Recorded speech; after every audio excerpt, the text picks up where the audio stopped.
the snuts on people in front of this teacher in high school just to sing. And I hung out with his daughter, Susie Singh. She was fucking a great friend of mine. Yeah, look at Susie Singh. This guy had a suit, and I would tap him on the shoulder. I would pick a snot, tap him on the shoulder. Mr. Singh, what's happening? And you would see the snot. He'd wear the same jacket every day. So that's the first guy I brought him with snot. And then when I was in Colorado, the funniest thing, one of the funniest things I've ever seen, I always wanted this guy to call into the podcast.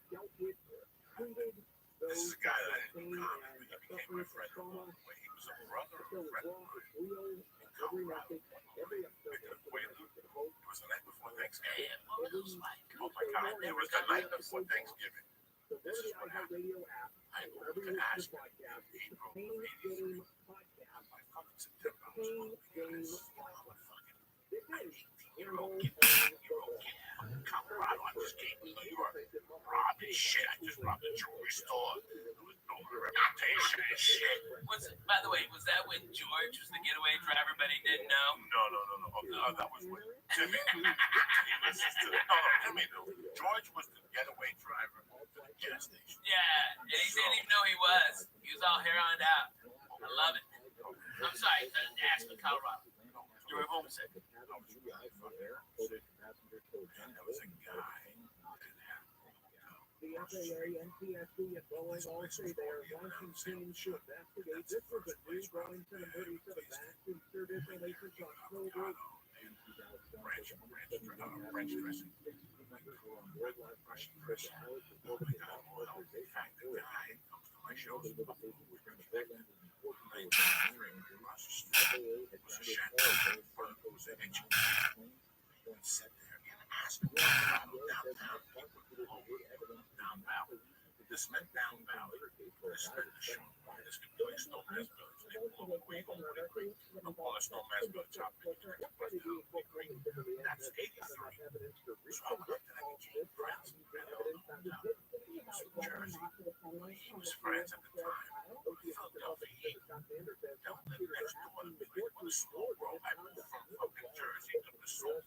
The guy next to me is like an eagle from the 68. And he was still big. He looked like Christopher. And his wife would be friends with my buddies from Jersey. So I became friends with them. So all of a sudden I'm in Aspen one day in front of the kitchen. I become friends with the guy that owns the hotel. And one day I'm in front of the hotel and the fucking football player pulls up and gives me a ride away. I don't start talking. You know, Joey, yeah. So next time I see this guy, he goes into my house. We start talking. The face is blown. So I guess we so fucking low. And now we became friends. Every time I go there, I want to get back at you. One day he kept telling me I got heroin. I got hit all over the side of the nose in the 80s. This guy was the guy hit him. Now, I hit him. They were 10 and they were 6 for 50. So I said, can we fuck for 6? The mistake that was, I went to my own apartment. They were having a party where I lived. My boy was having a party where I fucking lived. And I went over and there was a keg. There was pop. I popped one of those Gorilla biscuits. And next thing you know, I woke up the next morning and I could hear it in the accident. I'm telling you, Ohio State ain't shit. The Tar Heels is the only way to go. You all a bunch of motherfuckers. Shout out to all the people who died in January 6th. All the shit that happened with that bullshit. White dog, just a redneck, Opie Taylor with the freckles and shit. And I said, sit down with an argument. We opened the game fucking footballs. I don't know what the point of the story is, but I'm telling you about Carl Hall. No, I want to hear about Quaaludes, man. I wanted him to call in. Oh, yeah, what happened? About 5, 6 minutes. I ate one of those fucking Gorilla biscuits. Wait, did you wake up in like North Carolina? No, I woke up in Asheville. No, Asheville is in my living room. Oh, okay. Man, was it good? Was it a good ride, those things? I mean, would you... No, fuck yeah, I know. Oh my God. Quaaludes were huge in the cocaine burn studio venue. Right, the line and the lube, There right? was the Quaalude, the Tulano, and something else. There was something else those days. But the Quaalude was the Aurora and the Lemon, but they were both 714s. I remember the state memory being on Dirt Street, one of my friends eating potatoes. This guy, Richie Trumani, what are you doing? I was 16. You want to go loot up? And that meant he wanted to loot. Me and he got in the car and fucking ate a loot. It was tremendous. In those days, you ate a loot, you drank one cocktail, and you got fucked up. You just lost your body. You loved everybody. Loved everybody. You know what I'm saying? Everybody was your cool bond. You hugged there, drinks. You ever get Cosby? And then you took them with the law. Oh, okay. To calm you down. The mindset was that they calm you down. But the law, you didn't go all through I told the joke on stage at the conference, but it didn't work. It really didn't happen. He left the house on a hundred right for a bicycle. He came back with a handle on stitches and once you built the tolerance to abuse the tolerance like anything else, we built the tolerance to THC blood milligrams. Right now, he's usually dead. But you built the Well, tolerance. that's all the weed we smoke, but it's You built the And the hash, because it's Hash Monday. But it also had, you had two effects of those days. You had, I personally never knew anybody goes to check my cars. I can give you my word, but I had a girlfriend, I take them with her. I take them, what happened, we drink barbecue, crystal cream, a cup of wine, and the sex would be out of this world, I guess. I guess I've always been bad in bed, so, but unless I heard the story, didn't the Cosby girl say like they passed out? So it doesn't sound like quite unless you give them like a listen, if I give a 140-pound girl a fucking quaalude, the ones I was getting those days, listen, I was getting quaaludes on the street, but then when I became 18, I was getting some quaaludes about 6 days before this chick. It was a brown chick. Everybody else had brown hair, and this bitch had purple hair, and she was chubby. And let me just break it down to you this way, guys. My brother, you can look him up on Wikipedia, he's the real motherfucking deal. Now, he was older than I was, but he was a tremendous basketball player. We was talking on the phone. I had no idea about his family's affiliation. But here in this way, the quaaludes I got from her were the best things I ever eaten in my life. And the word on the street, listen, everybody lies about drugs. It's like the doctors, okay? Ralphie, how's your knee? I'm fine, Cubell. I didn't know if I tell you, I got the best surgeon. Everybody got the best surgeon. This guy worked on Cal Bronson. This guy did this guy operated Jesus when he came back. Everybody's got the best fucking surgeon. Everybody's got the best dentist. I asked Jim Keller, the wig, Jim, you're a dentist. He sent me to a dentist that cost you $300 just to walk into the office of Beverly Hills because he does the chicken mile. I've got my dentist is in Nashville, and he's helped a bunch of comedians, brothers of mine, go in there and get their dental work, and he is fucking the best. He's a black dentist. We call him the unicorn because I ain't never fucking met a black dentist before him. But he's a bad motherfucker. Every chick in there is a fucking dime. All right. His wife looks like Michelle Obama. All right. I mean, she fine too. All right. He drives old hot rods. He's a bad motherfucker. All right.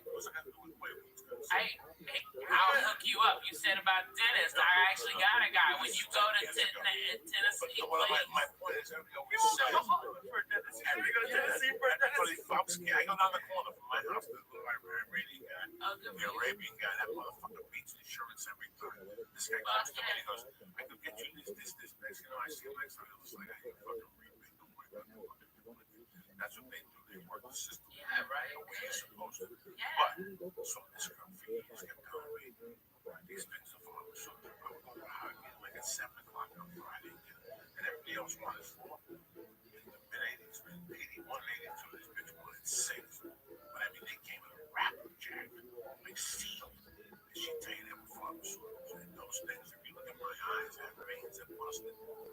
They're from those things. I know for a fact. I remember that the first time I ate one of the pills, I still remember eating that night. I stayed on 46th Street Hill, and it was the dead of the winter. And in those days, we barely had, we'd buy a nickel bag of weed, we'd buy a bottle of vodka, or Schmidt, silver. Ain't nothing wrong with Okay. pop. I'm fucked up on that. We would get a mixer, grade on orange juice. And in those days, we didn't have enough blood. So the kid hung out with his brother, was a slinger.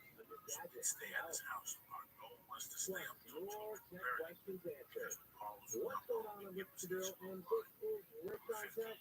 People was making 30. Carlos would give us a little money. Get the fuck out of my room. We got a girl coming over. And that was it. We threw away the on Friday, we would meet this kid, eat one of those pills, we went back to his house, Led Zeppelin 3, particularly Gallows Pole. Let's open up the phone line for the first time in 2024. Phone lines are now open at 888-RIP-101. That's 888-742-4101. Ralphie Then blow the dust off of the board. Get your phone calls back up and running for the first time. You may call if you have a question about technology. Email also open. Just go to rickcontact.tv. Rickcontact. We got some great guests this week. Brian Thomas's future at PTO. We're going to talk about what to expect from this year's PTO 2024. What are they going to say to me? And when my parents are just living Also, all night, I was in the wailing it up. Next morning, I woke up. I had fucking, my eyes were bloodshot and there's veins that stayed purple. Like they just stayed like that. That was the end. That's the story of the fucking vein in my eye.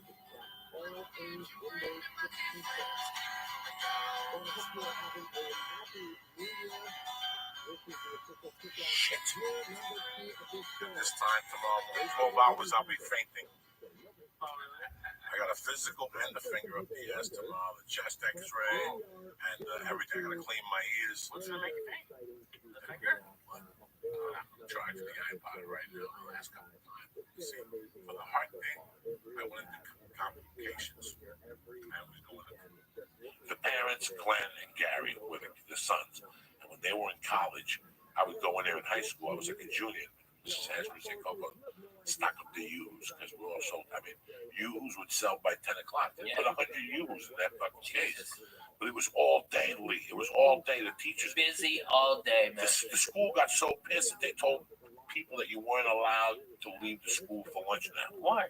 Because they wanted the cafeteria to make money. So Fucking they assholes. caught you at No, you halfway. have to understand. You got suspended. All the food distribution in North Jersey is handled by a lot of people you don't want no fucking problems with. You know what I mean? All right, so people stay and eat the goddamn So they food. wouldn't All right, let they us go got to fucking contracts Ashburn. out the ass. They would suspend So you would suspend us, but Mr. Hash would go, fuck that, go in the back. I'm not going to let him go in the back. But if I say, hey guys, that means run out the back door. So for a year, until they moved that law, we would sit in the back of Hashways and still eat the fucking thing while the school teachers were in front looking for it and the truant officers and the whole thing. fucking terrible. Man, there was no goddamn good place in my shit town. I got no good stories. You know, we had fried bologna sandwiches. Like, oh my God, you hear that? That's your grandma rolling off. When I went back in That's just 93, lady just flipping right in the grave. my God, when I went back in 93, I stayed with my buddy in Sea Caucus named Mike Ronnie. And down the block from his house was a fucking deli that I'll put it up against any deli ever. But their fucking claim to fame was they had peppers stuffed with mozzarella sauce. Oh my God, with mozzarella cheese and a little sauce, and I'd go in there in the morning. What, just the green peppers? Just a fucking like a pepper, and it's a spicy pepper. It was like that peppercini, So right? you had to get 3 of them and a sandwich, so you can eat the pepper while you're eating the fucking sandwich. That type of old school deli. You have different types of delis, but that was Right. What the fuck 3 fat guys gotta talk about food for? Now, Because we're all stoned and it sounds great. But it's crazy what today signifies in the Catholic religion and Yeah. a lot of other religions. It's also Well, I mean, our good friend George, God rest his mama's soul. She's passed this year, and you know it's hard, man. My Uncle Jim passed this year. It's hard. You know, you see people at the end of their life. That cancer is a miserable thing, man. I mean, it is a horrible way to pass. You know, I'd rather get slammed into a sign on the 5 and break that bitch. God I forbid. tell you, God forbid. But hey, I'd rather take that than that stuff. You know what I mean? So it was just fun going to church. It really was. I went by myself, no pressure on my wife and the kid. I didn't want them there. I just wanted to go because we did that church over, St. Bartholomew. They redid it over. So I just went in there at 7:15. I tell you what, man, it just brought back a lot of fucking memories. Like, that's what happens in church for me now. When I go to church, I look at the 12 stations of the cross, and it's like a fucking acid trip, man. I just go back into sections. And I remember I was thinking about my godfather. One of the worst things I ever did in my life was fuck my godfather over. After church, I went home and I tried to find him. On Facebook? Nah, he's those fucking Cubans that go on Facebook. He lives in the Keys. I wanted to really, when I was a kid, my God, it's amazing what has happened. Did you see Mad Max? Yes. Okay. The question that fucked me in that movie is who killed the world? Oh yeah, man. Keep asking who killed the world. You know what, man? They've killed the fucking world. The world is half dead. We don't even know. No, it's more than half Trick or dead. treating this week. I saw trick or treat now. There's no kids out in the daytime. I mean, these are great areas to trick or treat. I didn't get one. At night, I saw kids, but they're confined. The parents put the fear of God into these kids. Yeah. You know, Friday night I went to this trunk or treat. You know what, man? Did Mercy have a great time? Fucking yeah, she had a great time. You know, did I have a great time? Fuck yeah, watching her and watching the kids and watching my wife. I dressed up. I put fangs in my mouth, and she kept saying, "No, thank you, Daddy." Which means take the fucking fangs out of your mouth. No, thank you, Daddy. And she would keep tugging my cape. No, thank you, Daddy. It was the cutest fucking thing. I went in there and I had a great time. We got there at 5:30. The dinner they made us was, you know, not bad. It was a cheeseburger with macaroni salad. It was a barbecue. I enjoyed it, and then I watched her play ball with other kids, and I could tell that we're halfway there. We're okay. We got an okay kid. The ball hit her in the face 3 times. She didn't cry. Some little boy dressed up as Captain America got hit once. He wouldn't stop crying. But when the kids left to eat, she didn't want to eat, so she stayed with me. She goes, "Daddy, come in." And I started playing ball with her. So when kids came over to play, she was like, "Da, da, da, da, da, da, da. It's me and him now." And she was going fucking nuts. That was the only problem we had all night. Everything was great. But back to trunk or treat. It's like cars get together. It's like a beautiful car show. And they back up and they open their trunks and they hand kids and they sit in front of the trunks with disguises. And I tell you what. Is it like a lowrider club or hot rods and stuff like that? No. It was just all these fucking Studio City people. Oh, yeah. You know, whatever they are. I don't know what. I didn't talk to one. I talked to maybe 2 parents and the principal. Man, you know, I've done that same thing with Mexican car clubs, bro. They are the nicest. That they had a whole goat cooking. Okay, I mean it was the real deal. Old ladies was making tortillas. Okay, they was handing out good candies and stuff like that, having a blast. They had a band, a salsa band. It was on, man. I'm telling you. This was for kids. This was for fucking kids. Yeah, that's what it was for kids too. Yeah. There's no fucking salsa band with these kids. This is fucking white kids. White kids, no. This is white kids. There's no salsa band. There's no Beatles. They're barely walking around. You want to hear about white people? So these motherfuckers, I mean, the most interesting thing in the world was I looked at my wife at one point and I go, "What the fuck is this?" I know. Like I almost have a nervous breakdown. I'm like, what the fuck is this? This is like Puerto Rican shit. But I go, this is what we have now. The parents scare the kids. And you know, let's get together, let's put them all together. When I was a kid, one parent went out, everybody held hands and you fucking knocked on doors and you yelled and you know, Saturday night, I didn't see people till 8 o'clock at night. How much pot do I smoke on my balcony at night, people? A lot. Tons. I'm standing out there, and I was scared to smoke, and my kids are going to walk up on me. After 30 minutes, nobody said nothing. Every once in a while, I'd see 3 kids and a parent. But the 80, 90 kids, I used to run with 80 fucking kids on Thanksgiving. Yeah. You ran 80 deep on Thanksgiving. Bundles of 20. Yeah, bundles of 20. I didn't see that. And it's just, and I know... And they found needles and every year some fucking dummy in Pittsburgh sticks hypodermic needles and fucking chocolate and all this shit. Man, that's why I tell all my kids, hey, Daddy has to inspect all of your candy I need to bite out all of this shit. That's what I did on Saturday night. Friday night, though, I got so high after trunk or treat. I went home and she came home with a bag of candy, and I kept sitting there and it started talking to me like cocaine, like 11:30. Yeah, right. And you have one Reese's. Oh, you're fucked. Then you're fucked. Reese's will put you over the limit. If you start with the little ones, the bullshit That's what I ones. started with. Oh, then I ate 3 of those. I then took you're 3 fucking cups. getting cups out of everywhere. Then I went back and got the whole cup. I went back and got the Swedish fish. All those. And Swedish fish, that's my world. That's my world since I've been fucking 5. Since I came from Cuba, I discovered Swedish fish. The red ones or the multicolored ones? Listen, the red ones. They only come in one color, Swedish fish. That's it. The ones at 7-Eleven in the bag. That's the only one I eat. All those imitations and skinny worms and shit, shove those up your mother's ass. I don't eat none of that shit. I'm a fucking Swedish fucking fish fan since day one. When I was a kid, I'd buy them by the box. And I'd get a brown bag and I'd stick my hand and put them in my pocket. That's how there was when I was. Put them in your pocket? In a bag, in a brown bag. You get there's a big tray of them. No, I bought the box from the wholesaler. Oh, really? In Holy the 6th shit. grade, I used to know where to buy the box. Wow. There was a fucking wholesaler for candy when I was a kid. I'm telling you, and I would go down there. I wouldn't tell nobody. I would tell nobody. I go down there and I get a box of Swedish fish and I get a box of a thing called devil gum. What's that? Devil gum. Way before fucking these other gum thieves thought about Big Red. See, Big Red, who makes Big Red? Wrigley. Wrigley. See, Wrigley, they bumped devil gum. When I was a kid, devil gum was cinnamon, but it was hot. Like if you ate 3 slices, your asshole was gonna be on fire, though. That's what Mexicans give their kids when they're in daycare. Dude, we had atomic fireballs. That's all we had. Right, no, atomic fireballs. But you also swallowed gum, Joey. You're not supposed to swallow the gum. That's why your asshole's on fire. My asshole's not on fire because I'm telling you, I've been swallowing gum since day one, so my body knows how to process it now. I used to sit out and fucking gum. See, if you start swallowing gum when you're 8, then you're fucked up. I've been swallowing gum since day one. Can some doctor please email Joey Diaz? And to what? What's he gonna say to me? I've seen to learn how to. Listen, I have pulled the gum out of my asshole. I have pulled little pieces of gum sometimes that don't get processed. Yeah, out of the hairs. Oh, God. Or sometimes you're gonna pull the shit out of it and you can hear the gum going. It's like getting. You can hear the gum? It's like getting. Let me tell you what. Have Joey, when he gets one of them good ass zits above his asshole, to come and pop it like a 1.5 feet away from you so you hear it. Okay, he did that in my fucking apartment after he drank all my goddamn orange juice.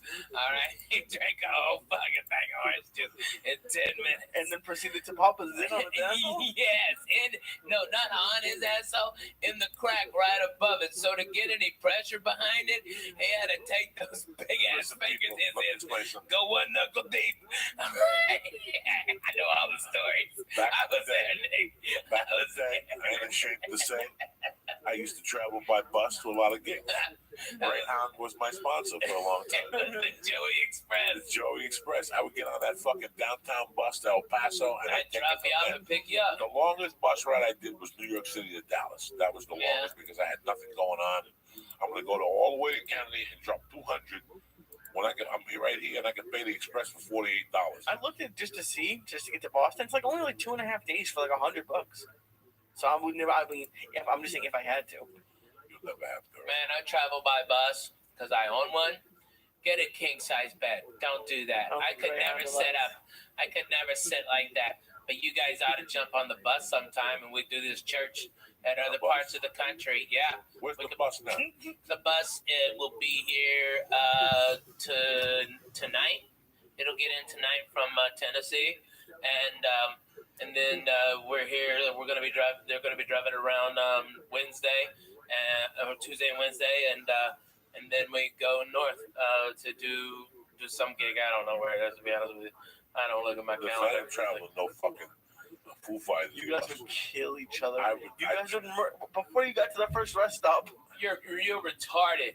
We would hotbox that bus. It would be just look, bro. Yeah, look, Lee. Shut the fuck up, okay? Me and Coco have lived in an apartment smaller than this fucking studio, okay? And we laughed our asses off. And when the doors were open and the windows were open because it was so fucking hot and we couldn't hardly go to sleep because it was noisy as shit, We put on Joy Medina. 5 minutes, sleepy time. Wake up, throw kicks for Jesus. Making biscuits, and I had him on the floor, futon, okay, and John Westling on the floor, and Jody Ferding on the bed. Yeah, it was crazy. We were in it to win it. This was Team Us, 1440. You don't even understand. Kill ourselves? We're brothers. Are you kidding me? Well, not literally. I'm just saying, like, you'll put something on the TV that he doesn't want, or he'll start. I got 5 fucking TVs. You got 5 TVs on 5 the bus? fucking TVs on that goddamn bus. Pick what channel you want, player. Cool. I got it. How many bedrooms on the bus? I've got a king size back bedroom that pops out, okay, and then the living room pops out, and then there's 3 bunks. It's got a 2 bathrooms and a shower on it, and I think there's like 6 air conditioners on it, so if we go someplace where it's hot, like I went to Bonnaroo this summer, and everybody, all these dirty white people out there when it's 120 degrees and dirt, fuck you. I took 3 showers a day. I was the sweetest smelling motherfucker out there. People were like, they thought I was Pharrell or something. I was smelling so good, okay? I was doing it, Jack. It was awesome. Everybody's boo-hooing, it's hot. Yeah, me too. I'm gonna go make a fucking margarita in my bus, take a shower, and smoke a bone. Fuck you. I hate that band. Okay, it was awesome. It was so great. But that's how we gotta go, dude. We gotta go on the fucking bus. All right? Your babies would go bananas in that bus. Your baby would love that fucking bus. Monster. I can't go for that. No, I just ate an expired Viking. What do you think will happen? You get stuck in that gum. You know what happened? I'm gonna tell you what happened. They're listening. Yeah, right? I'll tell you what fucking happened. What happened, Pop? A couple weeks ago, I went swimming in Toledo, and I got in the fucking plane. The next day, I got an ear infection, right? Oh, my God. And I was sitting there, and I tell you, man, you know, when you work out and you're heavy, you have to take a leave sometimes. Or the other one. The other one. Aspirin. Tylenol? No, the other one. There's a leave and Advil.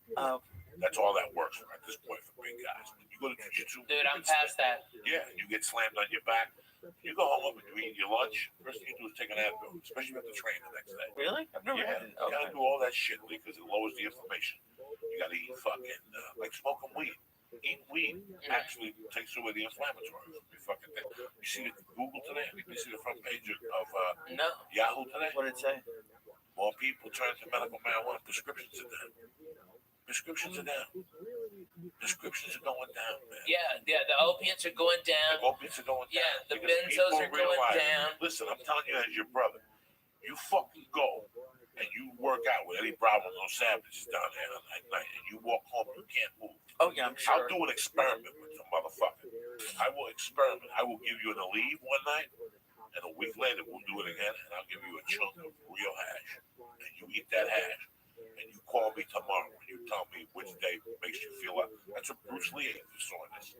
Nobody knew why he was eating marijuana 40 years ago. Danny DeSanto said it at a Egan thing. That's why he was eating marijuana, because he knew that Aleve will kill you. Yeah. Aleve and Advil Eat your will eat your fucking liver. You gotta drink gallons of water. If you take an Aleve, you gotta drink fucking water, bro. That's why I don't take them at night. I take them when I get home from jiu-jitsu, bam, so I'm not, or kettlebells, I'm not sore an hour later, whatever the fuck I do. Sometimes you get sore from flying. Dude, I get wiped the fuck Oh, out. shit, man. First of all, well, a 6-hour flight, Lee, you're fucking sore. All right, yeah, okay. You fly and your connection, Dallas got bumped, so now you're in fucking Chicago, and you land at B32, and yours is next flight is at H17. You got 15 fucking minutes, and Chicago, the fucking terminals are so close together. There's no room for a fucking one of them chairs. You give $20 to a black guy with a golf cart. No, you gotta fucking hump it, dude. You gotta fucking rock. You gotta rock. And then when you're hungry, you're fucking hungry, you gotta rock. Won't eat. There's no eat. Sometimes I take out the one night with my ear infection. I go, you know what? Somebody gave me these 2 vitamins, and he told me when he gave them to me, expired, I'm gonna throw them away. I said, I don't give a fuck, give me 2 because I know I'll need them one night. It's not like I eat them. That night with the ear infection, I popped that Viking, and I gotta tell you something. I got fucked up on that couch, dog. I liked it. Man, Fucking smoked a hit, and I fucking went to bed. I got up like brand new the next day. My ear hurt a little bit, but it didn't hurt as much as it hurt. He gave me two of them. I said the other one fell out of the bag. That was it right there. oh my God. That was the one I just found. I thought it fell out of the fucking bag. Man, I think I like those pills too much. I don't do them. I don't fuck with none of them no more. I like them too much. I like the feeling of when I'm on the road. Yeah, That's where I like something to sleep. I have sleeping pills that prescribe to me too. Because I can't sleep. You need sleeping pills with weed? Yeah, I can't. I could fall asleep right now. you're not us. When I get up at 5 on the You're a road, titty baby. when I get up on Thursday morning, I gotta go do radio. Right. And I get up at 6. Right, like they're picking me up at 7:30. Okay. So I don't want to just get up at 7 all in a rush. I want to get up. I want to relax. I want to read the paper. I want to eat a good breakfast. I want to write a little bit. I want to slow it down. Stretch a little. Stretch a little. I'll get up, take a shot, do all that shit. What are we talking about? About getting up and time management. Yeah, with hash, Oh, weed. with the Like you with still need the, sleeping with the pills fucking sometimes. thing. Yeah, you fly to the other side of the fucking The other country side of the for country. 6-7 hours. Okay, you get in your fucking shit hotel at 1:30 a.m. Those dicks are coming to pick you up at 5. They didn't even call ahead and be considerate of go. What kind of coffee do you need? Can I bring you some breakfast? So I do all that. I do all that on my own. All of them. I do that all on my own. So 7:30 when they get there, I'm prepared. When I get back to that hotel room and I get high, I'll sleep like a baby. Right. But after 2 shows, the weed. There's don't too work. much energy. There's too much energy. Oh, after the show. So I know for a fact that I'm not going to sleep Till Saturday 4? night. I know for a fact, even this week, I'm in Portland. My flight, I got to be at the airport at 5:30. I get back to Burbank at 8 a.m. Yeah. I'm out. So 5:30, if I got to be at the airport at 5:30, that means I'm lurking at 4:30 in the morning. So I'm prepared for that 3 hours sleep after the comedy club. So what I do is Saturday mornings, I get up, eat breakfast, I walk around, I get high, do whatever the fuck I do. I get back to that room about 10 o'clock, Jack.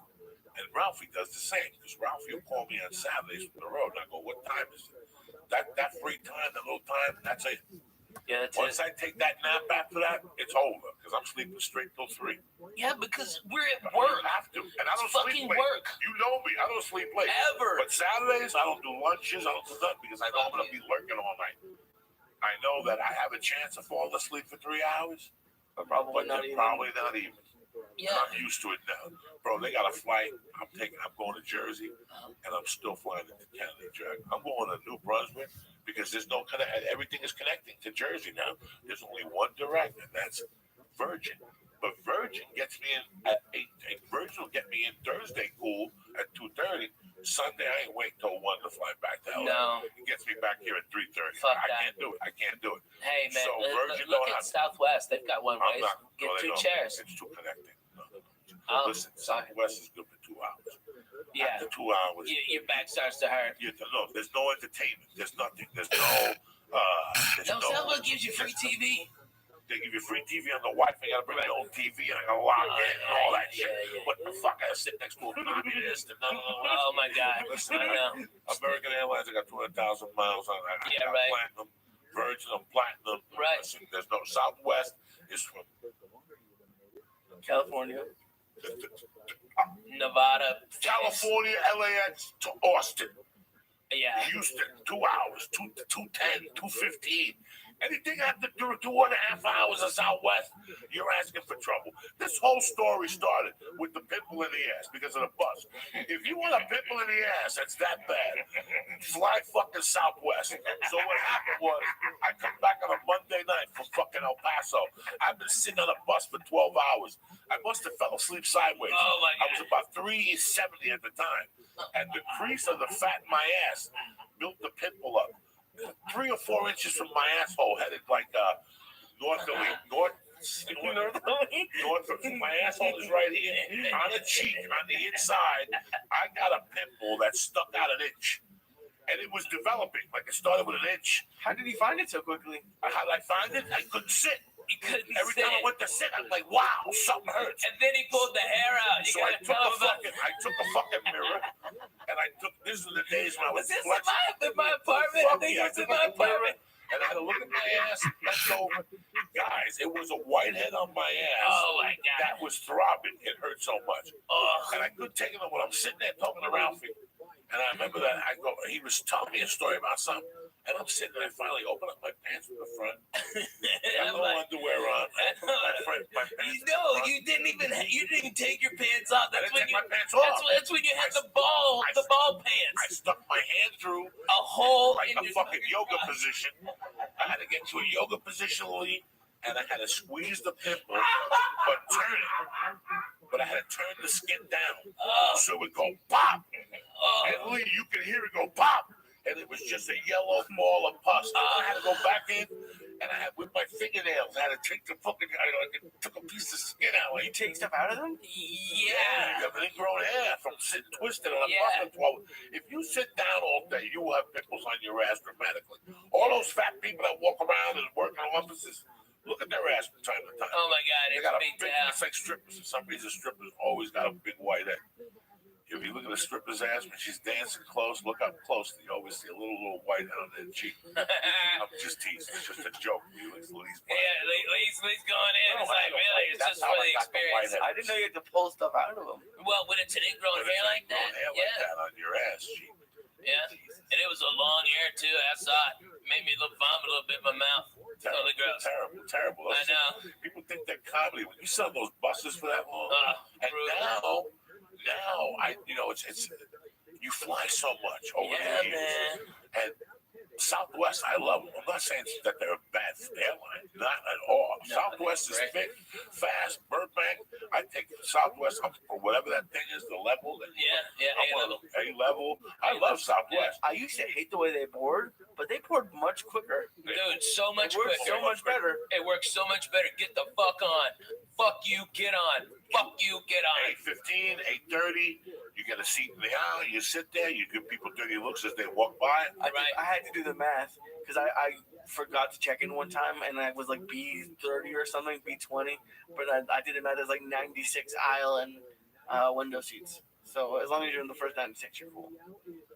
You did the math? I got nervous, dude. I don't Man, want to you sit in are the middle. that's the Jewish thing you've ever said to me. And I'm a chubby guy. I haven't sat in the middle in years.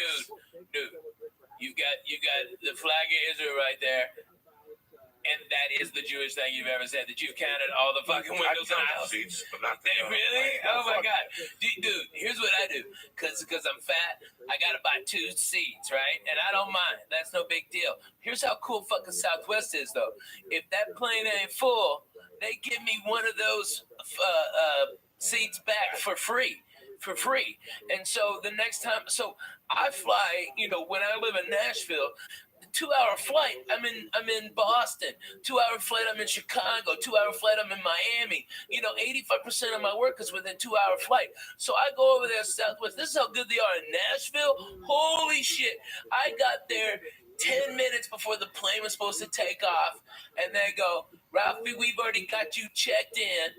The plane is now having mechanical problems, and as soon as you get on, it'll be fixed, okay? And they rushed. This was before the TSA bypass, all that bullshit.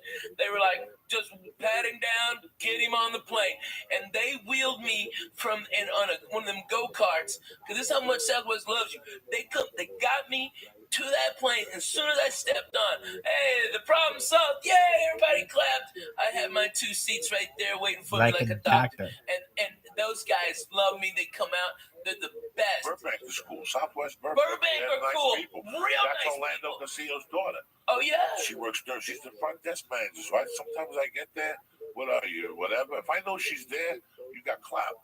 Yeah. One time she took me into the Southwest thing and I was eating food. Sandwiches from the fucking lunchroom. They had a party. I'm in the party.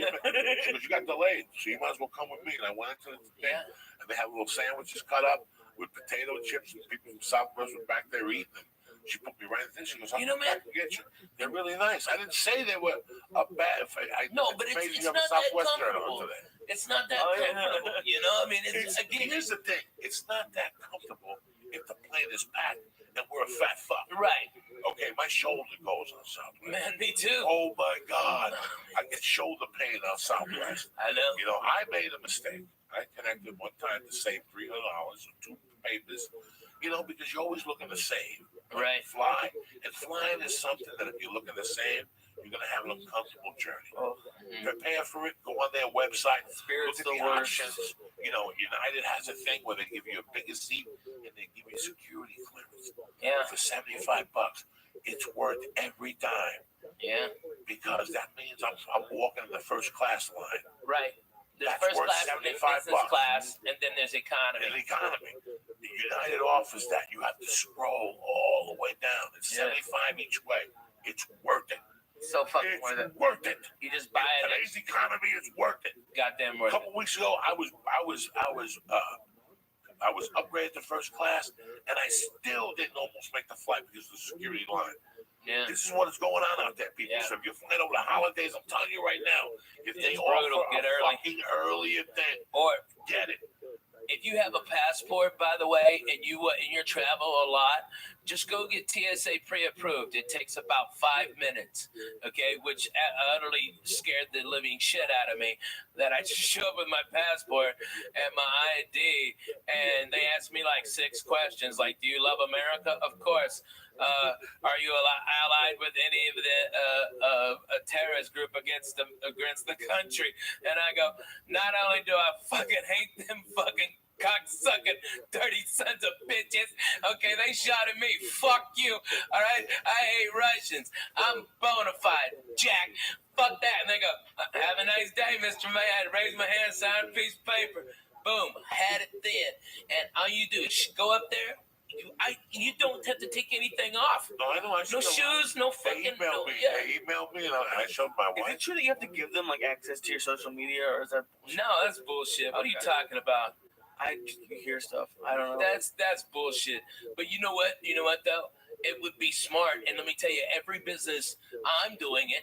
I put on the bus a tower, a mobile cell phone tower, Wi-Fi rather, like the largest one you can get on in a mobile unit. And so it's free Wi-Fi at all my shows. All right. But what happens to log in is I get all your information. So next time I'm in the area, I can hit you up and go, hey, I'm here. All right. And that's how I do it. I provide, it costs me a lot of money to do it, but at least I get something in exchange and they get free internet. You know what I mean? Right. That's cool. It's really cool, and that's what you got to do for people. But businesses all around are doing that. But you know what they do? It's not like on Southwest, you give them your email, and if you got like an iPad or something, you can watch real TV, and they've got movies on there too. All right, and you can flip channels, and it's real time, and that's for free instead of like. What is it, Boeing or something like that? That's like fucking $22. Goddamn, and it's shit. You can't work Twitters or nothing. But that's garbage. That's way too fucking much. I mean, like a month. So Southwest gives you free Wi-Fi. Yeah. But it's what you want to watch. I don't get it. So you just have to. They don't want to pay for screens. So you could bring out your tablet and log, and just log in. You just hit accept, and then they have like a whole bunch of TV stations. Yeah, but you can get all your Wi-Fi, everything on there, everything. Especially if you're A-list, you get everything. You get all of it for free. And all that too? I do not fly JetBlue. I'm too wide in the ass, and I don't live in a hub of it. But I do live in a hub. Nashville's a hub for Southwest. And, they've got 3 directs. I took American here, first class like a doctor. I was out of there at 6:15 on Saturday, on Halloween. That was the first one in there, on there. America's got a nice flight today. Dude, it's a fantastic flight, man. They add one during the winter. Yeah. There's a problem. Like in the winter, you have to look.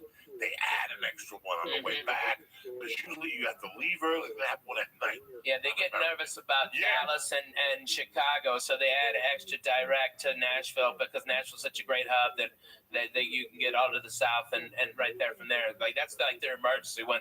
Like when Dallas has an ice storm and Chicago's fucked up, they add extra flights to other key cities just so like to Miami so they can bring people up to the East Coast.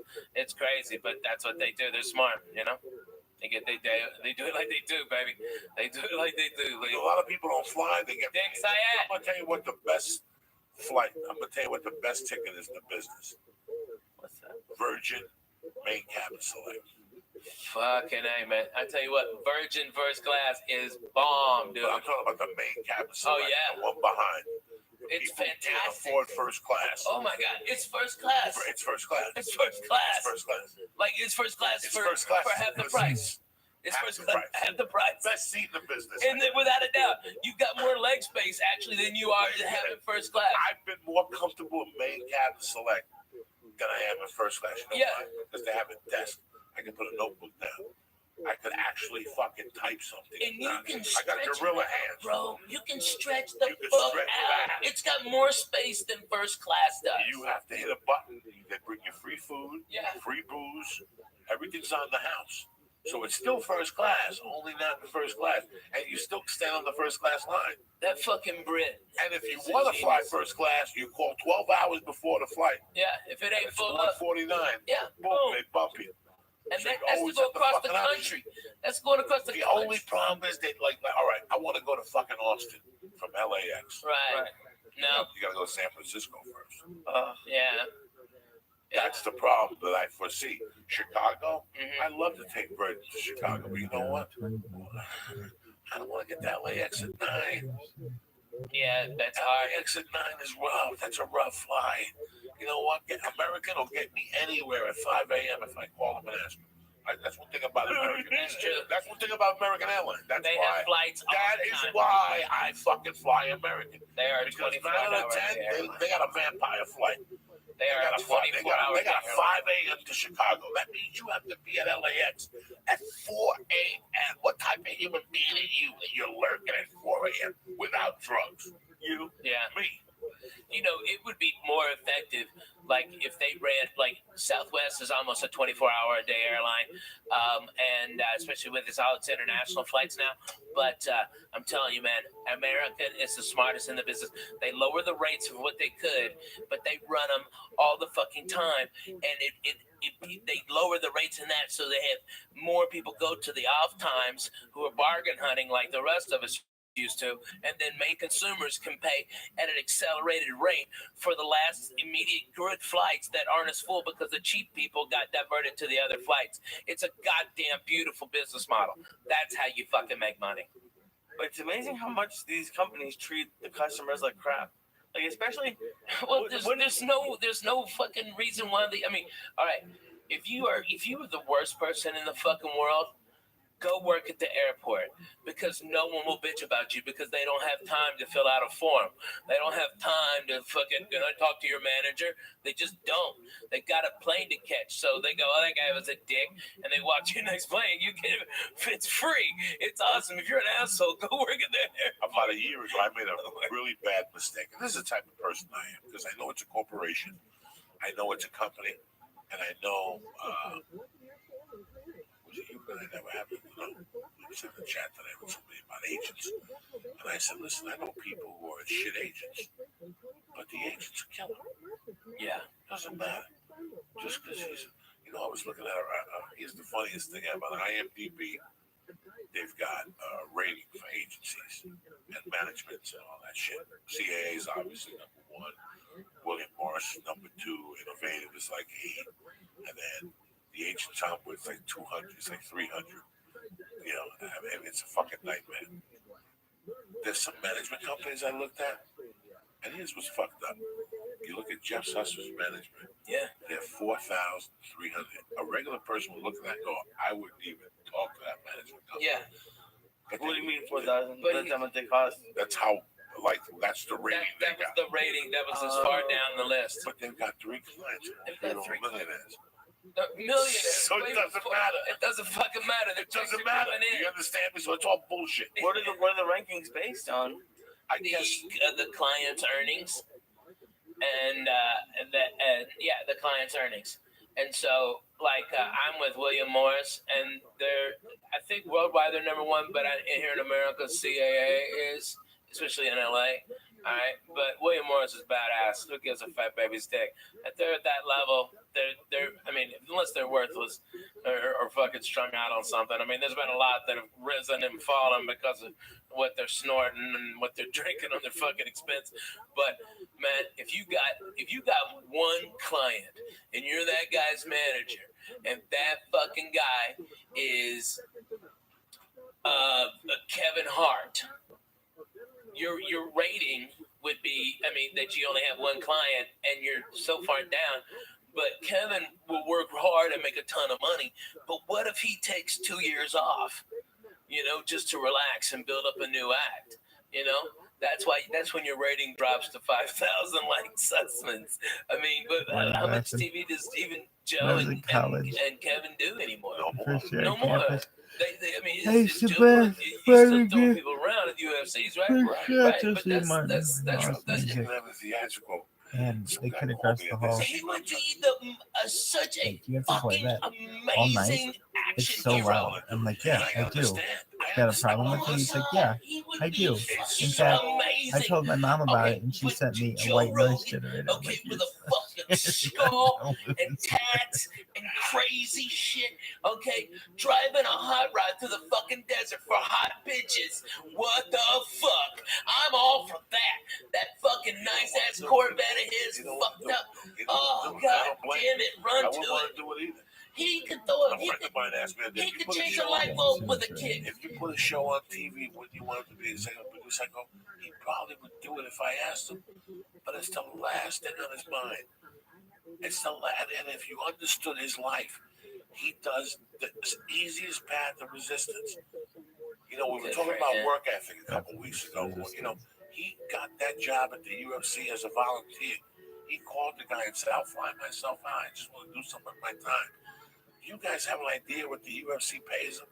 What he's become on that channel? He's like the voice of that shit. Yeah. This didn't come to him because he trained. He went to the IDT Institute of fucking announcing. Balls. He stepped up. And that's what this whole thing's about. It's fucking balls. So if you have this job, right, guys, this is how he looks at it. And I look at it the same way, right? You got this job that flies you into Vegas or whatever every once a month to call a fight. They pay you a shitload of money. He gets residuals from 2 shows, guys. Yeah. Remember, he was on 2 syndicated shows. Hits. Why would you want to drive Warner Brothers and put up with that? Yeah. Why? You know how hard it is to be The Rock? It's fucking. You know how hard it is to be The Rock? See, people in So Kansas, why does he do it then? because he doesn't know what the fuck he's doing. He's going to wake up one day and go, first of all, how many needles can I stick in my blood? How many needles can I stick in my neck before my kidney blows up? Because that's how the public needs to see you all the time. He went on some show a month ago and said he eats 20 pounds of fish a day. That's all great and dandy, okay? But you gotta stick needles in your body to be that fucking big. Hey, me and you going to some sushi spots. We got him on that one. Yeah, we got him on that one. So, you know how hard it is? You have to train. Right now, Joe Rogan has a family. He doesn't want to come down there. Why would you want to? He is such a genius. I was telling somebody the other day, what do I want? Do I want the Joey Diaz show? Not 20 million years. I'm 52. I did blow for 30 fucking years. I'm surprised I didn't foam in the mouth with so much bad pussy I ate, like the Kardashian black guy. Oh, yeah. What's his name? Lamar Odom. Let me tell you. I would foam at the mouth. Those bitches are the fucking kiss of death, dude. For 20 years, I'm overweight. You gotta look at your fucking weight. You gotta look at your life and go, how long am I gonna fucking last? So do I really want to drive to Paramount every day and put up with this folklore producer and director on their creative thoughts for a show for 5 more fucking years and my glory to stick away from my kids? The kids are fine. He's fine. The UFC pays him great money. He goes on the road when he wants to with the UFC, so it's all in house. So people make me laugh when I go to these clubs. They're like, "So what's it gonna take for Joe Rogan to come to my club?" I want to say, listen, act to God. He comes in for one fucking night. I remember in '98 being at the Laugh Factory one night, and I tell this story constantly. As whether people like him or dislike him, or he's not funny or funny. Dane Cook one night walked out of the Laugh Factory in '99, and he came over and said hello to me. And I looked at him and I go, "How was the last stop last week?" He goes, "That's a fucking great club, man." Yeah, that was '92. He goes, "But no, I mean 2000, 2001. He goes, 2000. But the only problem is, it was a lot of work. Yeah.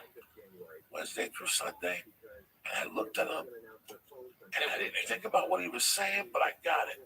Dude, and that guy had a ton ton of money, and we had $2 to our name, and we would have loved it. But no, he goes, I just want to play bigger places. That's it. It's just one show. That's it. One show. He put that out there. He put a plan together. He changed comedy with that move. And I saw it happening. I remember saying, Who started it? Dane is the one who started it. You know, everybody before, from Mitch Hedberg, everybody, Wednesday through Sunday, maybe stay until Tuesday if the drugs are good. Everybody, Dougie Stanhope, everybody did it. Fucking Dane Cook was the first one that broke the fucking model. The clubs had the control the whole time because there wasn't after comedy died after the 80s and the 90s were fucking dead. There were no headliners that were selling tickets. Okay, so when comedy started to come back up, there was less clubs, and so these comics, so they could fucking keep the money down. But now the dumb fucks, they got greedy like they always do when they fucking start making money. They start putting all these comedy clubs everywhere, and then they go, oh, I got no fucking headliners. And then that's when we got the power, and it was fucking Dane Cook that showed the way. You can say, go fuck your Wednesday and eat a dick on Sunday. No, you know what? I'll come in Thursday for Friday morning radio, and that's it. And I'm back at home in LA early Sunday. He put it together. Brother.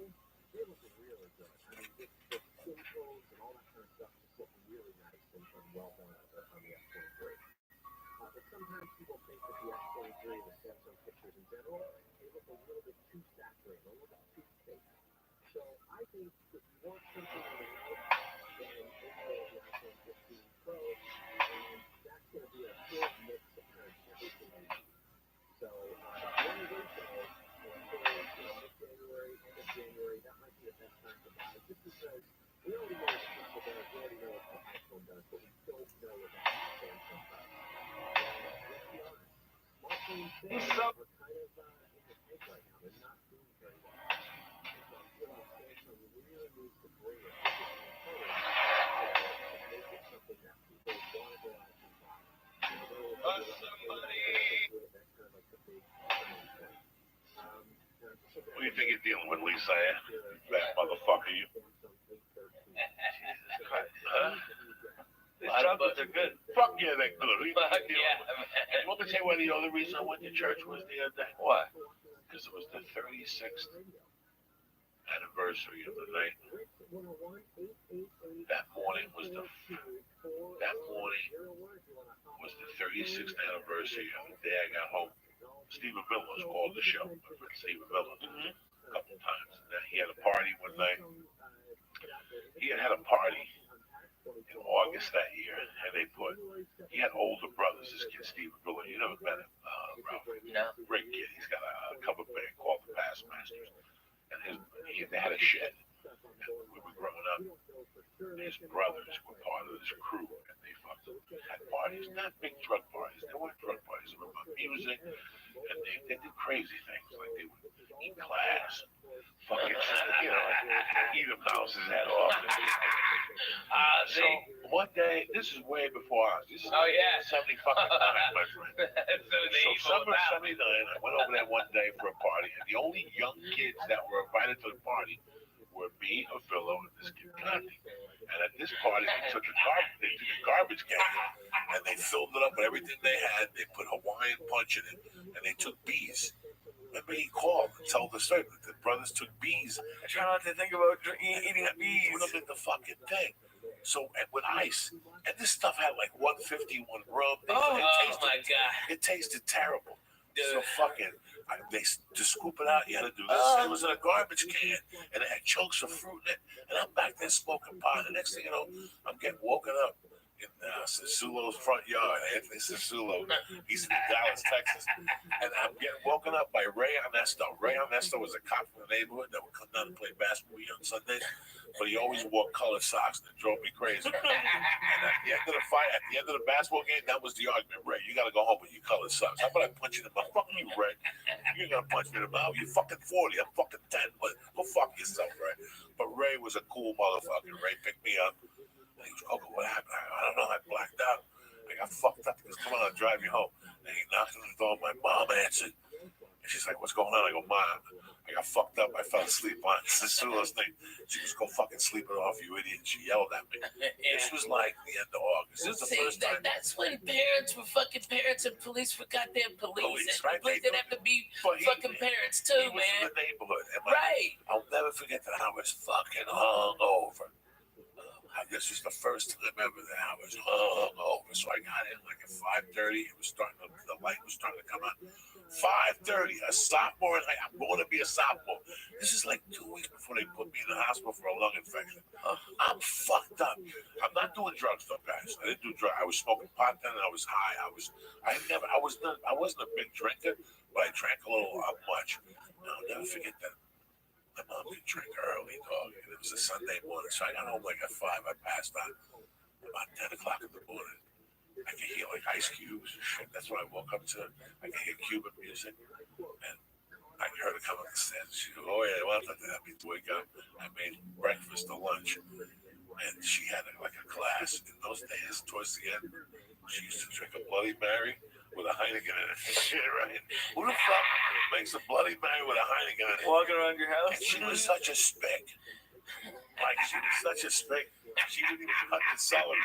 She just fucking break it, put it in a drink, and eat it while she was talking to me. And, but you have to appreciate this. And you can't write this. You can't write this. You know you're supposed to cut the lettuce off the celery? Yeah. She was such a spick, she just ate it, right? Fuck She just yeah. ate it. Fuck it. She would dip it. She loved tomato juice, that V8. Oh, fuck That's yeah. what she lived I off. still love that, dude. I drink that like twice a week, 3 So times she a week. wouldn't put Tabasco in her Bloody Mary. She I put got- Frank's red sauce. Oh, not me. So anyway, she Rock looks at River, me Texas going, Pete. I'm fucking, I got a headache that's pounding. And she goes, oye, te cociné algo, I cook for you. And then she goes, she looked at me for like 5 minutes. She took a piece of her celery and she goes, now you know what I feel like in the morning. And she fucking walked out. And that was like a prolific thing in my world. Like I never thought about it again. Okay. So it's August of fucking. You got the best. It's August of fucking whatever. But she said it very pate patois. Like now you know what I feel like in the morning, okay? This is how you want to live your life. She just walked out of the room. Okay. Stone cold. So- That's for real. Now this is the end of August. Now it's September, October, November. I love you, bro. I get invited to a Halloween party. It's a Saturday night. Fucking crazy. Was you finger banging chicks yet? 3 days before this fucking party, a girl pulls me aside. That's beautiful. She goes, hey, what do you think of this girl? I go, why do you ask? She goes, she wants to get together with you.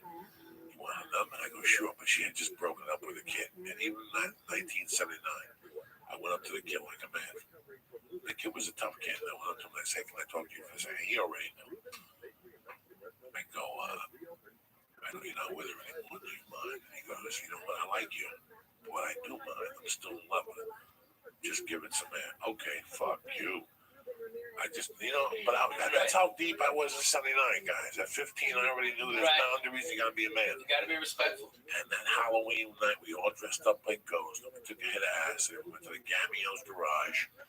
And it was tremendous. It was tremendous. At 11 o'clock, I went to fucking meet her. And some girl came and said, she's not coming. You have to go get her.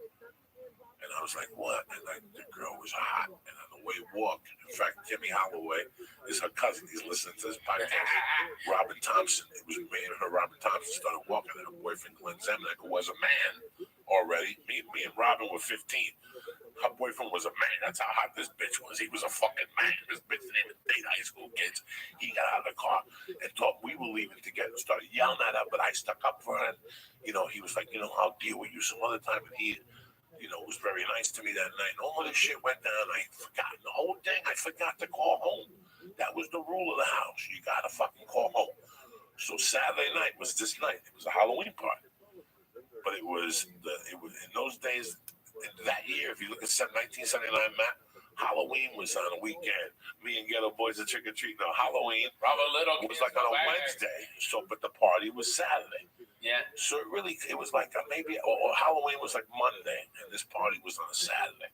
Those are the So it was best, like man. October 28th. You like trick or treat like 3 times. So what happened was I stayed there, and all of a sudden I realized it's 3 a.m. And I call home. And my mom answers. She goes, "What the fuck?" And I go, "Listen, I'm up here, but there's no buses." It was a trick, but that. But what was the date on the fucking Saturday night? The third. No, the Saturday before that. 27th. The 27th, because she died on the 8th, Lee. So she died that Wednesday after that, not after the Halloween, 10 days after the Halloween. So it was a week and a half. She died a week and a half later. So she gave me the speech on a Sunday night, and she died November 8th. So look at it. You follow me? You see how the cop? Wow. So that Sunday, she goes, "I'm on the couch. What are you going to do?" And I go, "I don't know." She goes, "We'll take a taxi home." I go, "I'm not going to take a taxi home. I got other buddies with me. We're all going to walk home together." And I'd done the acid and stuff. And the acid was coming down. I was getting like the little jingles and shit. So something happened. Somebody took a ride downtown. But by this time, we were talking. It's 5 a.m. I'm not going to call her back. She was already sleeping. And I'll never forget that my friends dropped me off. I had a ghost costume on. And I walked up the fucking stairs. And as I was putting the fucking key in the door, she opened it, grabbed me with one fucking hand, and just smacked me across the face. She hadn't smacked me in 4 years, 5 years before that. I was a big boy, and that just wasn't her MO, to hit me. She would say, "I'm gonna fucking kill you." 2 years before that, she did light me on fire with a bounty roll. She told me how to call my Balzano's backyard. So, but she was pissed.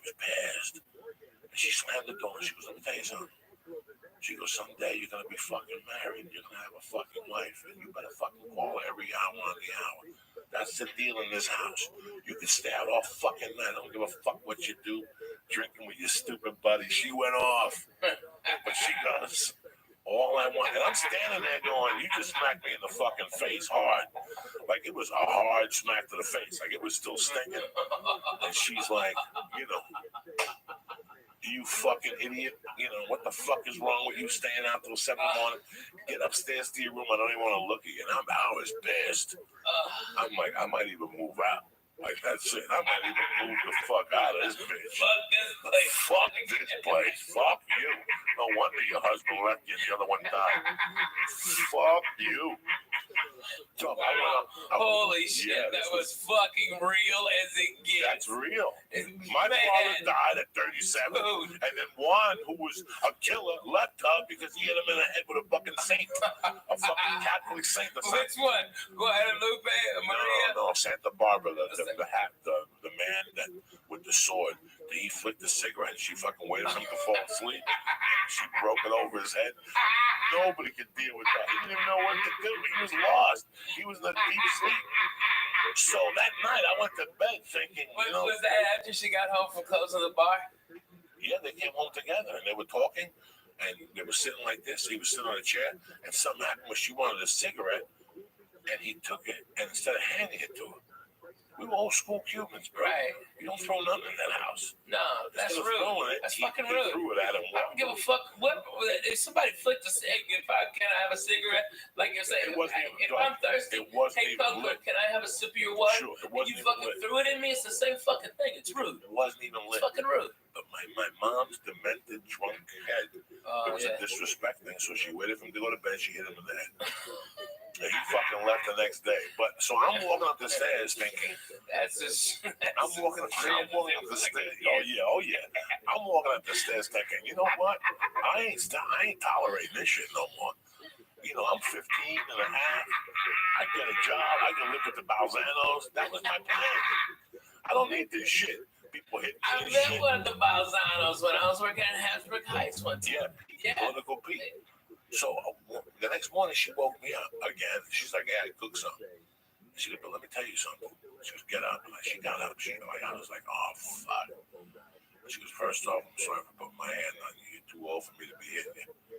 But number two," she goes, "I just want you to understand something. All I want out of this deal is for you to grow up and be a man. That's it. I don't give a fuck how you do it. I want you to grow up to be a man. Okay? When you tell somebody you're gonna call them, you call them." And she kissed me in the cheek and she walked out. And I didn't think much of it. I just sat there and I was like, you know what, whatever. A man, what the fuck is old guy? I am a fucking man. I was just sucking titties behind the high school last week. I'm a fucking man. I worked last summer. I made $75 a day, you know, in my head. And in the morning, you know, whatever. So 10 days later, when I found her dead on the floor, the first thought was like, she's never gonna find that I got left back. But the second thought was, this is what she was saying. She gave me a heads up. That's all she wanted out of this, for me to be a man. Whatever I knew in her world what that meant. But I just wanted to celebrate that. I know that she liked churches. Yeah. My mom loved going to fucking pretty. There was a church down the block in St. Patrick's Cathedral. This in the 70s and 60s. And every year on February 26th, my mom would give the guy $100 and bring him a bottle of shivers and whatever, flowers, and they would set the casket up like a fake casket. And my mom would do a fucking thing for my dad. And she used to say, I love her. We used to go to churches just to fucking look at churches. Even though she was demented, she would go to churches. Then in the fifth grade, I was 10. That's 1973. In that year, something happened. The New York Mets went to the playoffs, the NLCS playoffs against, look it up, Lisa, against the Cincinnati Reds. What am I looking up? Look up the New York Mets against the Cincinnati Reds, 1973. Oh, poor Mets. This is The how Royals whipped the shit out of them. They beat them with 17 picks, and they did it right there. And fucking, I mean, fucking, who's that black guy? Spike Lee took his hat back off. Okay, Jerry Seinfeld was boo-hooing back to his $1 billion. Okay, so and the little team from nowhere, fucking no money Royals. I'm so proud of them. God bless. It's an American dream. It really It's an American It's a dream. fucking American dream. Good for them. Whipped him to death. At their house. What year was it? 73. 1973, New York Mets and the Cincinnati Reds, Tremendous. October 6th to 10th. And New York won the series 3-2. But they lost to the A's. Right, Pete Rose beat the fuck out of Bud Harris at second base. It was tremendous. when he was that year, sliding in. But that year, my mom, when I met my first community, you were talking about. Oh yeah. Catholic religion. So what Lee, did you? So you went to Jewish instruction when you were growing up? Yeah. Sort of, kind of. What Yeah. days? It's Saturdays. No, it was Wednesdays a lot.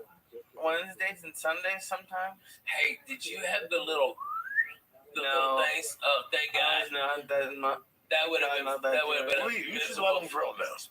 You should eat some pot cookies and say fucking, just fucking people's head. Lee, if you did that, you know I what, have Lee? no idea how to grow those. Yes, you do. How do you grow those? You just let it. Yeah, just let it fucking. What am I supposed to do? Pre? Who gives a fuck? I'm gonna like an asshole. So you- No, they could be mutton chops. Listen, you know what? Everybody think you're a hipster faggot. You know that. It'd be great. You know that model no more. What do you give a fuck what they think? You got a girlfriend? You can get you some Yeah, mutton get a chops. hat, get a mutton chop. Lee, clear Get this you some deck. extra dough from a So you can eat sponsor. pussy and it doesn't chap Yeah, we'll their get you some leg. Jew wax so you get some money on a sponsor. Oh yeah, man. Louise Jew wax. Yeah, and get you one of them mustaches too. It makes you look like one of them fucking evil villains, like you got a bitch tied up on a train track. That's what you need, Lee. That would be the look. But yeah, come on, Lee. You gotta do that. Come on, you got that stash. There's no way that's my look. Dude, that's your look. That's your look. And then shave your head, and you'll be a circus strongman. Okay, that's what you'll be. You'll be such a strongman. You'll be. So, I'm sorry, it's just cracking me my up. fucking mom. That hash was fantastic. I used to go to this fucking Sacred Heart School for Boys, and how they did. What they did was you had to line up 8th grade, 7th grade, 6th grade. So to go to church, the rest is bell, and you had to ring the bell. So Sister Anna would go, all right, 8th grade, and she'd ring the bell, and you go in. Well, my mom used to eyeball that bell because it was made from copper and had a wooden handle. And the Cuban big saint in Cuba, which is October 6th, like I let it go. You're supposed to have a copper bell, and if you want money, you have to ring that bell. So my mom one day on the way home, she's like, just get close to me. My mom shoplifted the fucking bell from the church, and she would take it to the Met games and ring that fucking bell. So in the back of her mind, that bell was everything. That bell was bringing her luck. Every time I'd see her, she'd give me a kiss and go, "You're a genius. That church is bringing me good luck with the fucking belt. The Mets keep winning." What you stole from the church is bringing me the Lord. That's amazing. So every time the Mets would play at home, she'd ring the bell, and if she went to a Met game, she'd take the bell and put it in her purse. And she'd ring the bell at the Met game. This is true fucking story. This is how crazy. This is where I came from. Oh man. I know you don't have all this time, but have you thought about like trying to go back to 1973 Met game like video and see if you hear the bell? That'd be Holy crazy. shit! You're genius. blowing my fucking You're mind. blowing my fuck. I couldn't. Dude. No, I couldn't do it. You would hear it too. You would hear it going Rusty Stop. She would throw chicken wings when he'd run back. She hated Rusty Stop. So she was like, no me ponga para el lado ese compadre. Yeah, I mean, she I only know some of what you just said, and it still made me She fucking laugh. hated him to the point. Those where are sounds are hard. I'm not good at She'd tell me to the point, like the usher would go, "Denora, where do you want to sit? You know, do you want to sit in right field?" And I think where did Rusty Stop play? 73 Mets. Was it 73? Wherever Rusty Stop. They had a horrible, I think it was Rusty Stop and George Theodore or something. The motherfucker Oh, my mom used to get always so had to pissed. hit the cutoff. He was the right fielder. Yeah, he always had to hit So- the cutoff. That was the So story when on the that. guy would, when the, my mom, I would go, And so she's dog, going I'm to getting chicken goosebumps wings. right now. Oh my God, that's the Here's- best. Here's the deal. New York The City. guy would go, "Denora, I got side on right field only." So he would have to run past her. He would have to run past her. If she would sit there and he ran past her, she would lose her mind. She would go ballistic. All 8 times he'd run. "Oh yeah, Ruti, hijo de puta." She'd fucking yell at him in Spanish. And then if she was close enough, she'd throw chicken wings at him. "Oh yeah, hijo de puta." So when the guy would ask her, "Where do you want to sit?" and he'd say, like, "What do you want to sit?" My mom would go, "Oye, no me ponga para ese lado, compadre. Okay. El tipo ese, no, I don't like that fucking dude." So she would sit on the other side. Who was the left fielder? Let's see. Oh God. Oh God. Oh, thank God you're giving me a break. Oh God. Oh, Plus, my- they had Wayne Garrett on third, so she was in love with Wayne Garrett. If Wayne Garrett took his dick out, my mom would jump the fence and suck his dick and Tom Steve at the same time. Okay. Your mom's got heart. Give me the team. By the way, this Friday I'll be at the Club Nokia here in Los Angeles. If you're a church member, please come in. I'd love you. I'd love to see you live. I'm going to do about 2 hours and blow your fucking minds. Go Come ahead. on, baby. What's the team? Who's the left fielder then? And who was the fucking All third right. baseman? All right. You know what the left fielder was? Cleon Jones. Cleon Jones. And who was the third baseman? Wayne Garrett. Yeah. Bad motherfucker, dog. He reminds me of David Wright, the hot corner they used to call it. And my mother loved Wayne Garrett, so she could tolerate Cleon. And my mother used to call Cleon Jones La Cleon. Vamos para la Cleon. Vamos a hablar con el negro. Because he was black, so my mom would clap. And Wayne Garrett, she liked Wayne Garrett. But if you put her on the other side, she'd be to a method the whole game with Rusty Stop. She'd turn and look at me and said, "Hey, I don't want to look at this motherfucker. I got to sit there and look at this motherfucker." So, Why did you like him? What did he did an error. She lost like $10,000 one The time guy- because he dropped the ball, and that was it. That's it. Was My he mother's dropped the world. ball, or was Yeah. it because I heard No, that he did he something hit the- stupid. he couldn't throw it to first base. He had to hit the cutoff. I don't know what he did to my mother. My mom just didn't like him. So my mom, when she sat on the right side, not only would she ring the bell for the Mets, but then she put voodoo on Rusty Stop with the same time. And so that year, Ain't no candle, bro, something. listen to me. Like The a fucking candle. Mets beat the Reds, right? Sure. No, fucking look. I'm not gonna look at it. Jesus Christ. Yeah, they won three. right, games they to won- Yeah, get Mets won the upset. three. Do you understand what that was for the fucking Mets to beat the Reds? The Reds were beginning a dynasty. That was the big red machine. That was the big red machine. Now, you know what happened, Holy Lee? shit, You know man. what happened? My mother, when they went to the World Series, my mother I remember I was still going to Sacred Heart School for Boys. I still remember that plain as day because my mom had that belt. And if, listen, this is even going to get creepy. even gonna get creepier. Not only do you, the school you go in on Sundays, and you come home on Thursdays. Here's where it really gets creepy. Lee, go even deeper. See what day the World Series was on. The game that what was the series when the Oakland A's beat the Mets? 1973 World Series. 1972 World Series. Look at the day they clinched. So this is really gonna knock you motherfuckers out. Okay. See if it was a Sunday. The day they won that game, the Oakland A's beat the Mets. Game 6 was on a Sunday. Was it 6 games? 7 games. Okay. Sunday, October 24th. Who the fuck do you think you're dealing with, gentlemen? You ain't So listen to me. Listen to me. I don't know Listen what to me. you're saying. I still remember. I still remember. What's his name catching the ball and my mother looking over at me and going, "Let's go. We're going back to that fucking school." And on the way, her like playing, she wouldn't even look at that fucking bell. So for the last 3 months, all she does is she loves this bell. She put the bell down at night and light a candle next to it. She cut the chicken heads and fed me. She did the whole thing.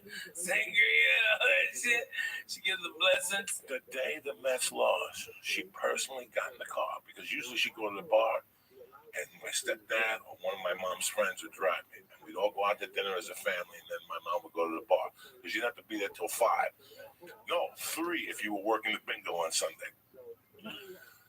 Yeah, man, that Catholic church is a beating. My mom personally drove me to the fucking school, got me out. I could see she was agitated the whole time. In the middle of the agitation, she gave me a hug. And she goes, "Do me a favor. Get this fucking kiss of death bell away from me, right?" Like, why ain't touching that fucking thing? They've been looking for that bell for 3 months. They've been doing searches with dogs for that fucking bell. Oh my God. And I go, "You put the fucking bell back. You robbed it." Here we are in front of the church. The nuns are 10 How old feet. are you? 10. I'm fucking 10. And my mom's telling me, "Go put this. I don't ever want to see that fucking bell again. Oh, I don't want to see that. I don't want to see that bell. And I don't want to see Rusty stop. As long as I live, I swear to God, I don't know what I hit." My mom used to get superstitious against certain things. Okay, so now the bell had carried her throughout the whole baseball. Not only that, the bell helped the Mets beat the Cincinnati Reds, which at that time were royalty. Yeah. Okay? Now, because they lost in Game 6 or in Game 7, the bell was bad luck. She didn't want it in the fucking out. Take this fucking bell out of here. Like I said, she personally How drove. much you think she lost on that bet? Because you know she bet the shit out of the Mets. 50,000. Jesus. I'd hate that motherfucker too. My mother I'd burn that bell. had a gambling problem. What women think with those slot machines. That My ain't mom made you look like a fucking. My mom was a bet in baseball. All sports? No, just baseball and horses. And that the horses will kill you. It's every day. You can't do anything every day in life. She lost everything because of her baseball betting. Everything. Her teams were betting baseball or the Red Sox. At that time, which they were hot then. Those were one of the. So this whole last week was really more. I watched the fucking Met games. I watched them. Did I cheer for them? I gotta tell you something. I was cheering for them up to when they went to Shea Stadium the first night. And when I saw them singing "Ring Me a Song," "You're a Shadow Man," whatever that Billy Joel thing, that was it for me. I was disgusted. I have never been that. That's not the New York I left. They were all hugging each other and they were singing, "Sing me a song, you're a piano man." And Billy Joel was in the top acting like Why a does jerk. it tell me bad to That you? stuff drives me crazy, dog. That's a baseball field. You're supposed to go there and throw things, Hey. ring bells, and yell obscenities and shit. They've created it into something else. That's what pissed me off, by the way. That's why I got so mad. I'm like, so you sang the 2 nights, also when they're getting beat up and shit. No, that's why I kept tweeting last night. Didn't you see what I was tweeting last night? Where's fucking Billy Joel? Get him singing. That's the night they won, the night that he fucking sang that song. Now they're losing. Where's Billy fucking Joel when you need him? Where the fuck is that cocksucker? Go fuck yourself, Billy Joe. That's what I was That's pissed fuck off. him. No, Kansas City, let me tell you what song what Kansas City played. Kansas City played what my man Brad Pitt was trying to sell, Moneyball. Moneyball is, and you know why? Did you watch the series? Fuck yeah, Fucko man. didn't watch it, and I was disgusted with him. Are you serious? Because You I watch even that watched piece it. of shit Monday night game? Did you watch that fucking football game? That was hot garbage. What were you watching? I was here. He was here. Let me tell you What the something. fuck? You got a fucking 9-foot TV behind you. No, he don't like. He said he don't watch unless it's. I love the World Series. Retarded. That's American as What fuck. were you doing? Were you playing some? He was here working though. He was here working. Playing a shooting He was here working. One of those screens had one of them fake shooting games on it. No. He wasn't. He was shooting somebody in fucking Israel. in Belarus right now, and they're both cussing out dirty fucking Russians. He knows he can't. I know. He was googling his fucking cousins. All right. Whoa, listen. Yeah. Did you notice what Kansas City did? And I love that. I hate when people forget about the game. Small ball. League, they stole bases. They stole bases. I love when people steal. They put pressure. You really want to fuck with a motherfucker. And if you look at the Cincinnati Reds, the big red machine, that's all they did. Their job, and next time classic baseball, the Cincinnati Reds play, you sit there and you watch that whole game.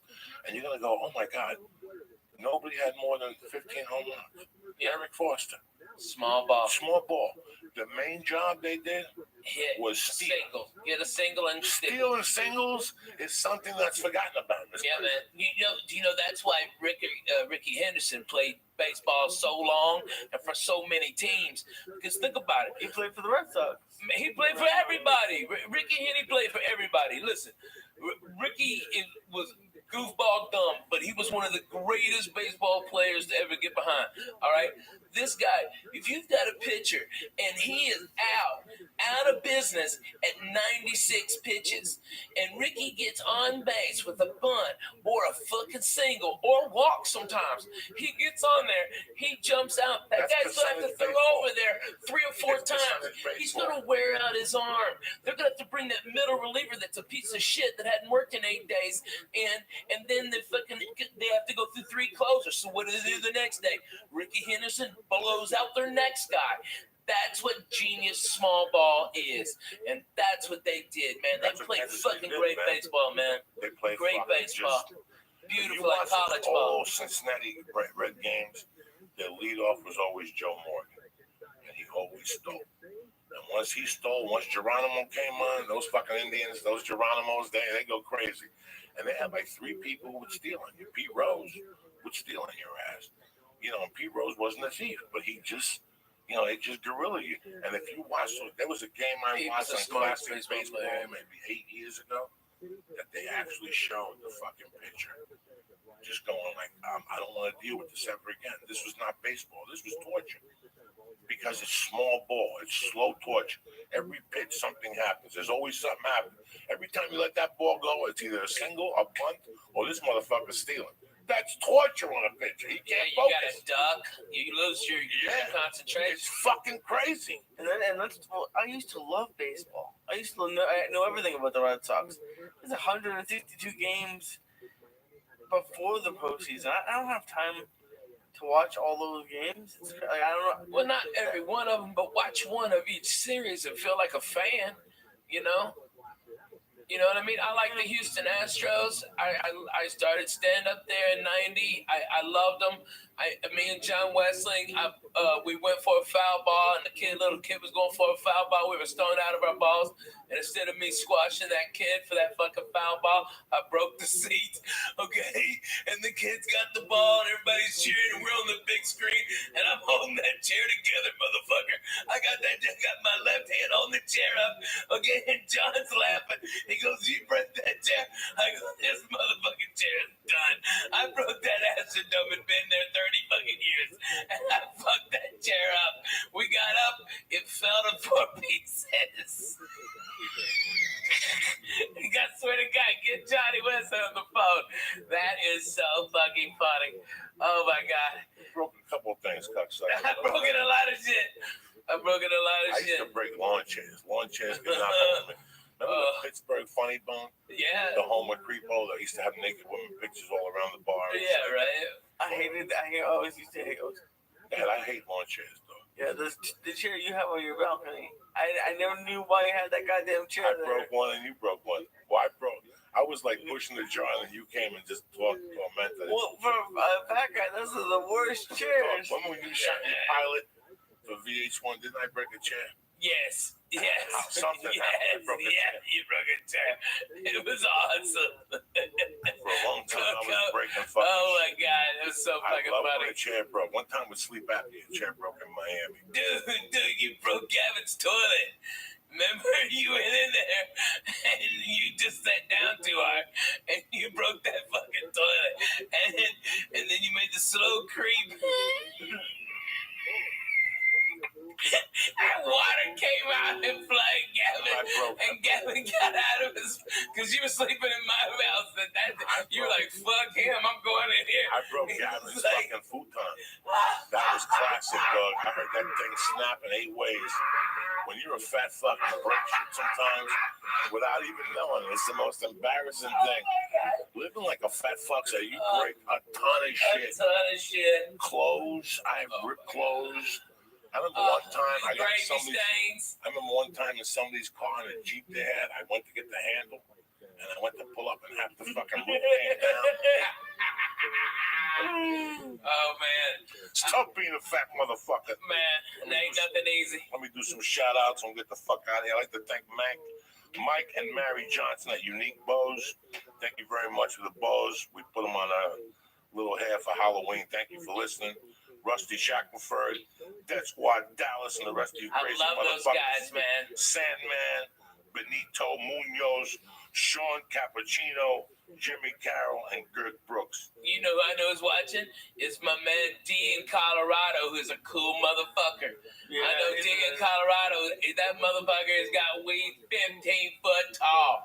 15, the biggest ass butt. Dude, he's a great guy, man. That guy's come from rare. I just talked to him on Twitter a couple of days ago. He's a good dude. Yeah, he's a good dude, man. He's a good dude. I like that. You have to do that. What's up with you, Tarzan? We're going to kettlebells tomorrow? Hell yeah. You staying for jiu-jitsu? We're going to bust it. We're going. What the fuck? That sounds going to kill us. Let's do it. Let's fucking go. I got shit on. I got to take headshots on Wednesday. Stupid shit. Yeah, I'm going to end it out. All right, you fucking going to get real.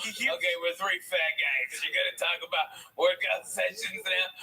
We were talking about fucking asshole. Breaking beds, that's why. I just thought about it. I'm like, just like buy better beds, motherfucker. That's what I did. Fuck it. Fuck breaking them. Buy the best. Bro, he wants me to flip over my back. I can't do it. I've never in my life been able to do it. He's like, oh, just do it. I'm like, yeah, it's never going to happen. You go there and you do the best you can. Don't worry about doing nothing. Oh, you can't do something. My God. No, I know. I'm just easy. Okay. I can't believe I can join this conversation, but I can actually and be relevant. Holy shit. Okay. I've been trying to limber up and like, because traveling so much, it hurts. And so my doctor, as part of, I broke my wrist, said, as part of my physical therapy, go to yoga, okay? So I'm having this one-on-one with this yoga instructor, okay?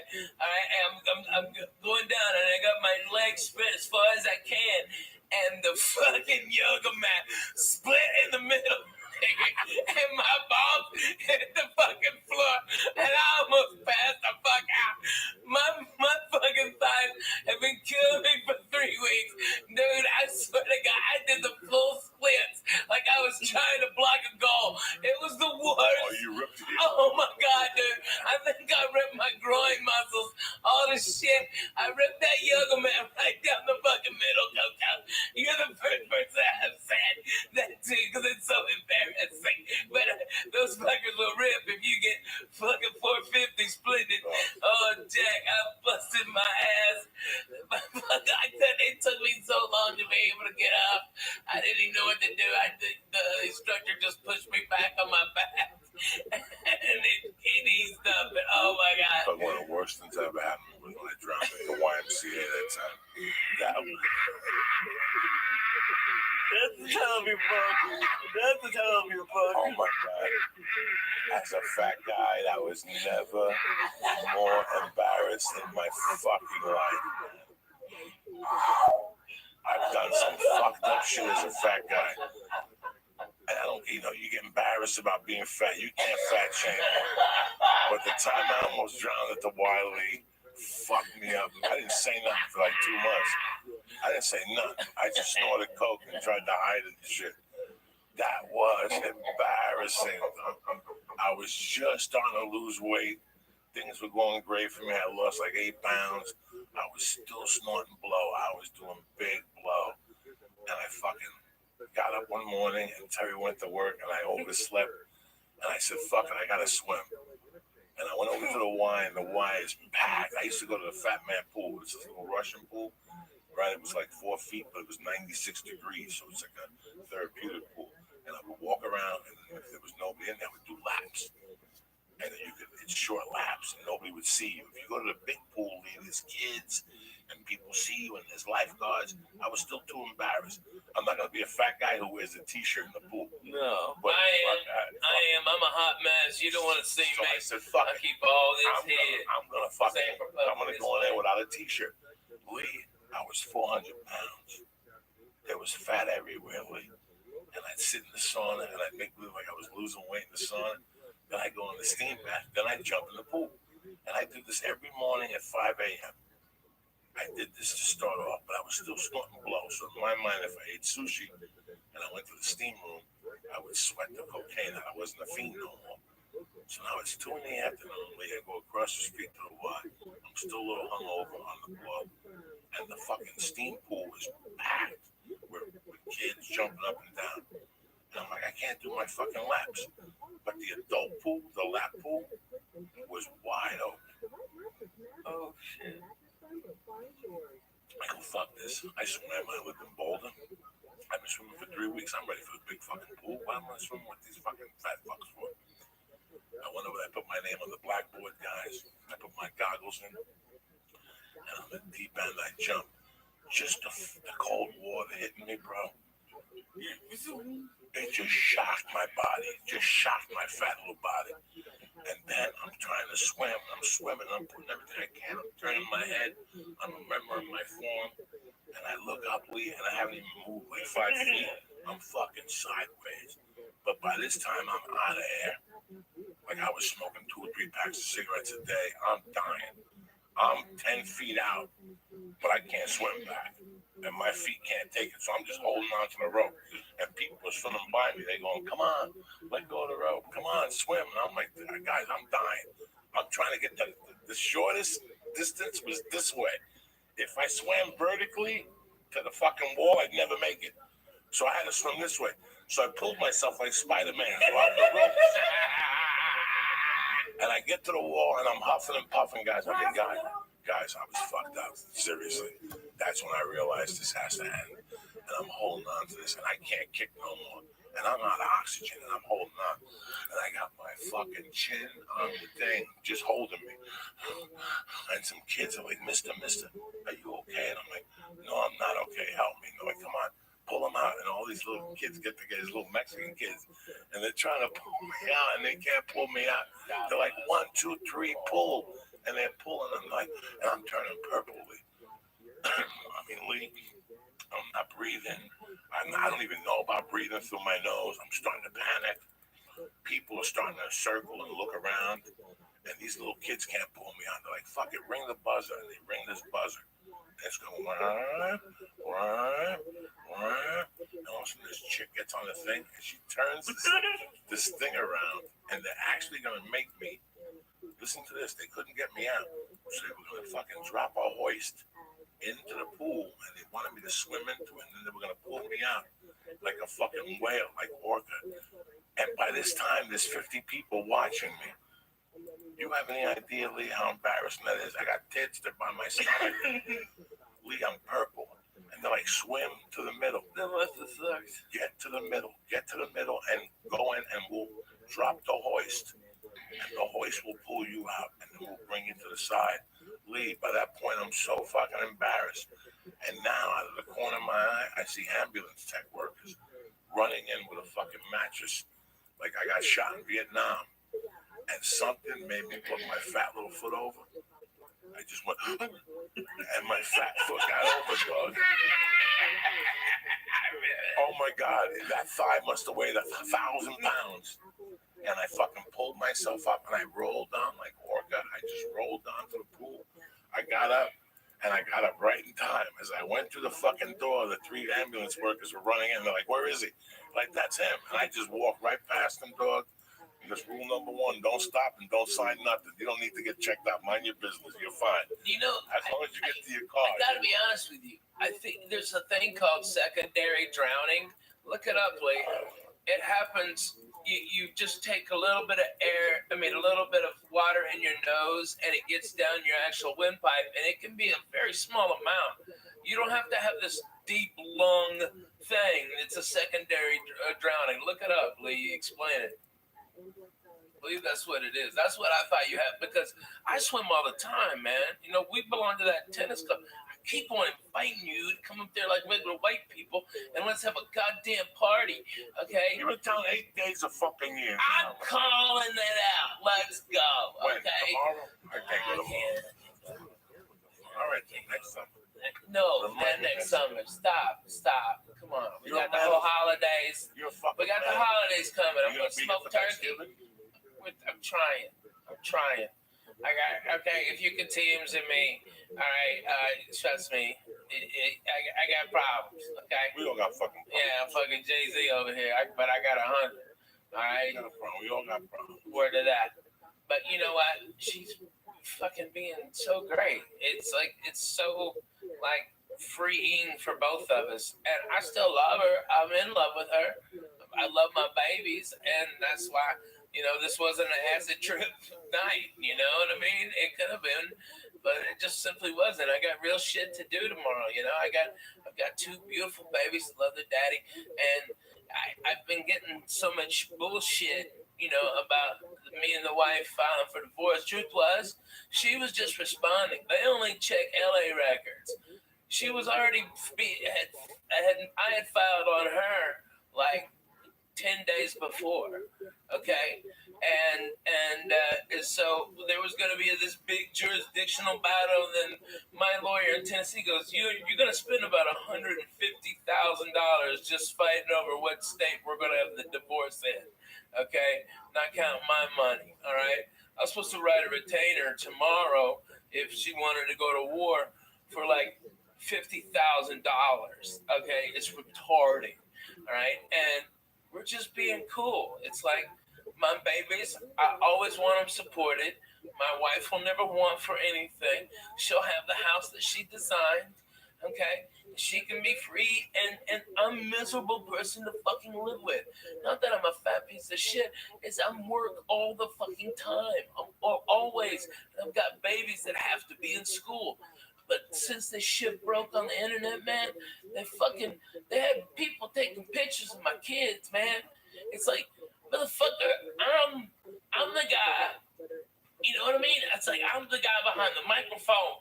You know, those are my babies. And they're just being fucking dicks. You know, I couldn't even go hardly trick-or-treating with them. The people all fucking up in my business who I never even knew. I wanted to slap so many motherfuckers. I couldn't take it. I just sat down because everybody knows my fucking business, but they also know my babies, and they go, yeah, their parents, you know. And everybody up there is either swinging, fucking divorced, fucking somebody else, or doing coke. You know, there ain't no innocent ones over there, but they're throwing stones. But man, they're coming after. Let me ask you a question. Yeah. You told me a story that was fucking hysterical, and I didn't understand it. Because you're a funny fucking dude. Whatever's going on in your life right now, Ralphie, with your children, the people from the church, we love you, man. I know. We got your back. We want you to know one thing. Divorce ain't easy. There's two ways you can do this. You want to do this with shotguns and Jews? No. Or you want to do this with, and that's the way you got to do it, because you have a career. Yeah. And you I want love peace her of mind. still. You want peace of I'm mind. in love with her. Listen, man, sometimes people try. I'm thinking about this Rosalind one. I didn't know. I don't know anything. Guys, I don't know anything. I just found out that these people broke up and she's dating a new dude. When does this happen? How does this happen? The singer from No Doubt. Gwen Stefani. Yeah, she's dating the judge from fucking the show or something. He broke up with his wife and she broke up with her husband after 14 fucking years.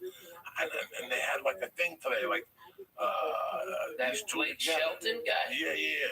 You know, listen, man, people in life sometimes don't get. I pray every day that Terry stays in love with me, and I keep it together with her. I pray every day because I know how quick it can go. And the longer you're with a person, the harder it fucking is. And when you have children, it's even fucking harder. It's so hard. There's two ways to do a divorce. You could either A, Go to war. or B, take a fucking few lumps in the head, which you're gonna take anyway. Okay, that's all. You're gonna take anyway. I've taken that my whole life. It ain't no big deal. Either 10 people could hold you down and put a big black dick in your ass, or you could just take a fucking white flag, get naked, put it on your back, turn around, loop your own asshole, and let us do what the fuck you gotta do, okay? You know what? A dick in the ass hurts both ways, but I'll tell you what, it hurts more if you clench it up. She didn't do anything wrong. She didn't do nothing wrong. And you know what? She did help me in my career. You know, the truth is, when I got Last Comic Standing, okay, Jay Moore, dickhead, called me on Thursday, go, hey, I need you for an audition. I was in Hawaii working at the Laugh Factory, and he said, come back. I need you here on Saturday. And I looked online, the cheapest ticket for round trip, because I still had to finish in Hawaii. There's nobody on that fucking island who could have done it, right? And so I had to come back, and the ticket was like $1,100, you know, and that was 2 months rent, man. That's real fucking shit. Like for a maybe, for a big fucking maybe. And I rolled the dice, and I couldn't afford it. Lana had a credit card that her mama gave her for insurance, and she put it all on there. And that's what launched my whole career. So does she get half? Yes, motherfucker, she gets half. Okay? She should get more than half. She's going to be drawing a salary from my place. She's going to be getting alimony like regular white people, because we're Jews, you got to respect. All right? My babies already have big things set up for them they'll never want for anything. They'll never have what I went through, you know? And it's like, that's what you want. But now they're coming. It's just so irritating. It's like, you know, they're just dumb. These motherfuckers. You know, the internet is a good thing and a bad thing. Yeah, right? The internet is a good thing and a bad thing. You know, I use the internet for certain things. I see people use it for other things. And that's fine. That's what the internet is. It's your expression. But sometimes if you open up your life on the internet, the result isn't going to be good. It's happened to me. It's backfired. Yeah. But in this situation with divorce and stuff, who knows? You know, and all you nothing's happened yet. Keep doing what you're doing. Yeah. Try to put the pieces together. Trying. Be a father. That's this. Listen, the divorce in my life had to be tougher than a prison sentence. I lost a child in a divorce. I lost dignity in a divorce. And till this day, I have animosity. I know that I'm like Michael Douglas in what's the movie when he just snapped on the 405? Walking tall, standing tall, when he started shooting people. Yeah. Last straw. When I saw that movie really scared me. Why? You ever see that movie? Where he goes nuts on the 405? Yeah, he's lost his child. The drug dealer goes to mug him, and all of a sudden he shoots him. He goes, "You want my briefcase?" He's pretty funny in that. And now Duval is looking for him. It's a cliche type movie, but I always saw that happening to me with my ex-wife. That's how bad of a divorce it was. I forgave my stepfather. Till this day, I talk to old school Cubans, and they always say, "Fuck him, he never gave you what was coming to you." You know what, son? I gotta go get what was coming to me. That was my frame of thought back then. He didn't give me my mother's money. What do you want me to do? You want me to shoot him? For 3 years, I lived with that. I was preparing to hide under a car and grab his foot and shoot him. Where's his money now? So I shoot him and kill him. How am I gonna get his money now? So I had a terrible idea, and I hated him for fucking years. And one day I go, "What? This is the guy that raised me. Would you give me $300,000? What was I gonna do with it? Was I gonna invest? Was I gonna buy a building? No. He'd be dead. I was gonna buy a coca plant off some fucking. Fuck yeah. So in a way, he saved my fucking life, you know. So I forgave him over the years, and I forgave him. That was it. When he died, I didn't go to the funeral. I sent flowers. I went to see his wife, and then she died. But I let it go. I gotta tell you something. I had such a I don't bad have divorce. any anger. I have right now only you don't. love. No, I know. I don't care. Right now, I've already seen all the numbers. I just that's love not- my babies. listen, I have to get another has place nothing here, to and do I with hate it numbers. out here. Listen, has nothing to do with numbers. Okay? There's levels of a divorce. When she walked out of the house, she goes, "Listen, I'm just going to be a mile up the road. You come over anytime you want. Let me just get some space. And I was cool with that. I'm like looking at it going, this is a dream come true. I can work on comedy. I wanted to be a fucking comedian. I just got out of prison. I was doing the working stiff stuff, and I go, fuck it. I want to do fucking comedy. And all of a sudden, it went from one thing to another. I hope it doesn't go there for you. I hope you handle it maturely. I love my babies. I love my wife. I hope that the attorneys don't get a hold of this They're and not. turn it into something else. They're not. I hope that, because that's what happened with me. Yeah. Once attorneys get in legal, and once the fine print, there's a fine print. And once that fine print comes out, Lisa, there ain't no coming back. And that fine print has to exist. It has to exist. The law says it has to exist. And sometimes that hurts, you know. So, you have our love, you have my love always. I call you every day. I hang up. I know. I send you videos of the little Spanish guy. You gotta knock it out with that, man. I'm the real deal. It's like, I'm the real deal. I've been through a divorce. I've been through a separation. Guys, it is brutal. I always advise people, keep it together. Keep it together. Well, no, I disagree. But if there's no love, there's no love. If there's no love, there's no love. You have love. No, So we both have so much love for each other, but it's like, here's the real deal, okay? I have really fucking bad PTSD, and now I'm properly medicated by probably the best. He's the head of psychiatry at Vanderbilt. He's fucking amazing. He's got me chemically dialed in. I sleep 8 hours. I'm up. I don't take naps. I walk. I feel great. He's done it all. He's fucking amazing. All right? But before I got properly medicated, I was a fucking nut and a complete asshole.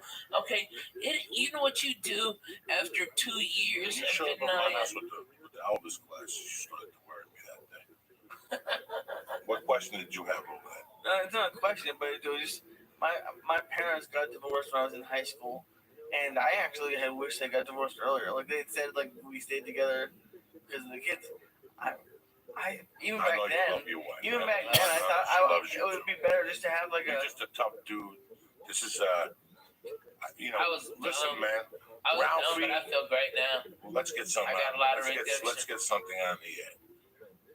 Last Comic Standing is a great show, and it shows a lot of comics to the country and a lot of vice versa. I don't even know what the fuck I'm saying. When Ralphie was on Last Comic Standing, he was already a brilliant headliner. Ralphie was already headlining, people paying tickets to go see him. I mean, this just accelerated the program, where now these kids become somebody. Ralphie May was already somebody. You follow me? Ralphie May was already somebody. It went from one thing to one thing, Ralphie. I judged it. I was there. I was there when you were, cooking for us with no money, and also next thing you know, we're sitting on Wilshire Boulevard with a jar of weed in the living room. People just sticking their hands in it, taking weed to go, and who knew it? He didn't give a fuck. Take it. That's what Sean Rouse smoked the fucking whole thing. Yeah. I mean, every time he'd see me, give me $200 to do what you do. It's hard on a person, never mind on a marriage. Yeah. This has been a journey for you. You've learned, and now I hope that you keep it together. Man, I've got so much more peace in my life. I've got so much less stress and less anxiety. I don't have nightmares every night. You have the PTSD from Spellbound? No, that's hilarious. You see the bottom of the that was 12K. Shut your mouth, cocksucker. That was a good angle. All right, I broke my fucking ball, but hey, I fucking got 12K out of it. Word to the mother. No, it's when I had bilateral double pneumonia and a pulmonary embolism, and I had to stay awake for 9 days because they said if I couldn't help my lungs expand, I would die. And the blood clot was so big that because I had pneumonia and I'd broken 2 ribs from coughing. and that's what caused the blood clot to go right. It was right here, and they said that a radiologist was going to come in at 7 a.m. and enter this vein and go into that and find it right there by the lung.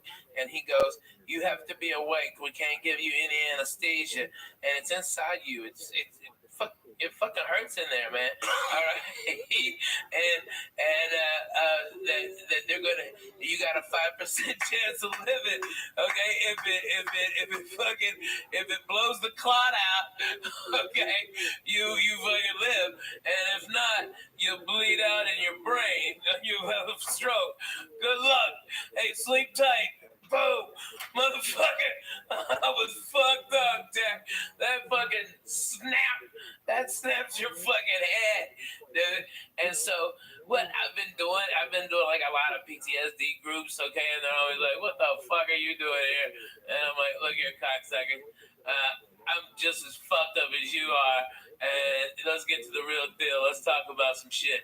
Oh, like you don't even know about. I mean, you know how many times I've gone overseas for the fucking military? Like 19. I'm in a 44 forward operating bases in multiple war zones. Okay, by the way, Afghanistan this time of year is fucking beautiful.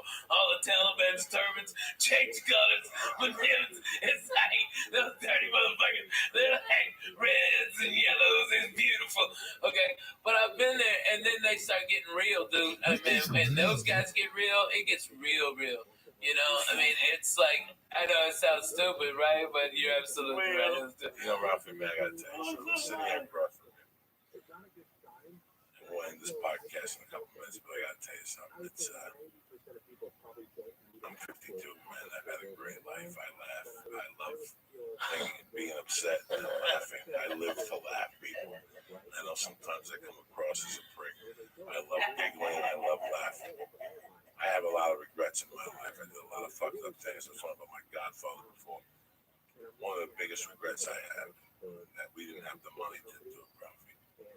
What a mistake that we could go back and rewire that apartment with a camera.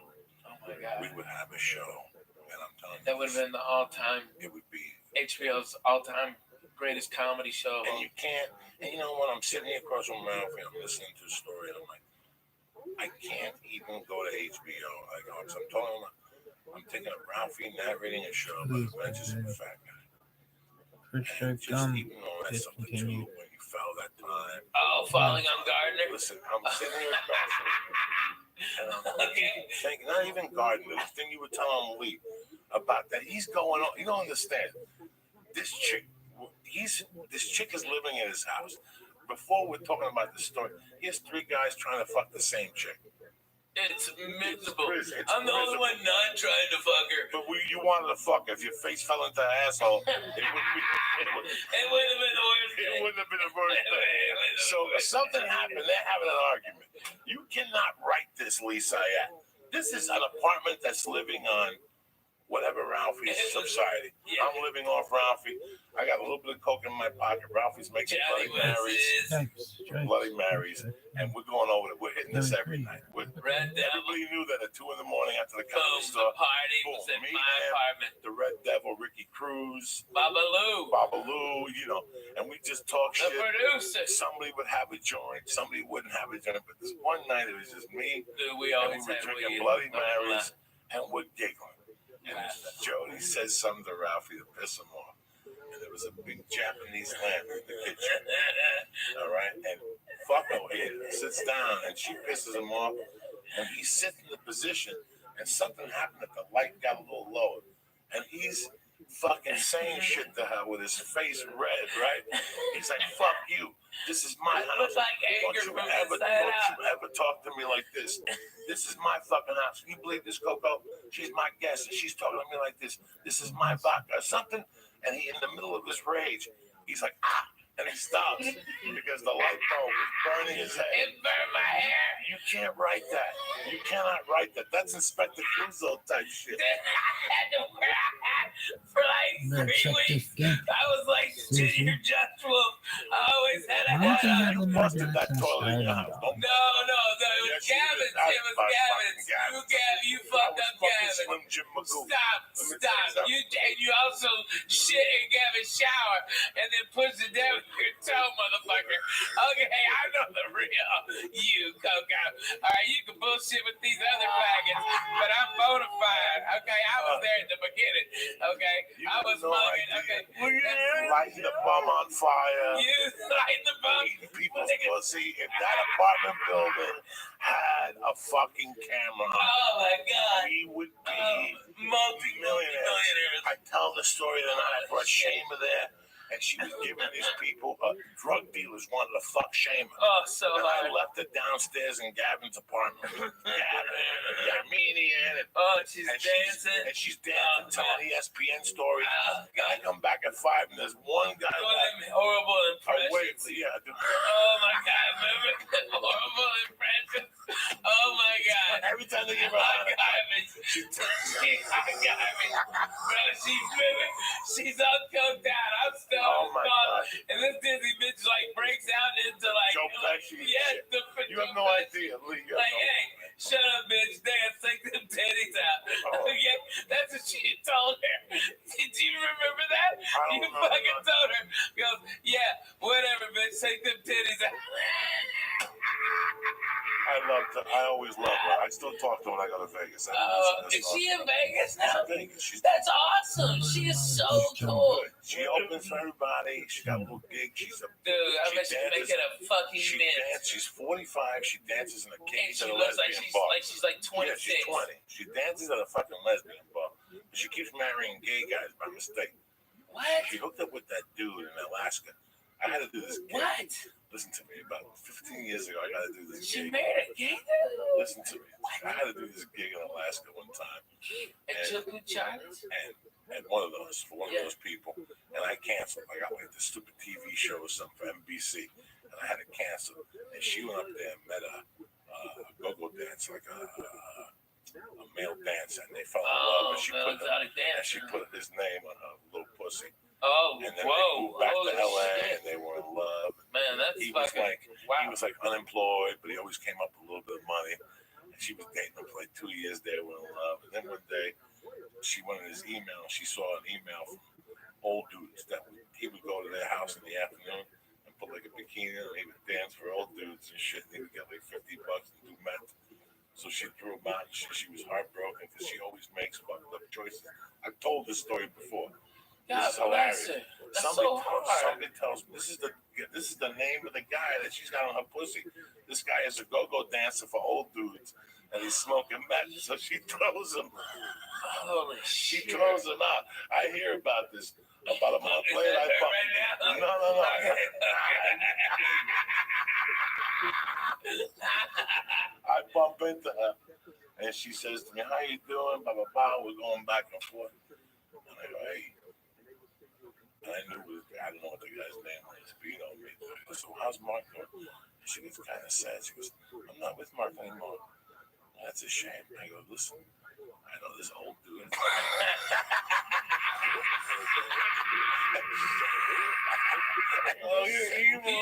You know what, Shava, you gotta give it up to her.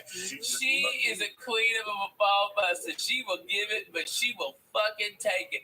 I tell you what, she takes it better than a lot of fucking bona fide grown men. She's always at. Well, She's fucking funny. She came up at the comedy store. She came Hard. up at a fucking comedy club. When nobody Her mother's a biker. Her mother's Gemma. Did you know that? Her mother's like Gemma. Really? Like she was telling me stories, showing me pictures one time in the house. Her mother's like Gemma. And she's half Arab. I didn't know that. Yeah, she's Arabian. She's like Jesus, Iranian. She's beautiful. I tell you, if you Look at look her at her, eyes. you think that she had plastic surgery, and you're like, but you realize it's just natural. She Her and glows. Her and April Macy used to be real fucking tight. 2 pieces of ass hanging out together. This is 12, Holy 15 years smokes. ago. They're going doing this dirty shows all over the place, and they start doing Armed Forces show. They got a my face. What was before Twitter? MySpace. They got a MySpace page together, and they would do all these dirty rooms, and they got Penthouse to pay them peanuts, but they had something going on in Vegas. They were really trying. And every time you'd see one, you'd see the other. And one day I see Shay, and I go, "What's going on? Where's your buddy?" She goes, "We don't talk no more." So in the back of my mind, I'm like, wow, it's two girls. They went for the same guy. It's some girl shit. About a month later, I find out they're on a trip back from the fucking Sarah Tiana verified it. They're on a plane on the way back, and also the plane says having engine trouble, and they're gonna die. The plane's gonna go down, and all of a sudden they go, we're gonna release the mask. And they released the mask, but only one came down. It was Seamus Mask. Fucking April Macy took it, held it down, started choking her. That's deep. That's savagery comedy shit right there, Ralphie, man. Oh man, Are you still on the Netflix tour? Yes, unruly. We've got the West Coast this whole month, or the next 2 weeks, and then it's Lord's Day, it's Thanksgiving. You got to give back to Grace. I'm hitting Eugene. I got Santa Cruz, Fresno. Holy shit! Look how high Portland over there. Portland. I don't know what I'm on, but man, this is great. No. Seattle. Look at the flying Jew. Oh, he is fucking in sumo land. Jesus Christ. Look at you. Oh my Dude, God. I'm telling you, Lee's that. Get that mustache. Look at Like them villains. Get that mustache all What's the matter, twisted dog? up. You alright? Look like the fucking circus strongman. You should have seen your face a couple Oh, minutes hey, ago. all the church members up in Canada. First time I'm coming to Vancouver, man. Come out and Yeah, pull me don't out, see it. man. That's the fucking town. That's a town, Jack. I've heard a lot of great things Oh about shit! They're Vancouver. gonna carry you out to the bus. Oh my god! You Oh fucked up. my god! No! That's a fucked up, dude. I had to go through Utah. Those cocksuckers. The cops searched me. Those motherfuckers asked me if I did cocaine. I'm like, the fact that I'm this fat and can talk to you proves I cannot do cocaine. I've never done it. Okay? And then the guy asked me if I want some Quaaludes. He wanted my own Quaaludes. And I'm like, what the fuck year is this? 77? Can I buy Quaaludes from you? Well, give me 20 fucking grams of Triceratops horn, you dumb fuck. There's nothing there. You know what the official quote was? The one I gave him? Because I was fucked up. You know what I was fucked up on? Cold medicine. I had a sinus infection because I had just come from a goddamn Disney cruise with my kids. Okay, we flew to we were in the Bahamas, and I was on that fucking that boat of germs. Okay, and then I flew to Denver, so I went from 82 to 12. Okay, fuck me. All right, and I had all this shit in my head, and it was horrible. So I started off with like all the Dayquil stuffs. Okay. Like fucking just like Dayquil, Theraflu Day, okay, like every Mucinex day, every day shit they had. And I dried up a little bit. I wouldn't have boogers coming out of it, okay? Alright, this is the real deal, okay? Alright, but I start shaking, nigga. I start shaking because I'm all fucked up on all that cold medicine. So, okay, Coco, I'm not gonna bullshit you. I got the NyQuil out, I'm trying to smooth this ride out, I'm trying to fucking mellow this train. And then I just take a big old swallow of fucking NyQuil. It wasn't weed. I played NyQuil roulette and lost. Okay? And you know what my wife goes? She goes, why didn't you use the measuring cup? And I'm like, what the fuck are you talking about? Measuring cup. That's that cap on the top of the fucking NyQuil. It's a measuring cup. I've never fucking used that in my goddamn life. I had no idea. Okay, I just drank it enough. I go like 2 shots. Fuck it. When you broke. Okay.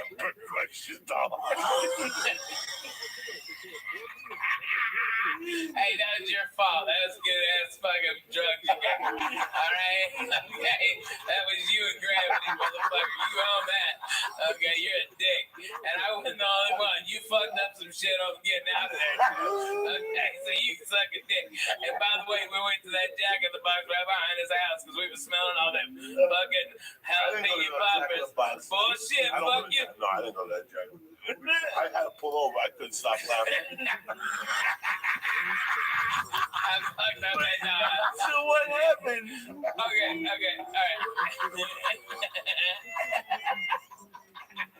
I'll tell you what fucking happened. Denver, listen to this. You keep your balls in, motherfucker. All right, nobody want to see that. All right, I've seen him plenty in my life. All right. Well, put prices out. No, man, fuck you. And let me finish this, you cocksucker. All right, because I know you don't believe me, but my wife goes, "That's a measuring cup," and I'm like, "Well, I might be dumb, but you're a dirty bitch. I ain't never seen one in a dishwasher. That's just gross. You like the same cap? That's disgusting." All right, and so I was just like, "Fucking hit it." But you know what? I quoted them because they were just making lines up about me.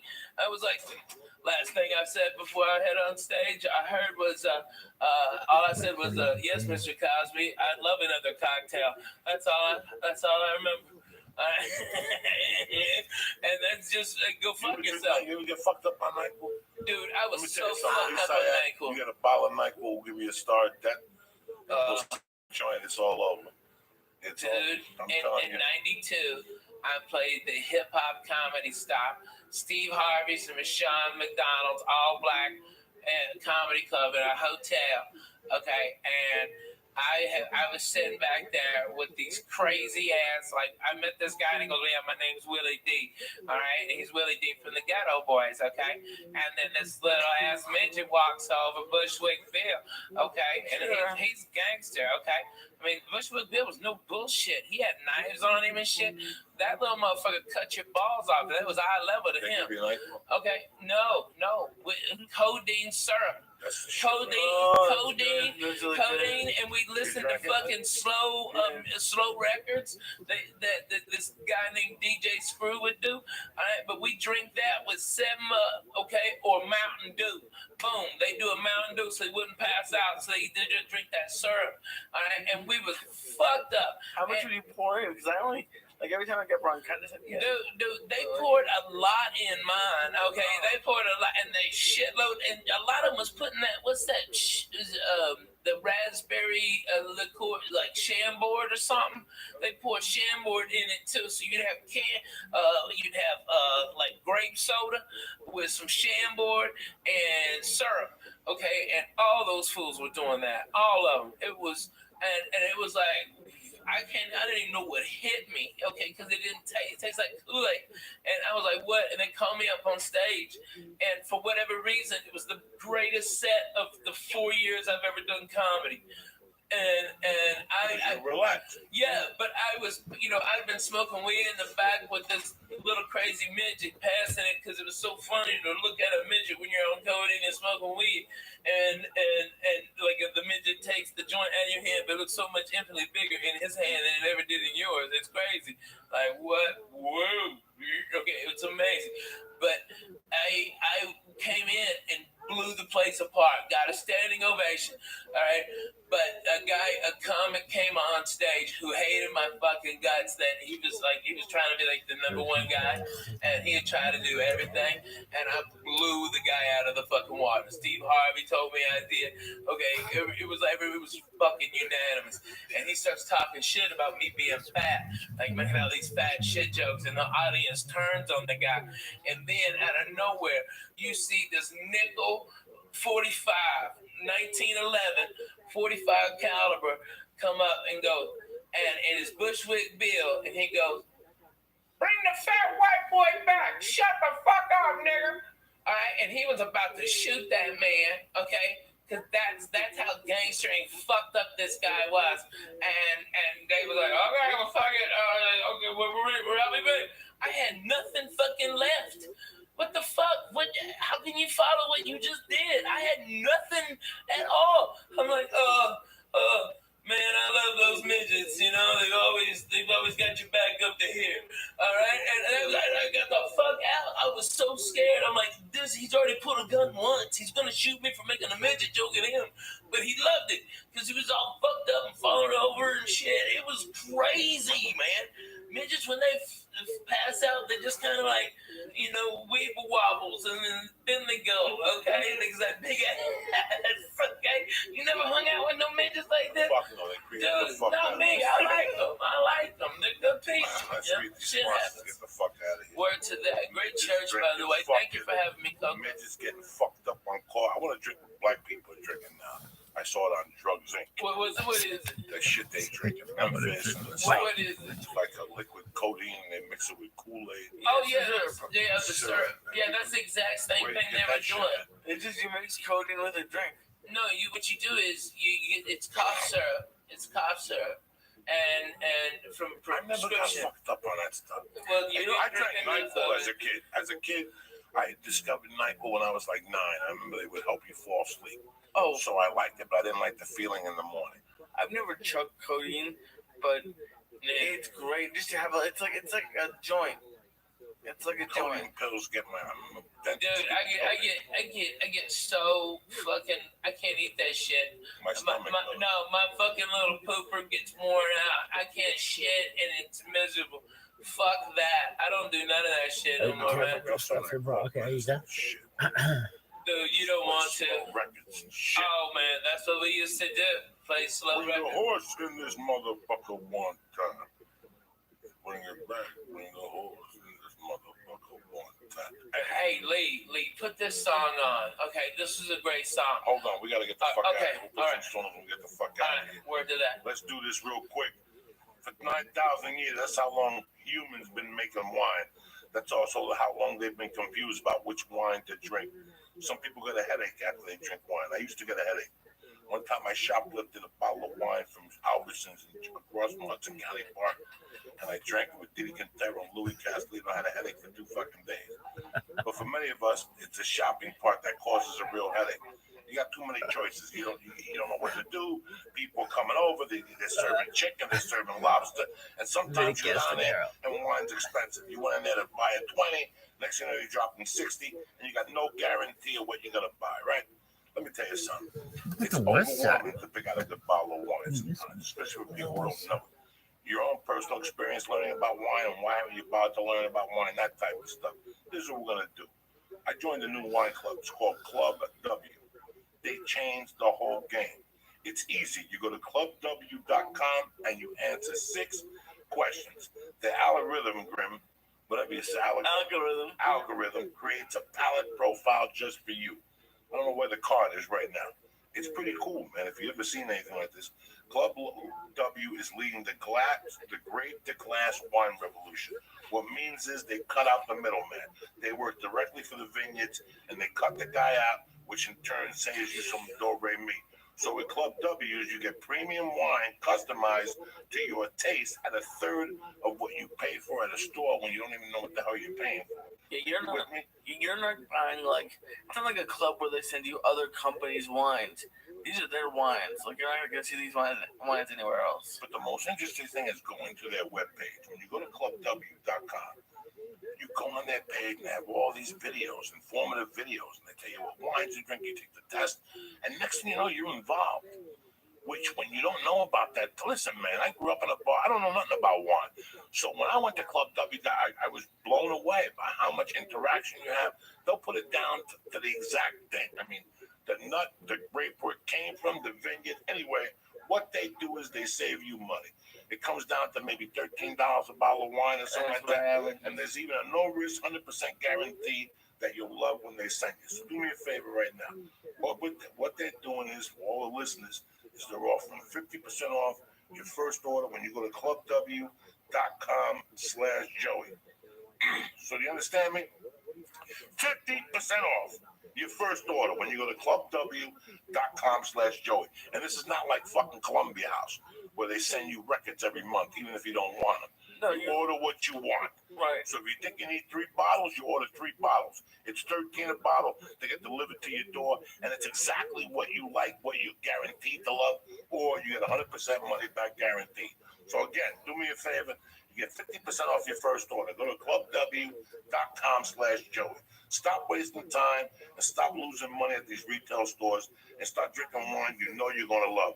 So go to clubw.com/Joey to get your 50% off, all right? I'm doing it just to get this I know spot you've to been bring to Thanksgiving parties. You involved Just get doing it. no, but I'm just saying, Like, let's say you have to bring stuff to a party. Yeah, man, Just that's get three, perfect. just get 3 bottles of wine, and then you're gonna have to go to at least one This or two town things. takes the whole week off. There's parties every night. We're off until the start of the new year now. When I used to work in TV, a little bit of work, not really. Yeah, Until Thanksgiving, it's gonna be busy. But then after that, they're out. Everybody's skiing. Yep. It's good to know. Anyway, let me tell you something. I tell you once, I'm going into a heavy season now. I go into like 6 weeks of flying. So this whole thing, dog, I got my on it. I always slap without it. What's the one I take? The Immune, the Shroom Tech Immune. Let me tell you something. Those planes are filthy.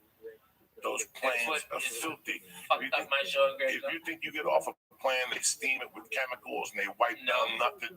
In my bag, there's a fucking deodorizer.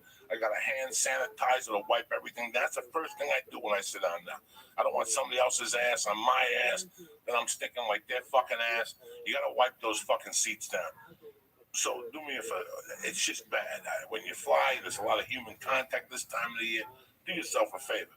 Go to onit.com. Get the Shroom Tech Immune. You boost up your immune system when you have a lot of human contact. When you're flying, we're out. We're smoking dope with different people. You hit a vapor pen. You know, you get sick this time of the year, you lose fucking thousands of dollars. Especially you, Ralphie, man. I can't afford to fucking get sick. I can't. So I don't take a chance. I up my vitamin C when I fly, and I also take Shroom Tech Immune. But that's not only the only thing fucking on it's got. They got Shroom Tech Sport, which gives you more endurance when you roll, lift weights, walk, whatever the fuck you want to do. Even when you fly, it opens you up. They have Strong Bone, they have the hemp protein powder, and they got Alpha Brain. You know, it's with 100% money back guarantee. The nootropics, it's off the fucking charts. So do yourself a favor. Go to onit.com right now and press in. Church. Boom! And get 10% off your first order. And if you get it sent right to your fucking door, you don't have to leave the house. You don't have to go to Whole Foods. You don't have to do nothing. What do you press in, Lee? Church. Beautiful. Number 2, Eddie6.com. What'd your dad say? He loves them. He says that because we say it's 5 for $50. It's half off. They're usually 20. Because it's usually like $20. They're 20 a piece. You get right now, Eddie6, tremendous. 1,200 guaranteed puffs right here. I'm smoking the reefer, but right here, my little fucking cigar here. I'm living like a doctor. I'm like Pacino and Godfather too. You just don't even fucking know it. You broke my heart, Fred. Eddie6.com right now. They got the tobacco, they got the cigar. All right. Then they have the tobacco line, the cigarette line. It's 24, 16, 8, and 0 milligrams of nicotine. You quit smoking with it, whatever the fuck you want to do. My dad likes the I'm flavors. telling you. And the flavors, you can switch it up. Go to Eddie6.com and press in. Joey's Church. Boom! And get 5 for $50, which is 50% off. NailedItLife.com. The Vapor Kings. You want a vapor pen? You like smoking? You like doing this? You want to see the devil? Go to NailedItLife.com right now. What are they running? Tell them. When you use code Joey Diaz, you're going to get 20% off the premier vapor pen on the market for all the oil and wax smokers out there. And if you live in California, they are also the makers of Los Guicharanos. There you go. Joey? So listen, do yourself a favor. Please support Nailed It Life. Please support Eddie6. Please support On It. And please go to Club W. It's a holiday season. It's beautiful. Wine, Save money. That's perfect for you. I'm here to save you guys money. I'm not trying to fucking sell you no junk or nothing like that. Don't forget my main man is where the Nokia Theater. I'm at the Friday. on Friday night. Right Go to RalphieMay.com. Yes, for tickets. Go to RalphieMay.com for everything. Go see if he's coming to your fucking neighbor. I'll pray there soon. You Trust don't me. want to miss this fucking I go beauty. everywhere. I'm in Portland Thursday through Sunday, and I'm in New Jersey next week at the Stress Factory. All right, guys? Hey, I love that club, man. And maybe those they boys love from Repost come out, man. I like those guys. Thank you for coming out. We got Hey, fucked up church, tonight. you know what? The hash fucked me up. Please say it's fucked up. Coco, there's cameras and microphones here, but at the base of it, it's back 16, 17 years, 1440. Me and you, my little glass table sitting by the window, Cracking fucking jokes. cracking fucking jokes. Only Lee's here. Not only Healy, How you feeling, he's the my only brother? audience we've ever had. I'm good. And that's what Coco brought up. The church, what's happening now, made me a deacon. Okay, you'd have been there. You'd have been right there with us, Lee. 15 years ago. I'm proud to have you, sir. Gumbo. Close it up, Lee. Thank you, Ralphie, for coming on. Coco, Don't I forget, love you. Friday night. Nokia Anything for Theater. you, brother. I love you, cocksuckers. I love you. Thank you, sir. And thank y'all for having me on. I really appreciate it if you stuck around. And I know I get long-winded and I'm annoying when I laugh, so I apologize if I laugh. But I love him and it makes me cry laughing, so I'm sorry. Bye. So people love the other one. This show was brought to you by Club W. Go to clubw.com/Joey to get 50% off of your first order. That's right, you go to clubw.com to get 50% off of your first order. I'll see this later.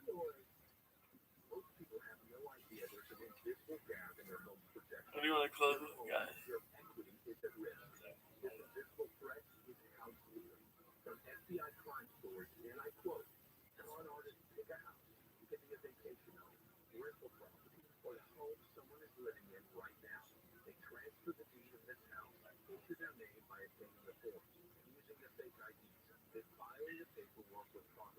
This show, The Church of What's Happening Now, would like to introduce you to PetNet.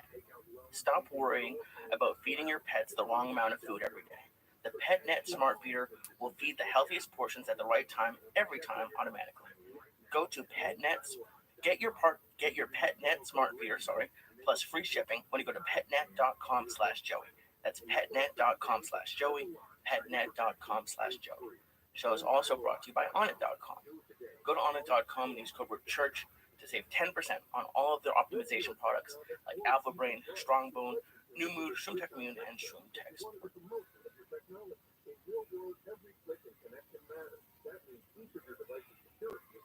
Oh shit. The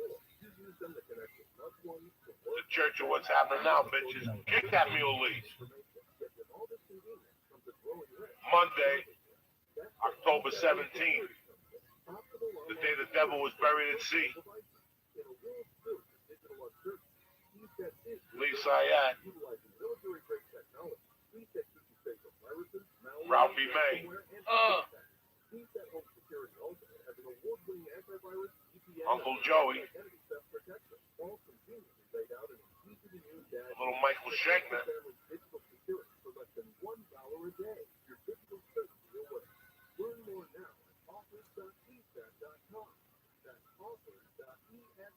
Oh shit. Break out those fucking bazookas. Uncle Joey's in your living room tonight.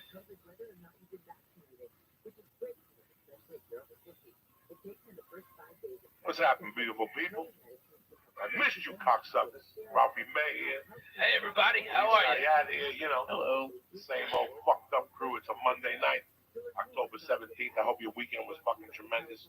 We had a great weekend. I want to thank Chicago for letting me take my special in their beautiful fucking city, which I've always loved to death. I finally got Lee over there. I turned them on to a hot beef fucking combo with the sausage, with the fucking green peppers and the onions. Just forget about it. That's what fucked me up. It's not like the hot beef with sausage combo. Right. It's the combo. That's it. The combo. My god, they're crazy. I love it. Which one did y'all go to? Big House. Strong. It was close to the thing. It was a World Series. You know, right. You don't want to go up there. We didn't want to go all the way down. We didn't listen. I don't like fucking around. We were taping. I had to do shit in the afternoon both days. So we just kept it light, like Lee and myself. And I gotta tell you, it we didn't keep worked it light at all. No, we didn't. It was just great. It was a great. It's the reason why they picked that city to do the special. That's amazing. It's such a great town. It really is. They're great audiences. Really they're like blue collar but smart. It's a rare thing. And they're not shocked by shit. Chicago. Fuck you. How nice are I lost my phone in the hotel and they turned it in. They turned it into the front desk. Fuck yeah, that's Chicago, man. Where'd you lose? At the restaurant? I don't know. We were at the restaurant. You got up. When you saw me, you got up because you did not have it at the restaurant.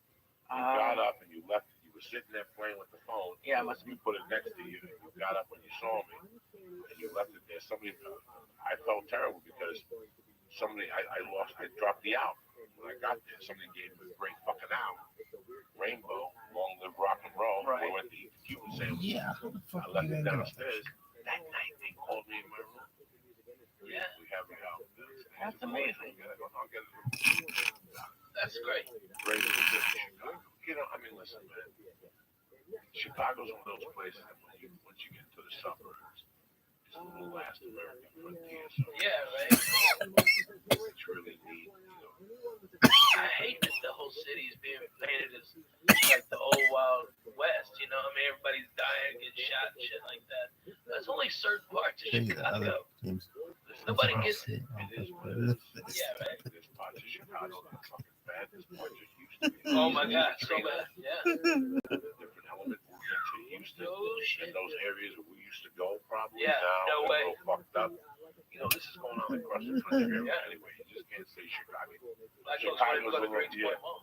Chicago's a scary place. Look what happened last year in St. Louis. Oh my God, yeah. Tensions are still like on the verge. You know, and that's so crazy because I used to go to St. Louis as a kid, and man, I remember in like '84, they had this whole 4th of July down there. Okay, I mean, for every white guy, there was 2 black guys. Okay, we're all listening to Kool and the Gang, eating fucking hot dogs like Americans. All right, fireworks. Everybody was having a blast. I can't believe that town went to what shit is today. You know what I mean? I mean, it's like I've never seen more people having more fun and no racial BS bullshit anywhere than at that fucking 4th of July. It was fucking outstanding. Kool and the Gang. Shit. Now, let me ask you this. Where were you growing up that you would go to St. Louis? Clarksville, Arkansas. That's funny because that was the big city for my wife. Yeah. Like, that's the team you watch when you grow Oh, up. yeah. Nashville, not once you grew up in fucking Paducah, right? no, South of in Paducah. between. No, that's Kentucky. She grew Yeah. up in where the fuck by Milan. Oh my God. By That's Milan. like Jackson. That's like Jackson. Yeah, a couple hour. Yeah. east of Jackson. We go to St. Louis to watch the games, Right. and then we go to Memphis to watch wrestling, and we go to Hot Springs to go to the horse races. My grandfather would get a place. I'm back up. What type of wrestling was there? Oh shit! Was it the guys you saw on TV? Fuck no! When we saw him on local TV, I mean that's where I first met Spittin' Dick Murdoch, fucking the Funk Brothers. Okay, man, Jerry Lawler. I saw Jerry Lawler and Kaufman fucking wrestle. And then, like 2 weeks later, I saw Kaufman get beat by a woman, one of these big bitches from Tennessee. I mean, she's Northern Mississippi. probably Mississippi, North Mississippi. Yes, sir. Okay, this big bitch whipped his ass. Okay, And I this saw is that. like a WWE wrestling. It's third tier, but it's legendary. You know, I mean, it was Mid South and something else. I forget the name of the other one, but I mean. Dude, I went to so much wrestling. I saw Ric Flair win the heavy metal belt from Harley Race, and it was his second world championship. And then I saw Dusty Rhodes beat him, and then he beat Dusty Rhodes again for his third championship. It was tremendous. Blood was everywhere. It was fantastic. That wrestling was so fucking good, dude. I remember as a kid spitting on fucking Abdullah the Butcher. I spit on him. You dirty motherfucker. Okay, I spit on him. Who else I spit on? What was her name? Were you in like the front row or was it like? Oh yeah, man. All the kids were down there. We were fucked up on suicide cokes. That's where you ever have a suicide? I don't think so. Okay, it's where you take a Coke, all right, and you tell them just a little ice, a little ice, and then you hit every type of Coke on the fucking thing. Yeah, that's the suicide. Getting all fucking hopped up on that suicide. We call it rainbow. Like Coke, Dr. Pepper, Oh, God. okay, fucking orange, Sprite, orange. orange Sprite, yeah. That's why we called it the rainbow. Oh, Oh, shit, man. Christ. And Oh, what's it that's a taste like? suicide. It's Oh, awful. hot garbage. Cough syrup. Cough syrup, like the red NyQuil. Not even the fucking ghetto one, the green one. But, I used to work at the movie theater and we had good ones. God. Because we had like access to the ices. oh, So yeah. we would make up drinks. We had like the white icy with Sprite was something. We had a creamsicle, which was the white icy with orange soda. Oh, so good. It's, Man, that fucking sounds so good right now. A fucking icy. That bong is deadly, by the way. I just want you to know. I was cruising on nothing, and then fucking one hit of that. This little fucking mule. It And you know kicks. what? We've had the same bong 3 times. Because we've gotten so high, we take it in the bathroom to wash it. We leave it there. I was gonna say who's the Nah, it shouldn't be we unless you got a mouse in your pocket. Tell me. I fucking and I buy the same one because I know it's a listen. Since let's pretend 1985. Yeah. I got my first bong. And I went for the mid-level one. Yeah, It right. was a purple one. With I like two- the plastic with the fucking pistol grip and on the car. I like that. This was because there was glass, but then there was a plastic, like the plexi. Yeah. Okay. But then some jerk off in 1985 or 86 decides to make a bomb that's purple, like dark purple hinges. And it had like a car, like the bottom was flat, but it was like this. You see that black surface there? What's that called there on the bottom? That's holding the turntable. Oh, it is not plexiglass? Plexiglass. It was like plexiglass. Okay, so I get this fucking bomb, and I use it when she gives it to me for Christmas. I use it from like Christmas to like March, and then the bong doesn't suit my needs no more. It's maybe up to here. This bong is, what is it, maybe a foot, guys? 12 inches high, this bong? Maybe. Yeah. Maybe. Put your dick out, measured against it. No. This bong had to be maybe 18 inches. Okay. So I used the bong till about March. She gave it to me 85 for Christmas, and I used the bong maybe till March 86. Well, I was clean and sober. I was smoking dope when I was dating this girl, and I was drinking. But compared to what I was doing 3 years earlier, I was fucking clean and sober. I mean, Lee, I'm talking about, Lee, what we do now times 10, but to the fact that you didn't know what you were getting yourself in. And this was clean and sober for you? This was clean and sober. I gotta say. Because there's people in my family who think I need an intervention. No. Okay. Okay. So. You want a number to a good rehab? I got one. Okay. So. Sure. Yeah. Right. Good. You gotta assume from, Okay. Let's be honest. From here to.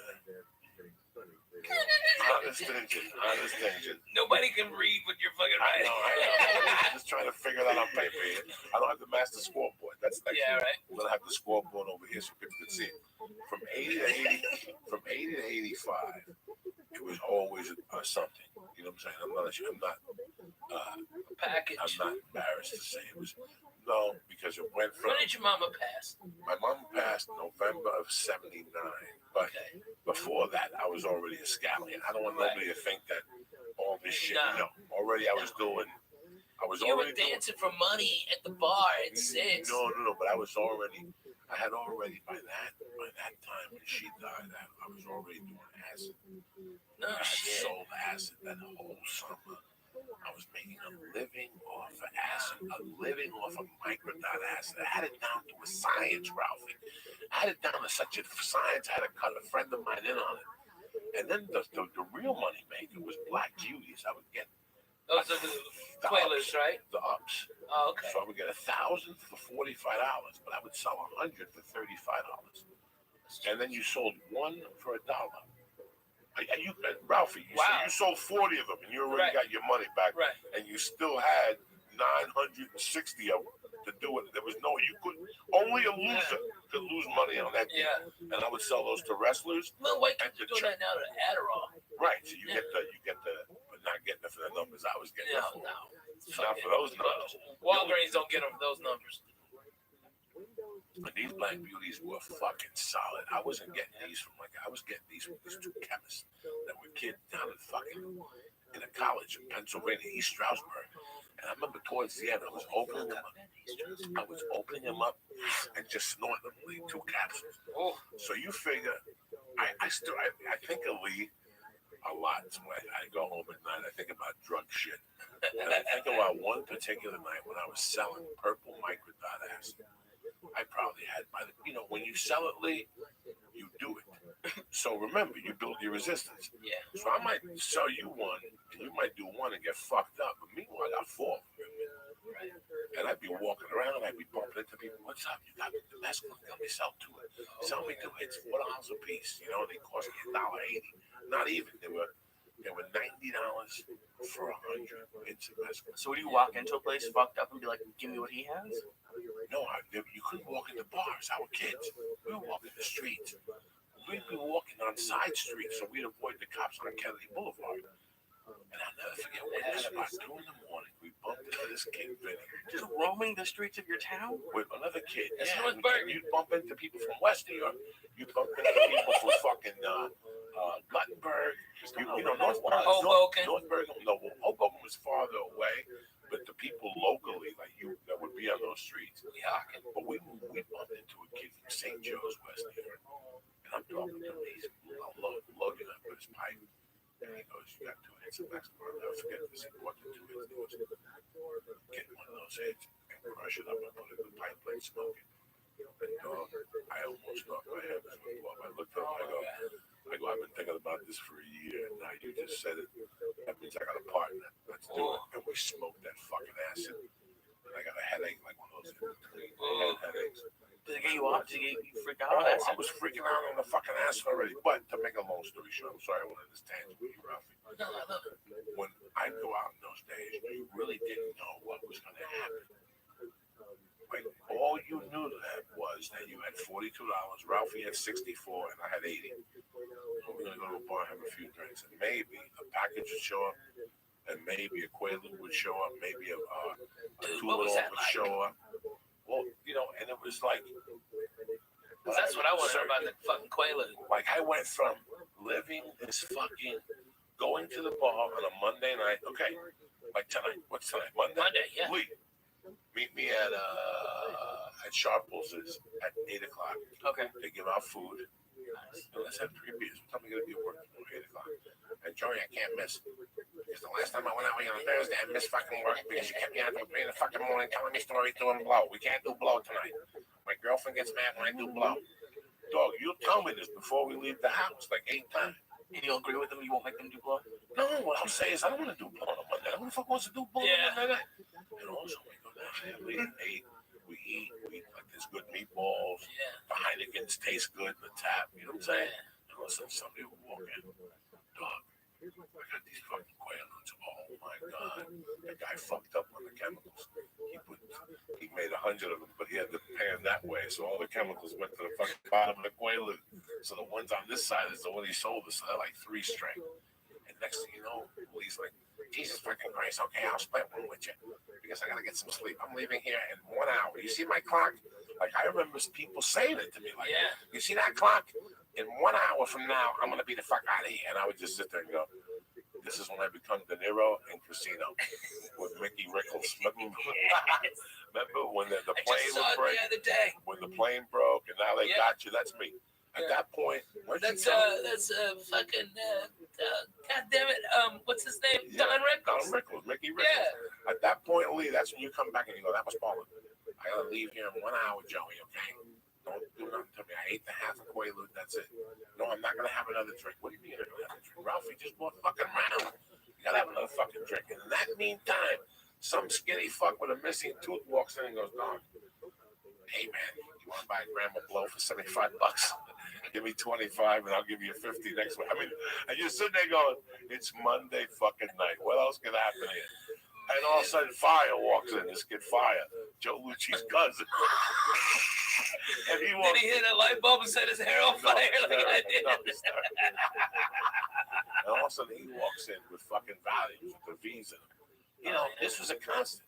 And now I never had anyone come up to ask me that at a they don't even ask you. They just get a drink. And all of a sudden, they wave. And next thing you know, you go to the bathroom to pee.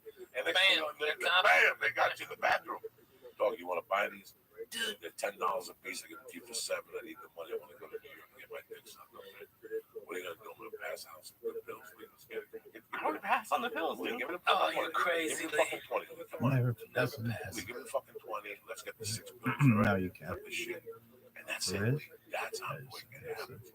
You went out thinking you were going to have orange juice and a hamburger and watch the game. And you're going home jacked to the gills at 5 with a gram of blow in your pocket and 6 Quaaludes you didn't want. And your dick's mysteriously wet. But because I owe you $20, I gave you 3 of the Quaaludes to hold. You know what I'm saying? Yeah. Because I don't want the Quaaludes. Yeah, because I don't want them either. I don't want them. Oh man, George would be holding and didn't even know it. He didn't check the inside pocket. So that was. You pawn off your drugs, essentially? No, not Like some all my people drugs. carry it sometimes. Listen, not the Coke. The Coke always went home with pop. Okay, don't get me wrong. The package, there was no putting away. There was people that said, "Oh yeah, a gram lasts me a year." I do 2 lines and put it away. That's great. That's great. Once I stop, it ain't stopping. It's like M&Ms. It's like cigarettes. It's like anything else you put in front of me. I think that honestly, okay, for the people at home, okay, Coco is the head preacher man over the church. What's happening now? I've been a member of the church. I might have been the first member. It was just the first member of the church. It was us. And okay, the last time I saw Coco do exactly what because he's talking about the 80s like he was a demon then. 10 years ago, Thanksgiving, pardon me.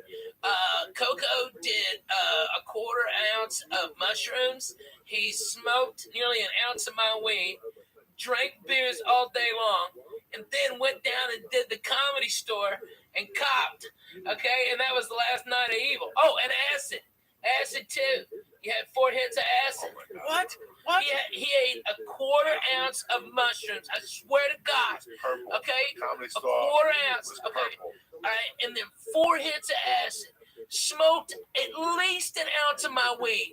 Drank all my fucking orange juice. Okay, I had to call the Canyon store twice to come up and bring more orange Tell them juice. about those sandwiches, dog. Oh, dude. Are they still there? Yeah. Tell them about the sandwiches you used to buy. Okay, I get them to Uncle set up fucking chicken salad on toast. Nice. Stop. With The avocado. chicken salad, yeah, avocado and tomato.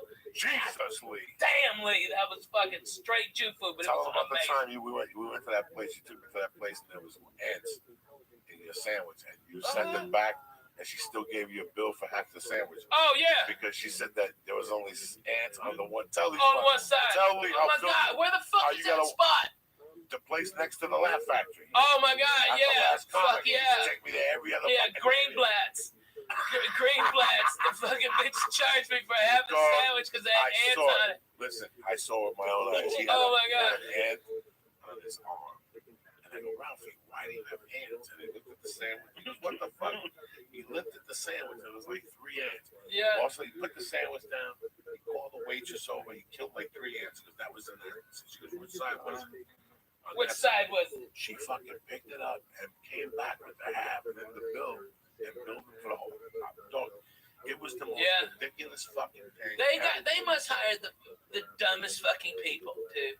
I went there at the time before that, and I got a fucking salami and egg sandwich. Okay, that's a strong move. Okay, late at night, boom, I had a couple of pops, I'm stoned as a bone, boom, that's great.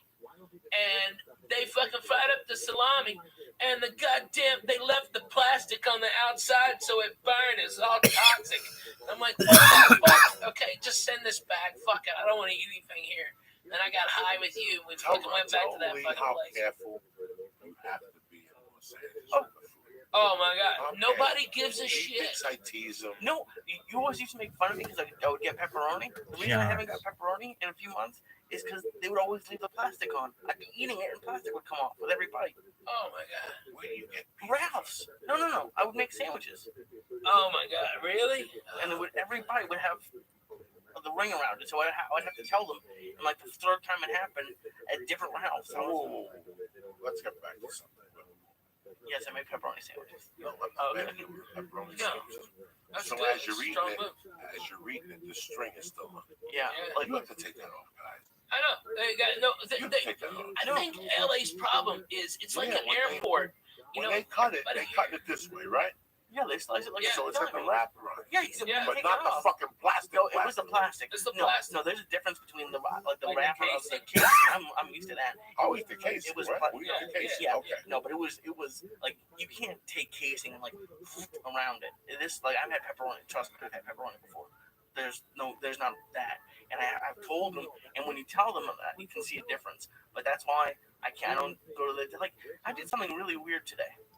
What'd you do? Oh my God, shock. I left my cart at Ralph's. I got pissed off because they didn't have what I wanted. And, like the deli counter was full, like way full. And I was looking down my cart. Cold water? No, Magnolia. That's a busy fucking. Magnolia across From the barbecue place. barbecue place. A family-owned house in Dayton has reopened just days after issue was analyzed by dozens of people. The earthquake death toll in Japan has now risen past 100 people. Japanese officials said more than 200 people are still missing. Southern weather forecast like partly cloudy to south good temps in the low to mid 60s. Metro LA, OC, the beaches, the valleys. Report brought to you by Lowe's.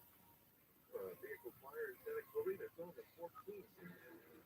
Some outside of the 14th Antelope Valley Freeway before ROTHSCHILD Canyon Road. It's a vehicle fire. In fact, the vehicle is fully engulfed in flames over on the right-hand shoulder. The only good news, no delays coming away from the Newhall Pass heading towards the Antelope Valley on the North 14th. Then eastbound transition to the 605 southbound as car and a pickup truck pulled into the connector over blocks and east through Fulton Tech Road to the 605. Not far from there, turn west on the Fulton Park Boulevard and accidents on the right shoulder. Way up high in the side, I'll stick to that faster. I'm Mike Ryan. At Mattress Friends one-year sale and clearance, you can save up to 50% on select mattresses. Plus, store free adjustable base on qualifying purchases. Choose for better sleep in 2024. The right mattress matters, and Mattress Friend will find yours. Traveling for the holidays? Pure Talk has you covered because they just added international roaming to over 30 countries. That's right. Whether you're making calls from the Vatican or on a beach in the Bahamas, Pure Talk is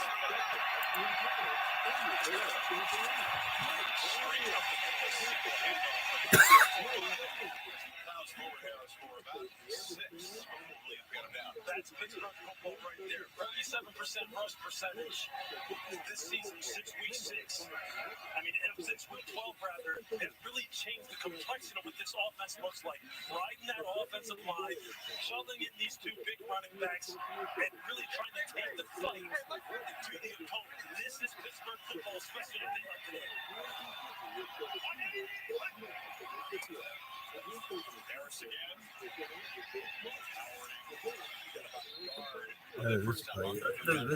I've seen John. The thought of the rivalry in these two coaches, asking both of them, right, hey, what's the viewpoints of the other organization? Is there hatred still? And both of them kind of froze and said, I don't know if it's hatred. There's always been that mutual respect, but it still felt like there was a little bit of dislike. I mean, Baltimore seems to feel like Pittsburgh didn't respect them. Mike says, hey, they just use that to get themselves stuck about buying all that.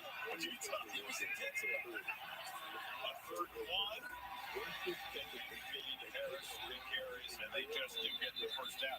Harbaugh felt it used to be more hatred, well, especially because they didn't feel like the Steelers respected the Ravens. Right. Super Bowl could have changed things. Right. We were the old Cleveland Browns, you know, and yes, the Super Bowl, and I think Ray Lewis and Ed Reed and those guys and the winning kind of started to change things from the Baltimore, at least the vantage point that Pittsburgh had for them. Tomlin said he kind of missed the old days when, you know, they had Ray Lewis in here, Terrell Suggs, the same. He said the introduction was a production all in and of itself, and it was. He used to light this stadium up from the get-go. And Rudolph kind of looks the snap into his hands and puts it in the flat. Around the edge, Warren flashing his speed in a sloping track all the way into Baltimore territory. Got a nice block from Connor Hayward, the tight end. This is called X-Solo swing. And Mason Rudolph is going to catch the ball and peek to his right to try to get George Pickens the football. The Baltimore Ravens take George Pickens away. Now, look how quickly he resets to Warren, and they've got lead blockers out front. This is a Kyle Shanahan 49ers play. A quick decision for Mason Rudolph pays off. Jalen Warren, 56 receptions this year, which is fifth amongst running backs. He has really rounded out his game, and he really is the spark plug coming down. On the end around, Alvin Austin, the third. Did he get a chance here? Jet sweep. Nice pickup. Andrew says George Pickens won't block. Did you see George Pickens right there? Shield dog. Others have said that. That's true. That's true. And I was going to say it was rhetorical. I mean, some people said that. There might be someone in the booth who said that. But you know what? And I'll tell you what, speaking of George Pickens, Mike Tomlin furrowed his brow and said, hey, look, development is an ongoing process, and I am committed to this young man. And we're going to continue to work with him. And what he does on the field is undeniable. 3 tight ends in the game. They think it's a Warren. Rudolph on the move now flips it underneath one of those tight ends. Hayward grabs it and is able to pivot, flip those hips and get the first down inside the 35. Have you seen them absolutely shrink their playbook in any way, shape, or form? I mean, look at this weather out here, and look at all the different forms of ball handling Mason Rudolph is having to execute. And right there, what a great adjust right there by Connor Hayward, the younger brother of Big Campaign. Lou, I think part of it is, in talking to Mike Tomlin, one of the reasons why they decided to go today with Mason Rudolph was experience. He said he's played a lot of football, and I think you're seeing that with some of the play calling today.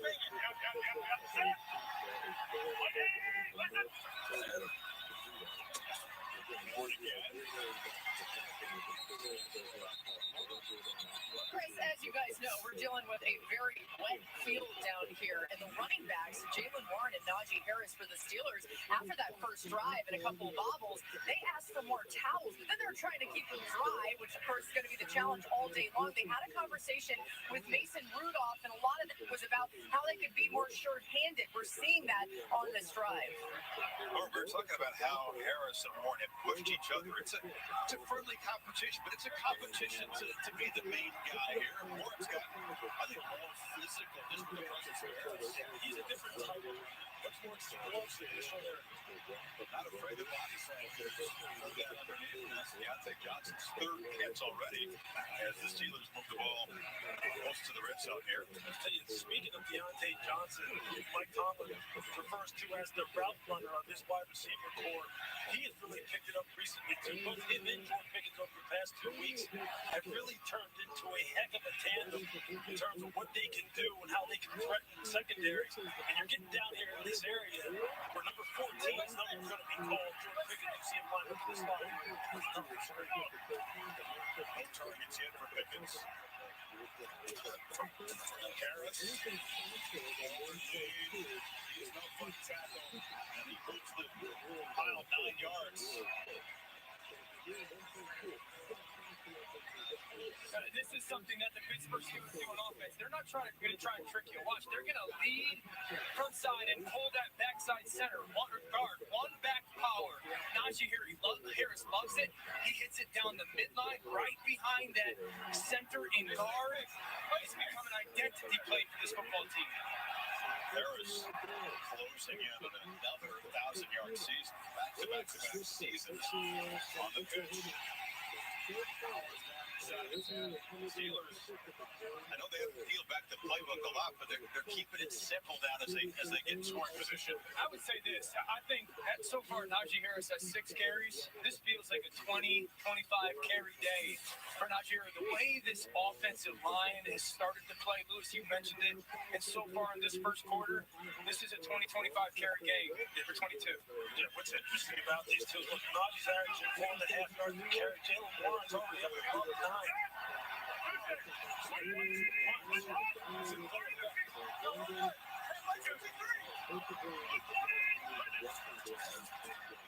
Delivering a handoff to Harris. And being very sure about these things after the bobbles of the first couple series. Michael Pierce, the tackle down at the 5. Yeah, you almost saw Mason Rudolph. Watch, he is going to, it looks like a little bit of a fake toss, but watch, he's going to hand this football off with 2 hands. That is a direct correlation to that first play when there was that fumble between him and Najee Harris. Every handoff should be with 2 hands standing by both football teams. First motioning around on 2nd and goal. Right here, play clock. Two, gotta hurry. Gus gets it off. Harris dives and scores. And the Steelers, with a powerful drive, 12 plays, 76 yards to draw first blood on the road. Harris carried the load.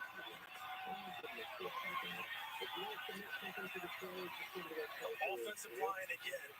Najee Harris carrying the load, but I can tell you this right there. Isaac Seumalo delivered an absolute knockout shot on the pull, on the track. It's perfect execution.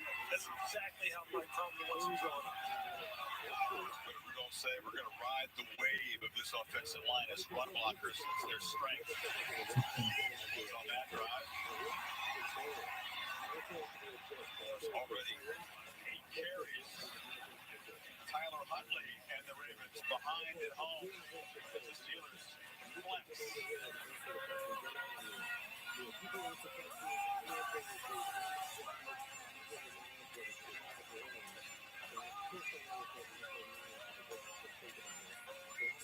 Monday morning, Jonathan Majors, his first interview since being convicted of misdemeanor reckless assault. Your reaction to that verdict? What does he now want you to know? The emotional exclusive.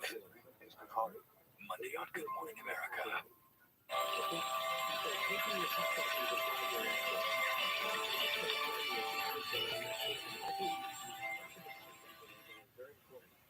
You're safer, young one. Very nice. Thank you. Rainbow sprinkles, jammy filling, and frosting? Friends, Pop-Tarts, pastry mates, lend me your ears. Ow, oh boy, we're coming off the crust again.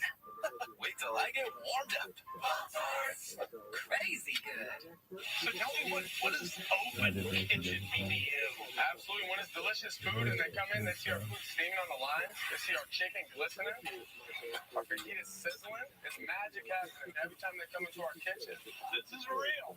The more business expanding, all worlds within the Galaxian Veil will be consumed.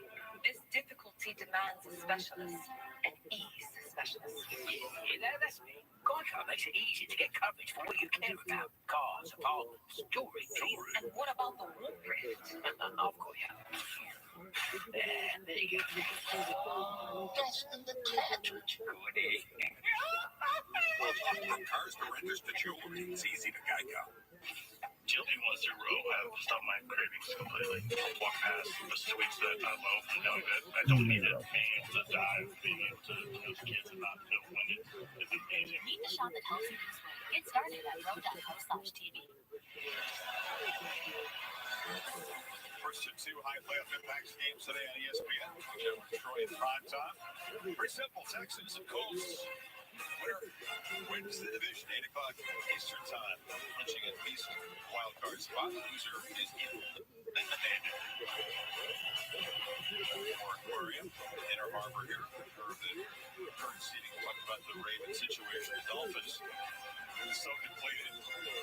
So many key guys trying to find a way against the Bills tomorrow with the AFC East for the first time in a long time. Yeah, I mean, the Miami Dolphins are up against it, just so depleted from an injury perspective. Buffalo right now, they can see the opportunity right in front of them, riding that running game. James Cook, Josh Allen. What a heck of a matchup it is down there in South Florida. That drive, 69 of the 76 yards on the ground, ran it 10 times.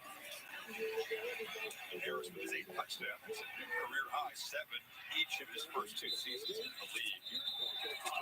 The touchdown that the Pittsburgh Steelers scores is great. So you pull James Daniels. That's going to get Patrick Queen to move. That allows Broderick Jones to climb up. Now watch Seumalo. This is called a trap block on Justin Madubuike. That is absolutely inside-out spectacular. You're putting one of the best defensive tackles in the game right on his back. Yeah, that's not a trap block. That's a knockout. I mean, that is Pittsburgh football. No doubt. That's Pittsburgh football. That's what you mean, Chris, when you talk about riding the wave of the offensive line. That's it right there. See if the Ravens can get that running game going. Melvin Gordon, veteran as the back. He's got the football. Wrestled down by Watt. They're picking up about 4. Exciting times for Tyler Huntley. Not just the start today, but he is a new father. His first child, Tyler Jr., born mid-December. And he's getting a fair amount of sicknesses. Young Tyler is with the football program about 3 nights of good sleep, and then there's that 4th night, which is tough. He lit up to be a dad. He lit up. He was very focused on the game, but when he got to speak about his son, you saw a great big smile come across his face. The backfield on 2nd down, and it's dropped across the middle. We'll try to find Colbert. It'll be 3rd and 7.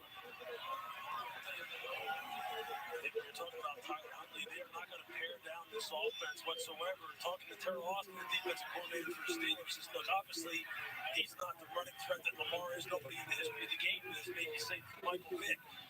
But this offense really is going to still continue to run through the running game. Just think about this. This organization has rushed for 100-plus yards in 32 straight games. So thanks to the running game for them. Justice on 3rd and 7. They have a lot of time to find him. So has to make a long throw to Bill. Good coverage. Joby eventually got your quarterback in 4th down. Yeah, this defensive line here has been spectacular so far. The front 7 for the Pittsburgh Steelers. Crowd the line of scrimmage and put a lot of pressure on Tyler Huntley.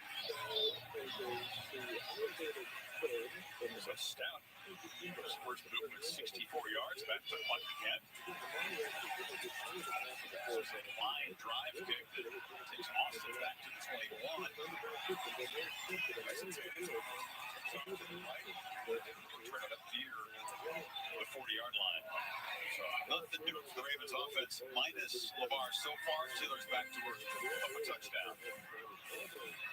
Dunkin' Rewards members score big with a $2 medium hot or iced coffee every day. Scan the QR code or stop by your local Dunkin' to get in on the deal.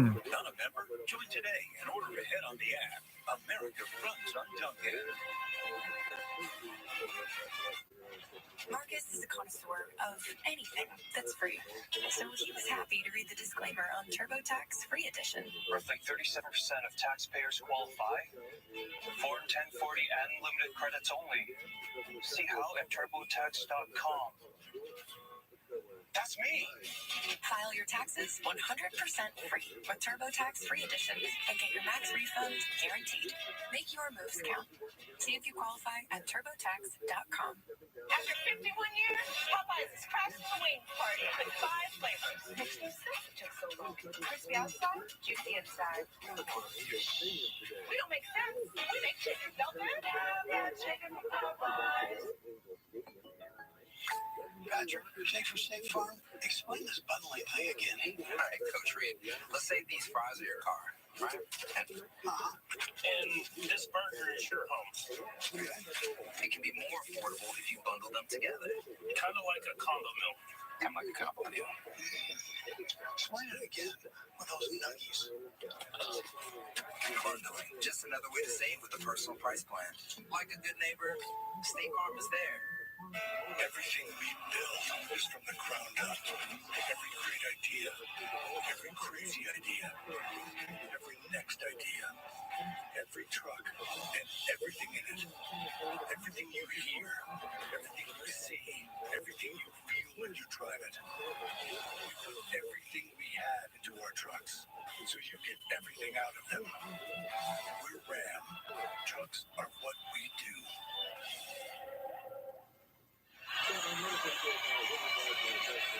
There's Steeler fans here at Baltimore courts. The passion of the Ravens fans has never been questioned.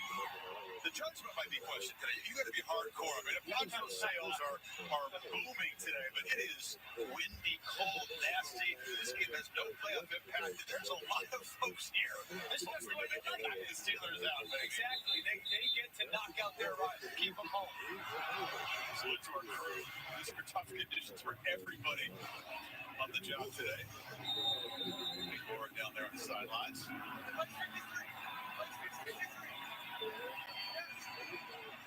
Harris back in the game after riding the wave of the offensive line all the way to the end zone last time. Got the football again. This rate now did get a blow past 1,000 yards. This Pittsburgh offense, of course, very, very rare, especially for a organization like Pittsburgh to fire an offensive coordinator mid-season, but the bump has been pretty dramatic. Yeah, and I think the simplest way to put the change and its impact is they've decided to go at you rather than trying to go around you. You know, they're strained, put a hat on a hat, the finish, and they've certainly put more emotion, more play action, and they've tied things together. That's really what was missing for this offensive football team for the first 2/3 of the season.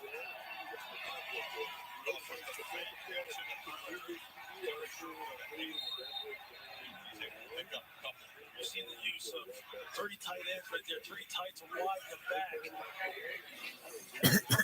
Big personnel has been something that they've used a lot more too since week 12, right? And here they put big personnel in and still run a boot action to get out on the perimeter. So the improvement below is really, it's been the last couple of weeks, including a game against Cincinnati, but you feel this offense really came to life early in the game. Absolutely did. It was sparked by Greg Pickens. He was the guy who was Cam Hayward said what was there for them, and everything started to flow. And the 86-yarder that he took to the house. He was in the slot, not yet featured. 33 Rudolph. The launch downfield. This is Johnson. Gets that. He's being chased by Brandon Stevens. Like though about Mason Rudolph is the fact that look, he identified one-on-one coverage on the outside. Deontay has been stretching the field a lot more recently instead of just running the short to intermediate stuff. He had a step. It's a little overthrown.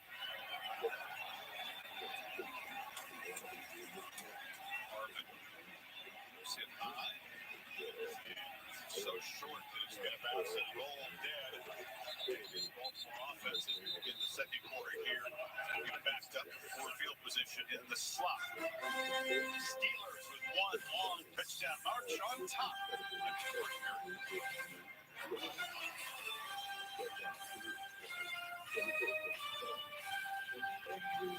Give every morning a fresh start with the Jimmy Dean Delights breakfast. They're chock full of protein and ingredients you want. From wraps to bowls to sandwiches, you'll never have the same old again. We're delighted and hope you try.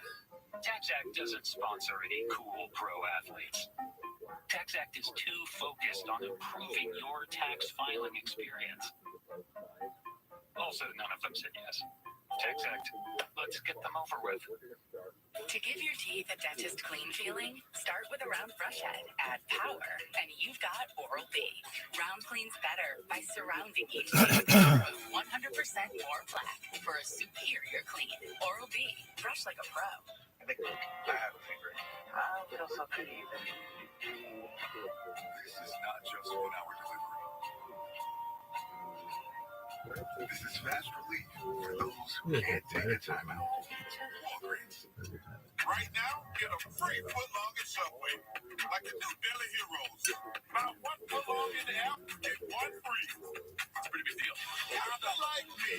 Order in the Subway app today. This sounds like a big deal. I love your dress. Pretty going back in there. I splurged a Yeah, little big deal. because Liberty Mutual customized my car insurance and I saved Yeah, the hundreds. game. That's great. I know, right? I've been telling everyone. Shut up and jam. I just said her first word. Really? Can you take say a fuck. mama? Can you say auntie?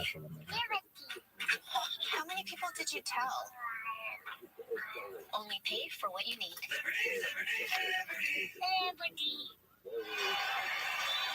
Welcome back to Baltimore. We have Coach Harbaugh here. Coach, how can we limit the Steelers' run game?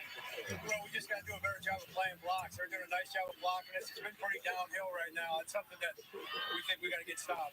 In these conditions, how would you assess your offense so far? Well, I think so far okay. The number one thing is going to be to protect the football, see if we can complete some passes, and we've got to get our run game going.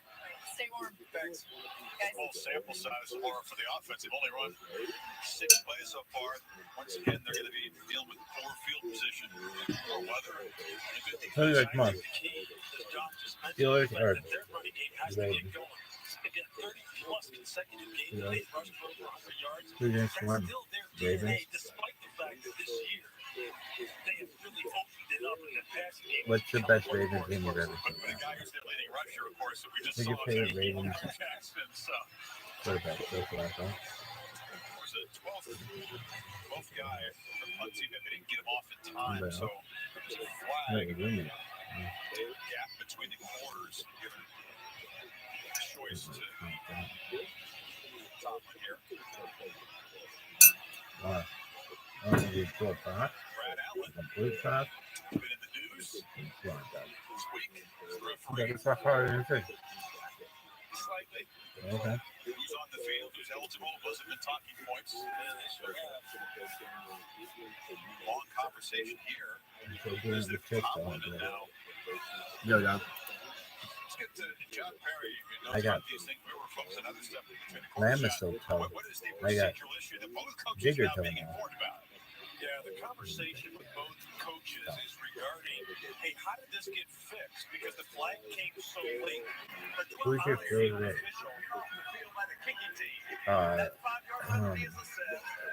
Pittsburgh Steelers offense? Who's your second favorite? So coming after that is the offensive end. Yeah, that's Antonio. No? Good? No. Maybe Terry Bradshaw. Good? No. There was another guy who the hell was there? Quarterback. Rod Johnson or something.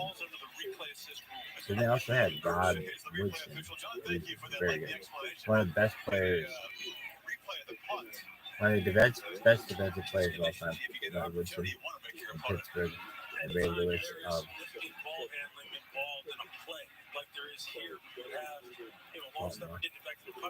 So this is. Do you think you could punch the ball here? I would go for it. Of course it is. Oh yeah, I'd go for it for sure.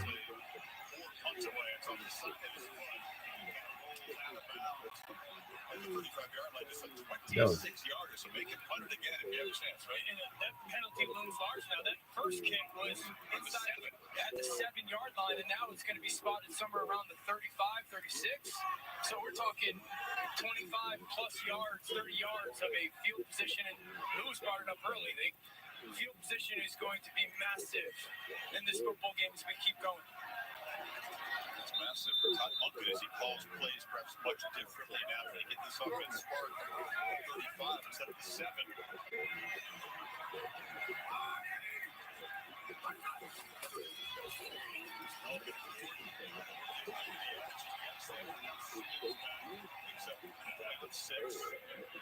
Who's going to be chilling up when it's his 27th birthday weekend, but he will be laser focused on the job the next time the Ravens take the field. And he's the likely NFL MVP. The numbers, while they're very How is good, that pitching much faster? the meaning of what he has for this offense this That's year. fucking stupid.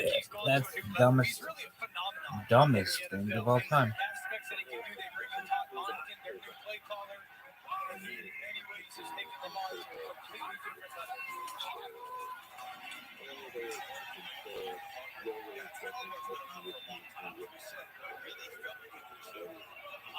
Pleasure and joy to coach a guy like Lamar Jackson in the prime of his career. It sounds like Coach Harbaugh has a viewpoint that while the impact on the football field is massive, it's significantly bigger than that. Like Lamar is an unbelievable talent, and Lamar wants to go win the Super Bowl, and he knows kind of the impact on, again, not only football, but anyway, society. You know, he feels this is a profession. And it can be a business. There's a personal connection between John Harbaugh and Lamar Jackson. He wants to see executive businesses. And Lamar loses the football to the Ravens to pick up their first down. They fumble it away. And Pittsburgh take over in plus territory. Logan Joby comes up with the ball to the grand charge. And to celebrate with some Steeler fans in that quarter. We wondered when the first turnover would happen today. The sloppy field that happens early in the second. It's a fantastic job by 93 Mark Robinson to punch. Watch the right hand come out. Ball comes out. Pittsburgh with a massive takeaway. Steelers trying to cash it in. You come back.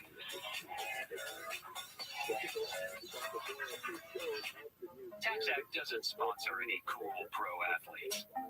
TaxAct is too focused on improving your tax filing experience. Also, none of them said yes. TaxAct, let's get them over with. A car's a car. It's a spa. An office. Hi. A cinema. So, what's next? Yes, definitely car changes. What But is one this? thing stays the same. It's a Mercedes-Benz.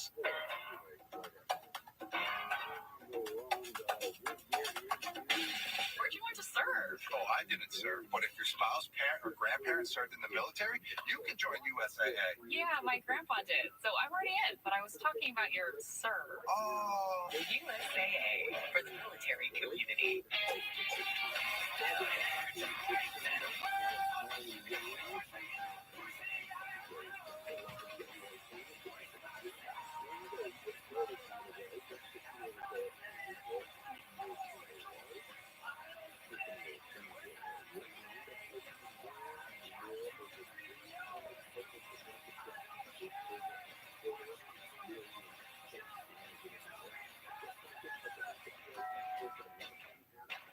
Catch all your favorite postseason content on NFL Plus. Stream every playoff game and Super Bowl 58 live on mobile. Watch exclusive offseason coverage. Catch it all on NFL Plus today. Plans starting at $6.99 a month. Well, Gordon said a couple of Pro Bowl season guys, but as you mentioned, holding onto the football has been a problem late in his career. Yeah, coming into this game, he had 26 total fumbles, 18 fumbles lost, and now he has 19. We talked about it at the top of the show. The Pittsburgh Steelers defense, they walked into the room yesterday, we were talking to him, said, look, ball security is something we are going to try and exploit today, especially if it's bad weather. And for Melvin Gordon, this has just been the first man for him during his career that issue of being able to apply the points of pressure to the football, hold on to it. It's been tough. J.K. Dobbins, Keaton Mitchell out. The running back room depleted. They have signed Dalvin Cook, who will the Jets and joined this team for the playoffs to help out. Meanwhile, the Steelers on the 45. So far,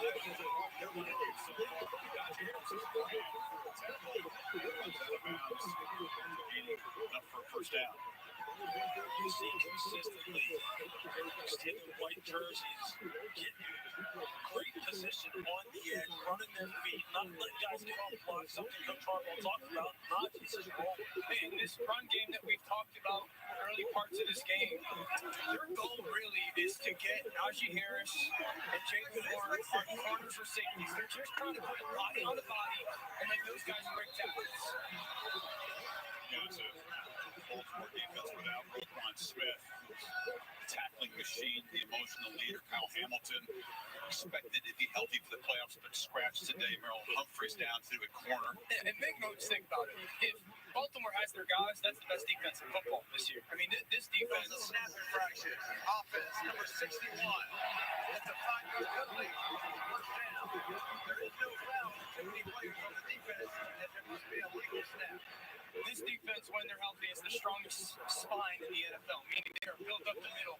Got BK and Michael Pierce, and then those two all-pro linebackers, Patrick Queen and Roquan Smith and Kyle Hamilton. They have their guys. Pittsburgh is not running the ball, at least early on, the way that they have so far. Number 1 in points allowed, 4 yards allowed. Great red zone defense, just right through defense for the first touchdown. Bounces off contact right at the line of scrimmage, but Phillips couldn't grab it. It really is an interesting philosophical shift that you've seen Pittsburgh undergo now. Because for years, there really was a lot of question about why were they such a lateral football team? Why were they trying to attack the C and D gaps and run so many jet sweeps and really run a laterally oriented offense? Why weren't they moving around? And now that they've become that, you just see like the production is coming through.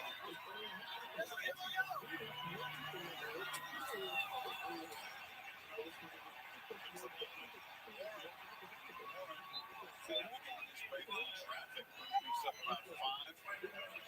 Let get him down. They said great job by Mason Rudolph, though. You're going to get a little bit of pressure, and then you're going to get Jalen Warren to just sneak through. I love how quickly he gets his eyes back to Mason Rudolph.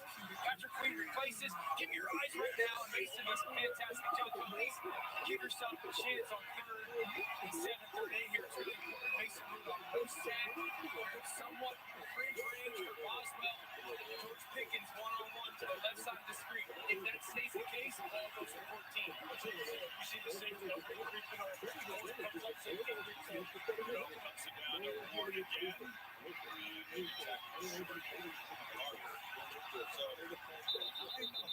Start Ravens say the ball came out at the tackle. Huge pile of Buffalo's convinced they have it. No signal yet. And it is going to be a fumble recovery by Millett. Steelers still leading their case and debating that on their sidelines. So that's a great job of punching at the football. This time by the Ravens. I think it was Delshon Phillips, 53. You're going to see it just intentionally. It was a nice right hand to the football. One turnover for each team.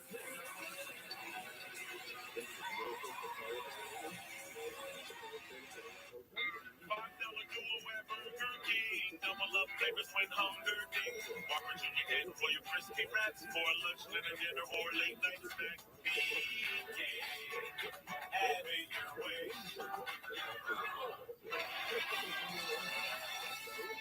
Neither snow-capped mountains nor puddles of water, nor unexpected detours with a 20-foot drainage pipe can stop the ruggedly capable Telluride X Pro from getting you to your dinner reservation on time.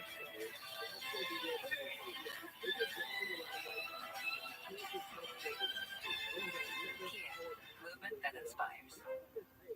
Greg uses Verizon. Anthony has Spectrum One. With Verizon, Greg pays $115 a month for mobile and internet, and another $5 for internet security, plus monthly fees. Ouch. With Spectrum One, Anthony gets internet for $49.99 a month, plus free advanced Wi-Fi and a free unlimited mobile line. That's a good deal. I know. Anthony saves big. Over $85 a month. That's over $1,000 in savings. I'm switching to Spectrum. Call, click, or visit a Spectrum store to get Spectrum One.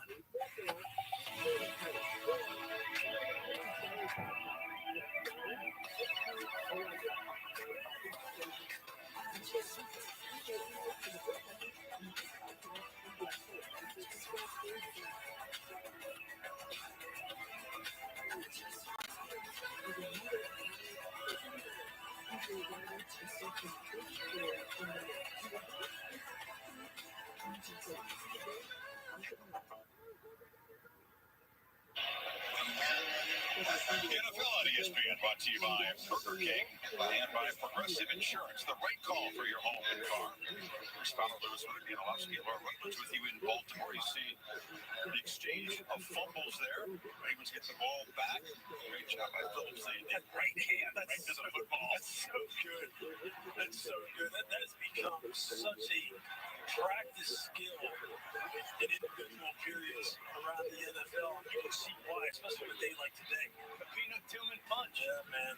The head-on punch right there. Yeah, these guys have perfected it too. Absolutely perfected it. The Ravens, just 9 plays so far, picking up 20 yards and 1 first down. Much needed takeaway by the defense. Again, to lean on him with the running game. But they on the move, looks back to his left, and thinks about taking off on a low ball which bounced. A couple of throws to Hilligan short on by Huntley. I told Lamar Jackson, brilliant season. He was in full agreement with Harbaugh, by the way, to sit out today and get his mind ready for the playoffs. He's leading a different offense. You know, he's been the one seed before 2019, but that offense needed a very specific way to win. In the playoffs, they had to get the lead. They had to be able to continue to run the football. And part of the reason why Lamar, and I said this season, and he's gone to a different level, is it's a way more spread out offense. Lamar has way more control of the line of scrimmage. He has the ability to check in and out of plays for this football team. Huntley on the move in the middle. Slide down at the 40. Lamar, of course, with just 1 win win in the playoff career. That's what he needs to do. He knows that. He's thinking Super Bowl, but just getting going in the playoff, making it along, playing your best in the postseason. 1-3 is his record. And Chris Lewis, that's, I think, in part why they went to Todd Monken, the offensive coordinator that comes over from Georgia. The reason why, third down in the playoffs, and you got to throw it. You got one shot. That guy that on your screen is the reason why he's the coordinator right now, because he takes Lamar, gives him a chance to do that. It's a third down throw right at the marker. Catch is made by Isaiah Likely, who's been a big part of this offensive resurgence. He sure has. Back in a couple of years ago, they drafted 2 tight ends. Both were fourth rounded, Likely and Charlie Kohler. And Likely has become an absolutely fantastic weapon in the absence of Mark Andrews. And speaking of weapons, you want to know another reason why Lamar Jackson has taken the jump up and why this offense has become more explosive? They have better weapons for him on the perimeter. Yeah. When you add Odell Beckham, Zay Flowers, and Sean Bacon stays healthy, this is what happens. And there's a sack. Swarming in and getting after the quarterback is Mark Robinson for his linebacker position, the first sack of the day. This is exactly what happens when Pittsburgh plays Baltimore. They send extra rushers on a regular basis because, again, they want to go ahead and force the issue with the quarterbacks, regardless of who's playing. It's always been Mike Tomlin's philosophy against the Baltimore Ravens, especially since Lamar Jackson has been here. At the first meeting, they blitzed 50% of the dropbacks. That's their highest blitz rate of the season against the Ravens. They've never been, Tomlin says, afraid to come after Lamar Jackson. And why did he say that? He said that because he learned this playing against Michael Vick in the NFC South. Bill Salvage messed them down at the third and extra long. Chris, you guys are talking about Todd Monken coming here. Lamar Jackson told me his offense is like fireworks going off for the quarterback. He also said he thinks he's learned how to win in the postseason. He hasn't done it a whole lot, as you guys mentioned. He knows that's what he needs to do, but this is a team that he feels like has taught him a lot, and he's prepared to go on a run with them. Monken had the firework live, but he did say it was more like a spark from it. So it took some time to get things going quick this season. Escapes the pressure. Very good. Get the marker. Just pulled out.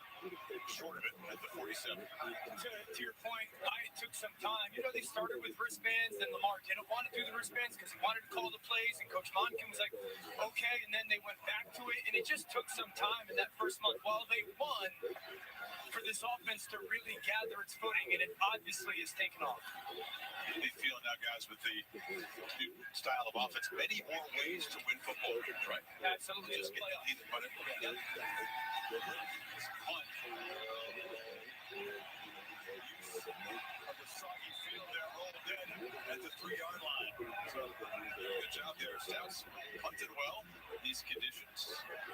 The Steelers, that fumbled the last possession, will take over inside the 5. There's a flag against the Ravens.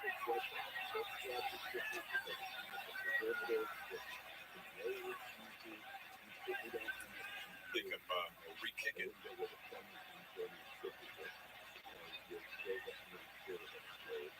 There's some procedural situations on these punts today. As I said, it's a day when the simple things aren't easy, right? You play special teams, I would imagine, a bunch in your career. Ineligible downfield, kicking team number 30. And 5-yard penalties enforced. It's still 4th down. In these situations, you always heard, make them kick it because the guys who just ran down the field are tired. Real thing? Yeah, it's a thing. No, absolutely. Because they make you set up a return because maybe the gunners aren't getting down there as fast. And yeah, I played a few snaps, punt, return, and on special team. And on a day like today, this is where you earn your money. Question for you, Lewis. You're the ineligible man downfield on a punt, though. No, I never was that, but I was an eligible receiver once, and I did catch it. Hey! That was sweet. That was sweet. Right up until I turned and looked and realized everybody was trying to hit me. I'm going to find that tape. Back to work. And another one bouncing, and it's going to go into the end zone. Another flag is down, so stand by.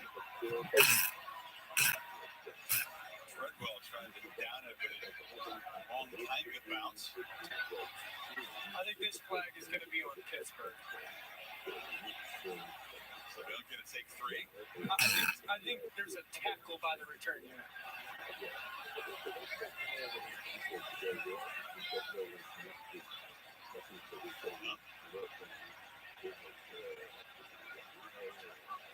Signal a hold.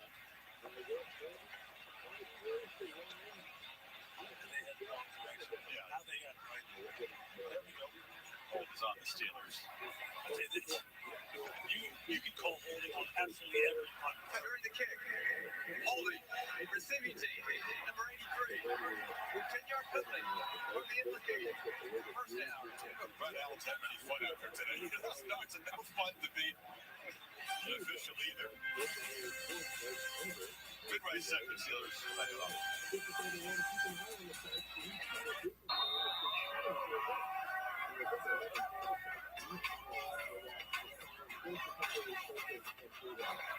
Play. This is not a watch party. Watch party. You said fun.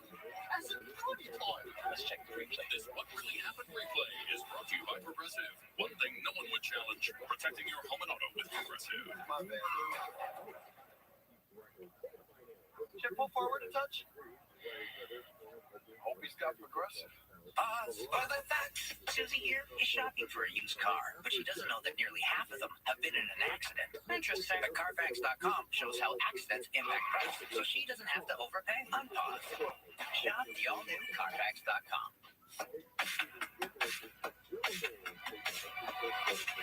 If you love to travel, Capital One has a rewards credit card that's perfect for you. With Venture X, earn unlimited double miles on everything you buy and turn everyday purchases into extraordinary trips. And get access to over 1,300 airport lounges where you just check in and chill out. Open up a world of possibilities with Capital One. What's in your wallet? The NFL season finale begins tonight on ESPN and ABC. Stream games live on your mobile device with NFL Plus. Will Trent. He's got place. He's objectively hot. Wow. Got a brand new bed. Protocol and tradition are the metal from which every cop in this city is forged. The Rookie returns Tuesday, February 20th on ABC. Of course, the playoffs begin next weekend with the Super Wild Card presented by Verizon. 6 games over 3 days. They have big weekend. The Super Bowl in Vegas begins. And with the victory today, the Steelers clinch if they get some help. They need the Dolphins to knock off the Bills or Titans to knock off the Jaguars and tie would help get in. There's a scenario where they tie this game or even lose this game. Still could get in. It's more complicated. Back up to 10. Harris wants to bounce it. This Ravens defense. Coordinated by Mike McDonald. It went from John Harbaugh to Jim Harbaugh, Michigan, then back to John Harbaugh. One of the bright young defensive minds, I think, in the game. And he has earned everything he's got here. This Baltimore organization starting as a volunteer intern and just working his way up through the ranks. And he was fun to talk to. He talked about the fact that, hey, look, we can't let George Pickens get going in this game. And he walked us through how they were going to have to plan, when they were going to press him, when they weren't, when they were going to give safety help. So far, they have limited them in this football game. They need to continue to do so. Go for the pocket. Across the middle. Harris slips a tackle. Najee runs sideways. Instead of turning toward the marker, she went laterally, and you see knocked it down. That's exactly what they want Najee Harris to do. You want to get big man running lateral instead of north and south. And that's how you always try to attack him, inside out, and make him turn his shoulders. As long as Najee's going that way, you have a chance, because then you can just kind of get all your guys rallying to the football. Now here on this big third down again. Let's see what Mike McDonald's plan is for George Pickens, who he's going to play so far in this football game. Lopez not looked his direction, which is very unusual. is playing into that. They try to run forward on 3rd and 3. Warren has stopped short. Brought down by Van Noy. Fantastic play by Kyle Van Noy. I don't hate that play call. You're getting coverage. Everybody's rotating over the top to George Pickens, as Lewis has kind of talked about. And Van Noy just does a fantastic job. Shedding the block of Freiermuth in his 10th year, the wiggle that he has. It makes really a one-on-one block to prevent Warren from going to get that first down. Chris, you see the wind and the rain kind of going sideways. It's a low boot by Harvin, and it's going to take a favorable bounce. Allen Otis do that from field position. About 15 yards from field position. Perhaps the prudent choice. Ravens offense trying to get something going here. 5:07 before halftime.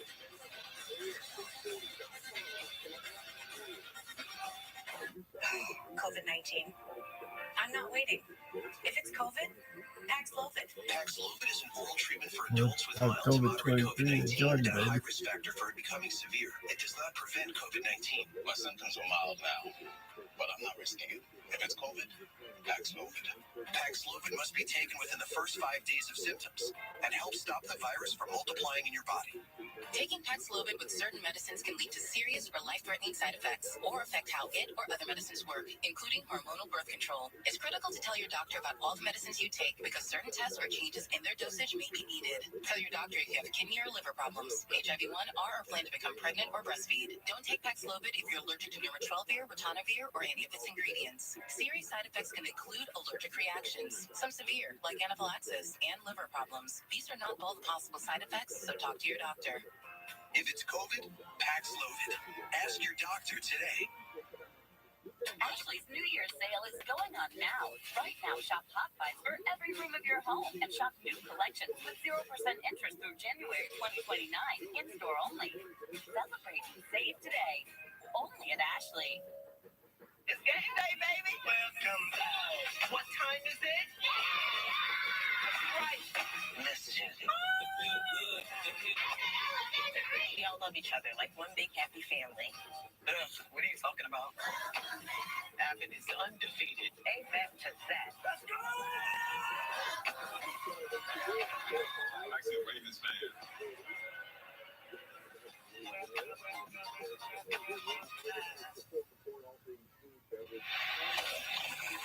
You beat the Niners, then you thought of the Dolphins, clinch the 1 seed. John Harbaugh, you said he did not invent the Steelers. Actually, is there a name for what he's going to do there? Ryan Clark, who a longtime Steeler, actually built the Baltimore Bounce.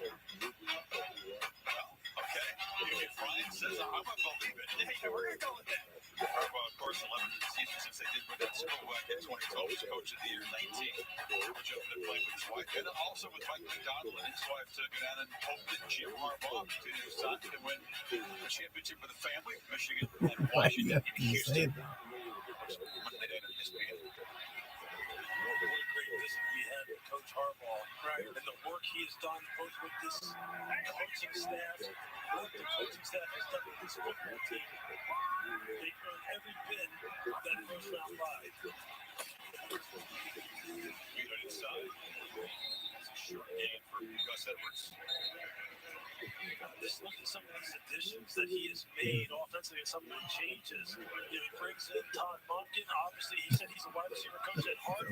And now in his first season, he's taking this offense to new levels. T. Martin goes from wide receivers to quarterbacks. He brings in Greg Lewis to turn to the wide receivers. Willie Taggart, he said, is a superstar. We know who George Godsey is.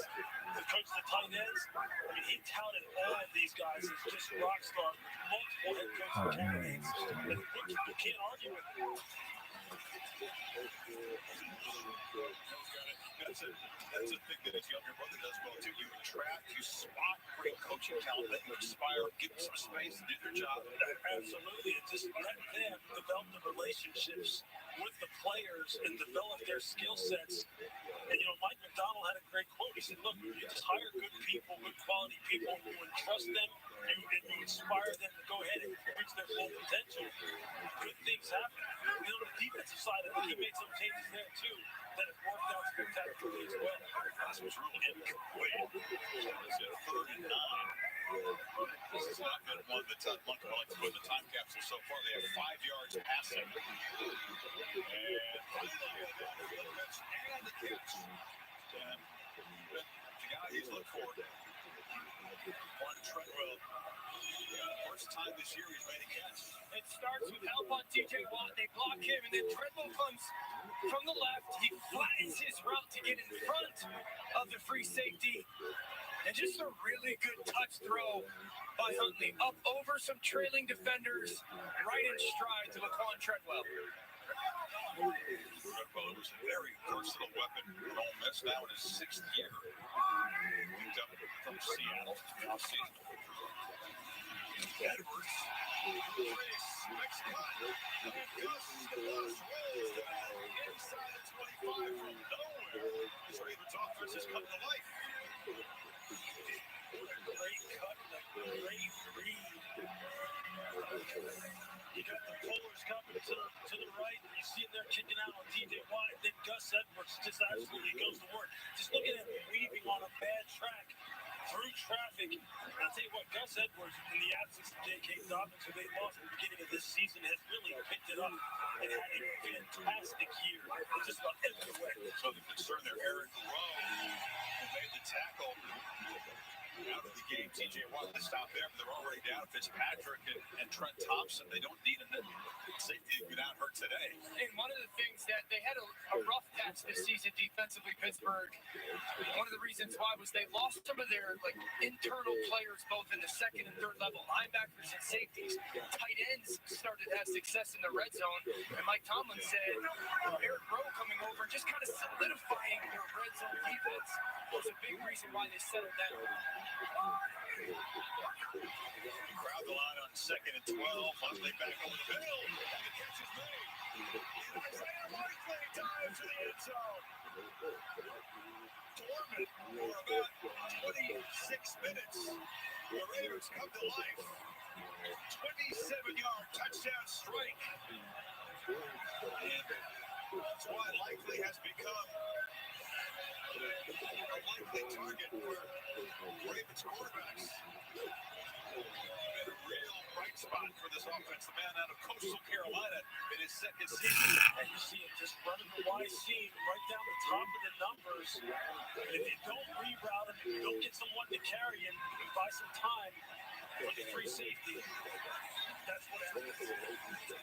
Likely is 5th touchdown since week 12. Tied for the league lead among tight ends in that time span. 7 apiece now. And you see basically just the 3D type of scheme. You see him again, Likely running down the top of the numbers. You see the free safety there, Patrick Peterson. We talked about the fact that they had some injuries at the safety position. Patrick Peterson is making the transition to safety, both out of necessity and out of the fact that he wants to prolong his career, laying break on the football. Result 6. It was a rough start for Tyler Huntley. They hit 5 yards passing before that drive. A couple of completions were 51 passing yards there. And really the 2 completions, the touch on the throws. You saw that 3rd down to Treadwell on the crosser. And Lewis, you mentioned it, that throw to Likely. They bring the backside backer. TJ Watt drops, so he's kind of in between where Likely and Huntley are. And he just throws the ball with touch right up over the top before the corner gets there. 2 very, very good throws. And asking Huntley, like, hey, which one of these guys pass catch wise do you have the best connection with? And he talked about number 80, Isaiah Likely, saying that's the guy that I want to try to get the football to in passing situations. Whenever you're running the 3D scheme, the safety in the middle of the field, do not give them some help down the seam. Put the free safety on. 71-yard drive, 6 plays, and the kickoff will just snarl at the 5. He touched him while he was out of bounds. Smart, very well coached and prepared special teams unit. BK over there, there was a flag thrown. That's going to be a penalty on Baltimore now.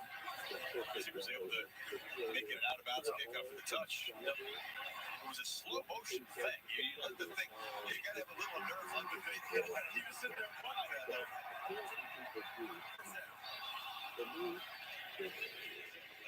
Wants the ball at the 35. Back in 30 seconds. I'm not going to ask her, are you an alum here? No, I'm married to Tim. Ah, Shivery Timbo. Did he ever tell you the inner tube water polo story? Yes, I have heard that a lot this weekend. Hey, guys, Timbo, you got married. Where's the invite, dude? I crush at weddings. Are you betting against the home team at their own homecoming? They are so soft against the run, and their secondary's trash. Just remember to act sad when they lose. Well, those in the building now, these fans were freezing, soaking wet, and watching their offense do nothing until that quick strike drive. Can Baltimore get George Pickens going? Excuse me, Pittsburgh offense. We gotta get 14 going. Really good morning. I mean, Rudolph just said, it's so simple, my job, when I throw the ball, just look for 14 and 10. But he hasn't looked for his way once. And remember, he did really hurt the Ravens in the first big game-winning touchdown pass. Yeah, some big plays. And they said they would cover him differently. They absolutely have. They have a great plan for him so far. They're going to make it very difficult to get the ball into the hands of their big play guy. 2 minute warning. Cisco presents the NFL game-changing block. Lining up in a wildcat formation, Raiders running back Brandon Bolden took a direct snap. Following key blocks by receiver Jacoby Myers and tackle Thayer Munford Jr., Bolden broke through the Chargers defense on a 26-yard touchdown run. Cisco blocks cyber attacks for customers around the world, including the entire Fortune 100 and the NFL. Because when the game is on the line, and it's always on the line, the NFL relies on Cisco. Continue straight. Continue straight. Continue straight. There are some things in life you can't trust. And there are some things you can. With up to 2 years of ink included, you can always rely on the HP Smart Tank from America's most trusted printer brand. Sometimes Jonah wrestles with falling asleep, so he takes ZzzQuil, the world's #1 sleeping brand, and wakes up feeling like himself. Get the rest to be your best with non-habit-forming ZzzQuil. Better days start with ZzzQuil Lights. Hey, deal lovers. Coming in. Here's something new. Having good taste shouldn't cost you a good deal. And in this pop, $7 gets you both. The all-new $7 deal lovers menu at Pizza Hut. Because it's only a deal if you love it. I'm coming in hot. We love our house. It's on a great block, Tree Line Street. The neighbors are observant. And we're back at the Sullivan House. It's lawn day, Sheila, and the leaves are piling up. Bit of an eyesore. I'll say. Dry shave. Interesting technique. That's going to come back to haunt him. Some people clean while they cook, not these folks. At least Geico makes bundling our home and car insurance easy. Saves us a ton. If only they bundled the leaves. You know, I wouldn't have pegged these two as yogis. I still don't. For bundling made easy, go to geico.com. 2 minutes o'clock's on the way from the All-State halftime. Scott Van Pelt and Ryan Clark. Perhaps can clarify the dance earlier in the show from Harbaugh. Take a look at Texans Colts. What's your thoughts on that primetime game tonight? Winner in, loser out. And I think that game comes down to what C.J. Stroud for Houston does in the red zone. He's going to get completions. Indy plays a ton of zone.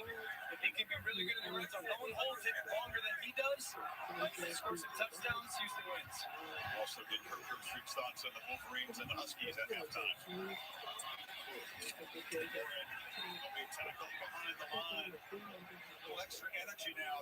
That punch out, that takeaway by the Ravens defense gave them a spark, and now the offense is built on that. You see Patrick Quinn right there, one of the 2 Pro Bowlers of the all-ball linebackers here in Baltimore. He and Roquan Smith. He's turning up the heat a little bit. You love to see it. Love to see it. This is a big 3rd down, though. So if you're Mike McDonald again, think, take care of the team. Take care of the team. Here's George Pickens. If they're going to roll this safety here, he's got a weird fire in his leg. He works the middle of the field. Better guys to work against this line. He's found some spot on the sidelines in the former Penn State tight end. Moves into Ravens territory. And this is why Pickens matters. And I love the fact that Pittsburgh puts him in the slot. You put him away from for our move. Patrick Queen just has his eyes inside. You clear coverage on the outside. And he really has the option route. Inside defender stays there, run away. It's a great play call.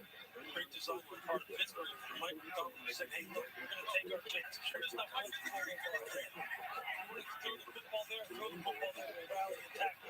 We're not going to get that big play.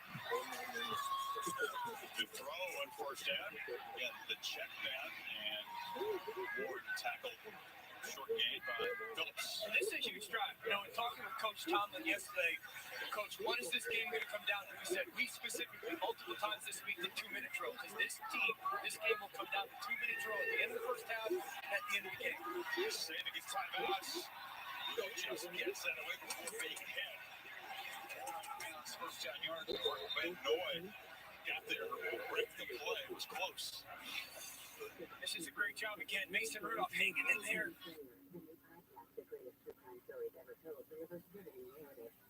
The fact that Warren catches that ball and just gets vertical. What is this here? Just barely. Kyle Van Noyland, another one of those guys, another one of those smart pickups by the Baltimore Ravens front office, and he's being tutored and being coached by another one of these assistant coaches in addition to Chuck Smith. Is just paying off for the Baltimore Ravens. That's good strength by Rudolph while providing also hand strength to keep hold of that ball. But he was hit pretty solidly as he let it go. And big time. And that's, again, Mike Tomlin talking about the experience. You know, and I think for Mason, he's got a little bit more conviction and trust in that pocket. He'll hang in there just a little bit longer. We've seen that a couple moments today. It's paramount for him right now. Completions are good. Hold on to that ball. No sacks. At minimum, you're trying to get 3 points in this drive. Got a great little ball right up in the air. Bouncing around and recovered. Rudolph says it was a pass. Clowney in there under pressure. If they rule that, a fumble would be a sack, which would be big for Jadeveon Clowney. We'll explain that in a second. Gosh, that's close. You just see Jadeveon Clowney again. Great get off, great cornering agility. The front coverage all works together. You see Mason Rudolph talk about the fact he likes to hang in there. We set the game clock to 31. 31 the game clock, please. Look, we just made the point. Like, you can't hold on to the football there. Yeah, I'm saying, but they did a nice job as far as their eyes picking up the crossers, making sure everyone had good vision on where Mason was trying to throw the football. He really.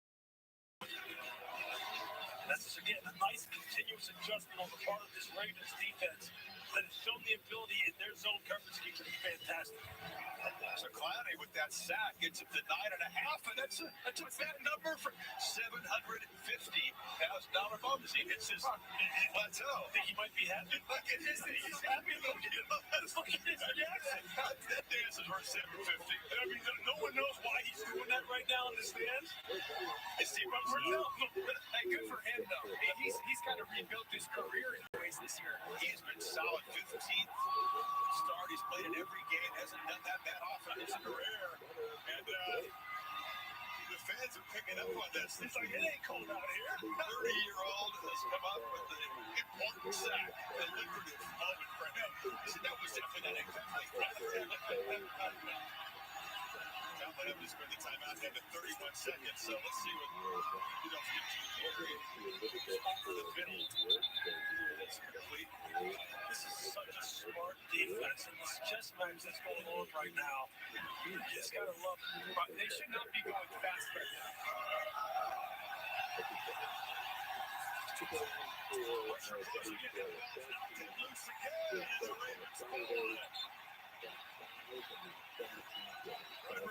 Washington makes the recovery. And Van Noy this time wasn't a fraction late. He got there in time to knock it loose. Hey, great job by Baltimore defensively, but that's why I said don't go fast there. You're 3rd and 12. Your quarterback is holding on to the football. Van Noy and Clowney have both gotten home recently. I would have loved Mike Tomlin to just let that clock drip down there, waste your final timeout with 3 or 4 seconds, and let Boswell try to get a long field goal off to end the half.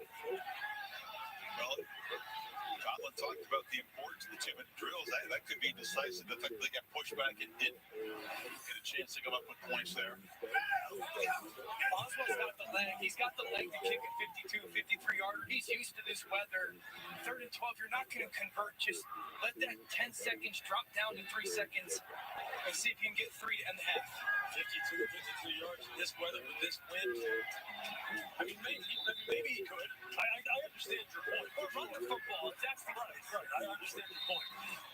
He's been a pretty effective kicker in nasty conditions, but it's a moot point because the sack. It's going to be 7 apiece, and Cloudy can take his celebration to the locker room. There's other guys trying to chase those plateaus in it too, by the way. I mean, that's good defensive play. That's good defensive play for writing down the Baltimore Ravens. Again, playing it top down, making them work their way down the field, forcing them to make a mistake. Hope you're enjoying this warm and dry where you are. 7 apiece, all say halftime. Coming up next. Some people just know that the best rate for you is a rate based on you with Allstate. Because you know that just because it fits in the cup holder doesn't make it to go. And you know how to break everything. And you're definitely not doing, okay, I don't even know what this is, but you're definitely not doing that. With Allstate, you're connected to a rate based on you.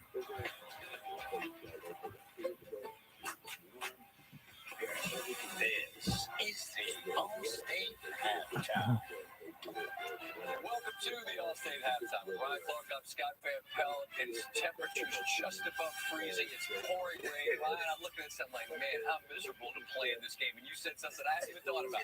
How miserable it is to watch. Yeah, if you're a guy on the sideline, it's much worse than being one of those dudes that actually gets to get on the field and play. Salute to those Ravens and Steelers fans who are in the stands and showed up to watch this. As for what's going on the field, what's notable in the first 16 Well, 30 the first thing is you look at the Steelers' run game early on, it was very effective. That's how they scored that first touchdown. Najee Harris pushing the football in between the tackles. They need to get back to this. Some of this physicality, especially in these sorts of conditions, when you go get a guy like Najee Harris in the first round 3 years ago, these are the sorts of games you get him for, and we saw that be effective early, but a fumble by Jalen Warren, a fumble by Mason Rudolph late, those plays have gotten him away from the run game. A couple turnovers on the plus side of the field for the Steelers in a game like this could be massive. You made an interesting point pre-game about, like, okay, Lamar's not playing, but there's some significant contributors for this Ravens team who are, and their impact. Absolutely. You look at a guy like Gus Edwards. He has the big run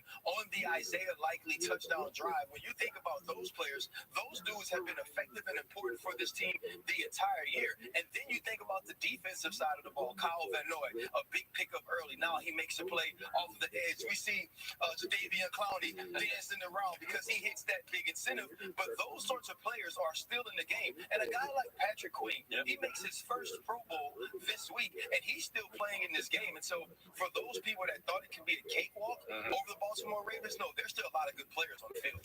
Pittsburgh needs to win, and they need a bit of help. The nightcap is much more direct. It's a playoff game for both the Colts and the Texans. What decides this in your opinion? Quarterbacks. And I think that's a C.J. Stroud sort of game. This young man has exceeded expectations for the Houston Texans the entire season. He's in the game that they have to win, and I believe he's built for it. We watched him come back from a concussion where he was off for 2 weeks. He started to pick things up as that game went along. I think we'll see the best of C.J. Stroud tonight when his team needs him. You made the great point that, look, yes, it was college, not the same thing, but we saw him in a massive spot last year against Georgia. He was great.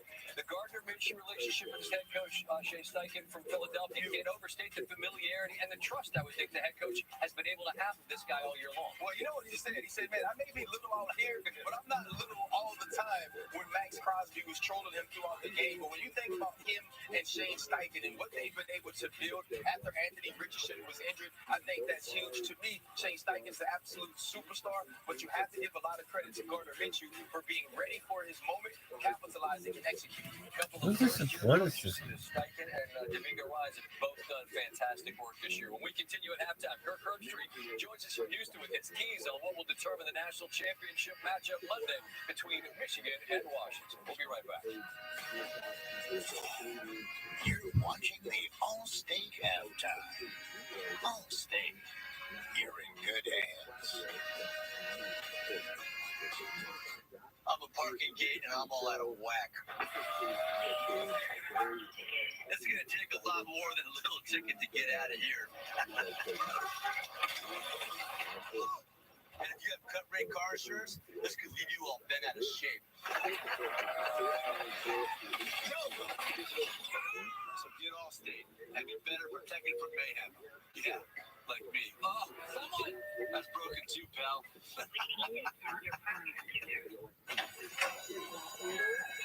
Attention, all students. Today, I'm calling on the trendsetters and the underdogs. And what? The ones that were told they were too much, too small, too loud, or not loud enough. In this game, there's a position for everybody. We run and we throw. We jump and we fly. This game right here is our game.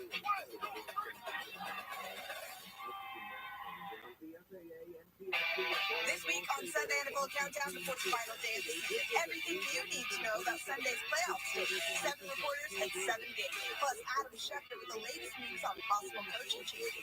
A wild NFL Sunday starts with us. NFL Countdown, 10 a.m. Eastern on ESPN. Welcome back to the All-State Halftime. This week, Monday Night Football means all eyes are on Houston to crown a national champion. During this playoff era, the trophy's been passed back and forth between a handful of teams, but as we step inside the stage where we will determine a champion and welcome into Kirk Herbstreit, Herbie, we're going to have a new champ this year and a little bit of new blood. Michigan and Alabama, the Rose Bowl game you call was a line of scrimmage brawl. The Sugar Bowl between Texas and Washington, a bit more of a track meet, and we get one of each. So what sort of game script do you expect to determine who's this year's champ? Well, I think there's a key on each side of the football. And if you start with Washington and Michael Penix, it's obviously going to come down to what the offensive line can do and giving him time. Michigan is as good as anybody in the country with Jesse Mentor dialing up the skies and making it look like the pressure's coming from one spot, then it comes from another. We saw Alabama struggle with that with the 5 sacks that they had in the first half, and now they're going to have to do the same thing because, as we know, if you give Michael Penix time to set his feet, he doesn't just have Roman Dunze. He's got a bunch of different receivers that he can throw the football to, and I think that'll be the big key on that side of the football. And for Michigan, its ability to win the line of scrimmage, the physicality with Blake Corum, that offensive line, the pre-snap movement to try to create confusion. They did a great job of confusing Alabama, who had a month to get ready. They'll try to confuse this Washington defense to put J.J. McCarthy in some very favorable matchups where he can get the play-action pass going off of Corum in that run game. Joe Moore Award goes to the best O-line in the country, right? And Washington won it. I'm sure the Michigan O-line is going to say, we do a pretty decent job up front as well. I'm with you. Line of scrimmage game, it'll be great to watch Michigan, Washington, and you and Chris Fowler on the call. We look forward to talking when it's done, my friend. Thank you. You got it, bud. All day long on ESPN, starting with First Take through Pat McAfee, college football live all afternoon, getting you set for that college football national championship. It's Michigan and Washington. We will see you for SportsCenter with all the post-game analysis, interviews, and reaction. Going to be quite a Monday here on ESPN. In the meantime, quite a Saturday in the National Football League. It's raining in Baltimore. Not a lot of work getting done through the air. Likely it's got more than half the receiving yards and the equalizing touchdown. Ravens in Pittsburgh. Not enough. 7-7 at the half. Thank you for watching the All-State Halftime. TD Bank, we see a story behind every transaction. You know, Grandma got me overnight. Like yesterday, when this grandma went big for Nate's birthday, Nana went big too. Bouncy Castle. Now it's real nice. She didn't expect the extra charge. $75 for air? That overdrew my account. There's a story behind every overdraft. That's why TD Overdraft Relief gives you an extra day to fix it and avoid the fees. TD Bank. Unexpectedly human. Hey, what's going on? I switched to H&R Block this year. They have a refund advance loan, so I got money the day I filed. You can get up to $3,500. Pretty huge. You could get a refund advance loan up to $3,500 the day you file. Travis,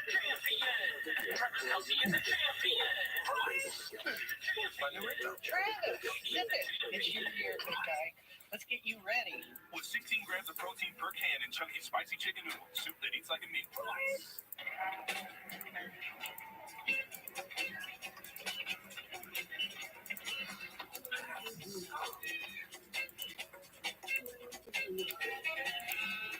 At Ally, our smart savings tools are helping customers find an additional $100 million in savings for the things they don't plan for.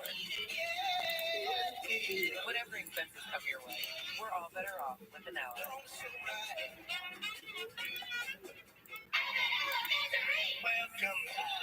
We all love each other like one big happy family. Yes, sir. What are you talking about? I see what he was there.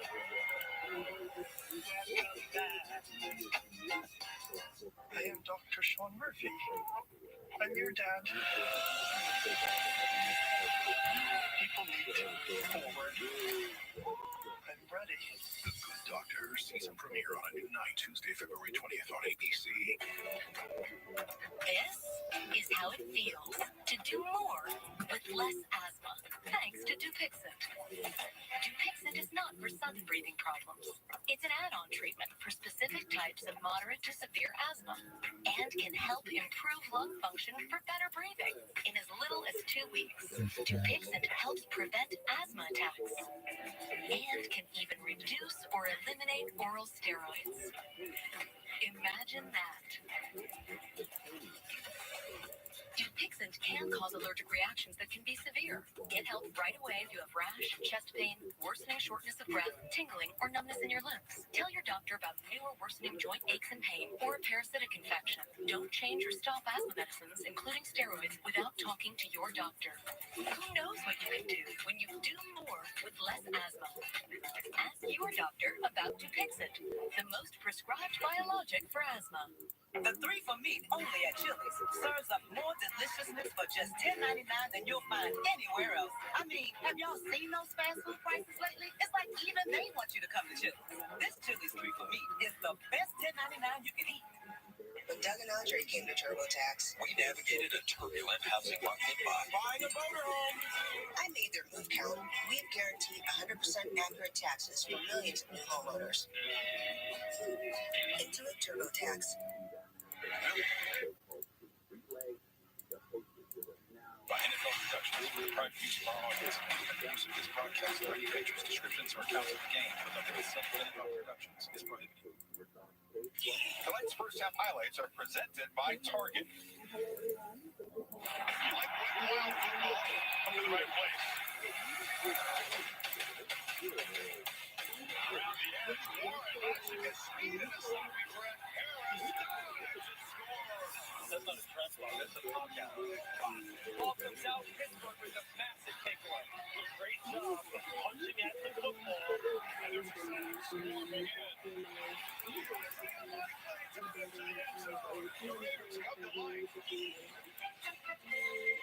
First half highlights brought to you by Target. 7 apiece set for the second half here.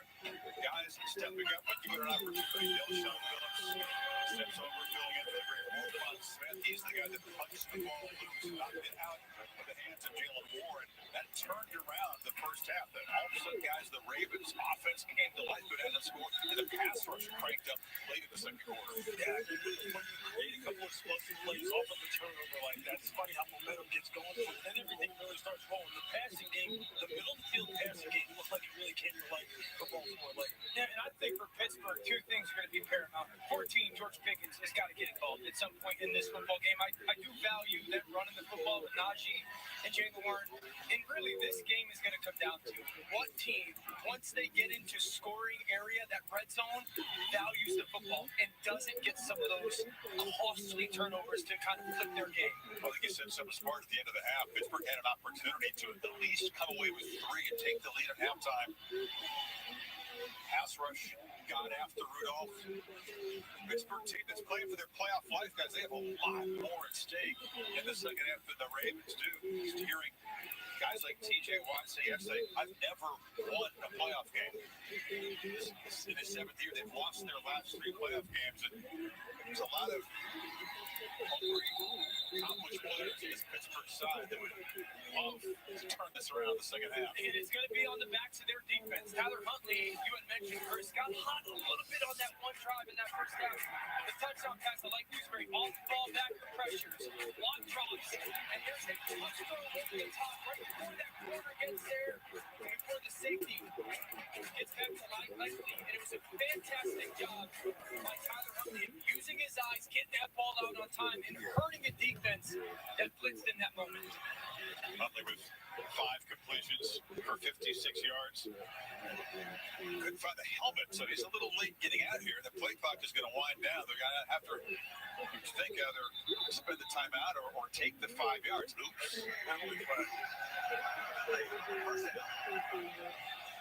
So that's the way you begin the second half. Is first and 15. He could find a lead over there. Yeah, I mean, that's not the way you want to start your second half. But talking about Tyler Huntley again, Mike Tomlin was worried about the safety position. No weakness done for today. You have converted corner Patrick Peterson playing safety. Cost him on the touchdown. It's a first and 15 carry, picks up about 3.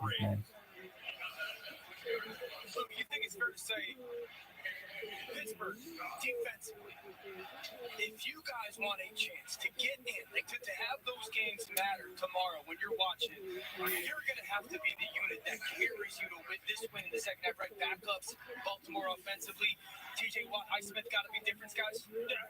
Yeah, for sure. I mean, and that's what they've always been, and that's definitely what they have been, especially over the past 2 weeks. But I think even more importantly, what the offense has to continue to operate efficiently like they have in the past 2 weeks. Run the football, don't turn it over, don't hold on to it. Get rid of the ball there, brought down by TJ Watt, who does have sack number 18 on the season and takes over the league lead. It's third and long. They started with the first and 15. The hustle to get Huntley his helmet. It wasn't done the quarterback. Wasn't it some of the most routine things? Mike Tomlin says all the time, do the routine things routinely. Going out on the football field, knowing where your helmet is might be one of those things. Doesn't feel like anything. Yeah, it does. That's for sure. Simple thing. Well, third and 16, not where they want to be, so at least. Especially with these pass rushers. I want a baby field like I did have fun. Just like that. Like baby. Does have time to scan and puts it over the middle off the hands. Complete Treadwell. Catch the course of the season. The first half couldn't come up with that, and they quick 3 and out. Hey, really good job. I've actually been impressed for the most part for the majority of this afternoon with Pittsburgh's coverage unit. Again, playing against some receivers that they're not going to be, but watch, TJ Watt is going to come in, and then he's going to drop. Huntley ends up vision, and he takes the check down, and then comes and attacks Huntley to force that ball.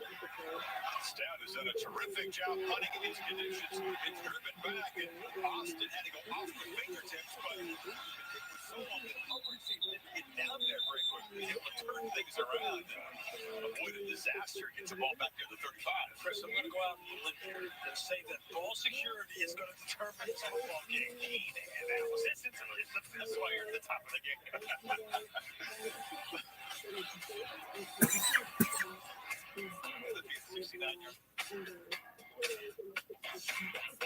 At Target, try fast and free dry mode.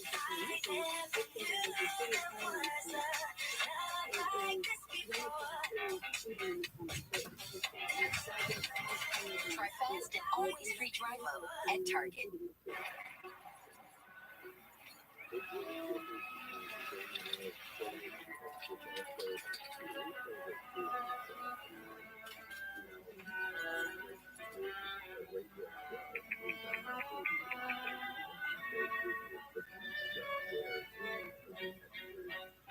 You were made to act spontaneously. We were made to help plan accordingly. Everything I do that's for my health is an accomplishment. Concerns of getting screened, faded away to my astonishment. My doc gave me a script. I got it done without a delay. I screamed with Cologuard and did it my way. Cologuard is a one-of-a-kind way to screen for colon cancer that's effective and non-invasive. It's for people 45 plus at average risk, not high risk. False positive and negative results may occur. Ask your provider for Cologuard. I did it my way. Where'd you want to serve? Oh, I didn't serve, but if your spouse, parent, or grandparent served in the military, you can join USAA. Yeah, my grandpa did. So I'm already in, but I was talking about your serve. Oh. USAA for the military community. Joey has entered the mansion where this season's hopefuls are ready to make their play. It took me a lot of balls to come here. Things are heating up in the field. Is that a walk-off? I thought it would be easier. The Bachelor on ABC and stream on Hulu. Reminder about the high-impact primetime game. Joe and Troy will be in Indy. Kansas CJ Stroud continuing from tremendous rookie season into the playoffs. Comes down to one game. Take on that one. But CJ Stroud has just been spectacular. Spectacular. What Shane Steichen is doing, not just for the offense, but for that team overall, in terms of Indianapolis Colts and the kind of confidence they're playing with right now, that is going to be a heck of a watch. And if not for Kevin Stefanski in Cleveland, you're probably looking at one of those two guys as the coach of the year, what DeMeco Ryans and Houston done and what Shane Steichen without Anthony Richardson, their first-round quarterback, have done, winning in for either of those teams. Inside Pittsburgh. Make these games more meaningful. Najee Harris begins the drive by barreling into Baltimore territory as he's getting closer to 100 yards or 1,000 yards for the season. 15 more there. The Steelers did in the first half. That 76-yard play with Harris grinding it out mostly on the ground, but not a good end to the half. You have to remember how the rush percentage has really ticked up in the last quarter of the season. For Pittsburgh, from a philosophical standpoint, I promise they're going to go back to it here in the second half. Put it in the hands of the running backs. Harris's hands again. Stopped by Pierce. For about a yard. What an interesting situation here for Pittsburgh. You saw Mason Rudolph there maybe at the end of the first half, maybe like getting the ball out of his hands and playing on time like he has done so far in the past 2 weeks. Pittsburgh's got an interesting decision to make here this offseason with their quarterback situation. Mason Rudolph's on a one-year deal. Kenny Pickett is now healthy. What does the future hold for him, given how this offense is looking without him? This is a big offseason for Pittsburgh in many, many ways, regardless of where this starts. Doesn't start on Monday. Harris tries to bounce it. That's what they want him to do. And Jadavian Clowney from that lucrative sack in the first half with a tackle for loss. Laura? You guys are talking about these Pittsburgh quarterbacks. I just want to point out that Kenny Pickett has been a great teammate on the sideline here for Mason Rudolph. It's got to be tough for him watching the starter beat Mason Rudolph instead of him. But obviously discussing what's happening on the field. Also, even at one point, Kenny Pickett went and got a Stafford to help him move a heater closer to Rudolph to keep him warm. I mean, that really stuck out to me, guys. That's being a teammate. Yeah, this is the ankle injury work back in Arizona. He's healthy now, but because he's had his experience, Rudolph might be a little rusty. So Rudolph has to start. Trying to get the snap off before the play clock expires. And see a flag in the field, at least for the timeout. Play game. If I was Pittsburgh right here, you see Mason Rudolph try to get that snap up. I would do one of two things. This would be a perimeter screen, likely to George Pickens. I believe they have to get him the football. Or, honestly, Lewis, I would take a shot. I would take a shot downfield to George Pickens and give him a one-on-one ball. Worst case scenario, gets picked off and you tell him go make a tackle. I like the option of the screen there. I think I want to get the ball out of Mason's hands. He's like a little closer. I don't want to hold it any longer. He has to. Pittsburgh, very sketchy on offense. as the last book presents, I go backwards. There it is right there. All security. Anything that's going to increase the chances of us giving the ball away, especially in our own territory. They take his eyes off the ball to take a look at the rush there, Dan, a little too soon. Yeah, I mean, everything has got to be exacerbated, right? Like, you have to make sure eyes, the ball squeeze for extra moment. Everything's a big deal. Wallace waves and makes the fair catch at the 20. So, Tomlin's Steelers, besides that one long drive, they're struggling in these conditions.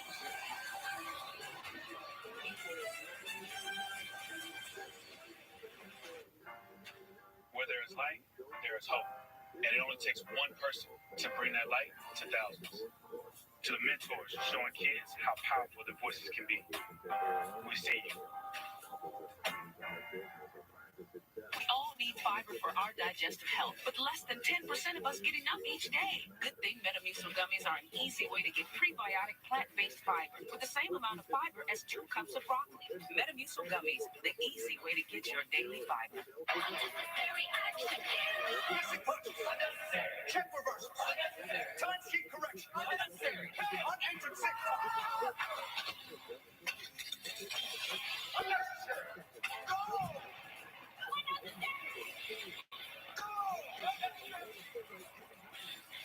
Take this ball. You'll be ready.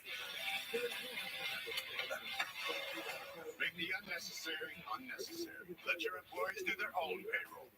At Grainger, we know dealing with the unexpected is part of your job description, but we're here to help with professional-grade supplies, plus same-day pickup and next-day delivery on most orders. Call, go to Grainger.com, or just stop by.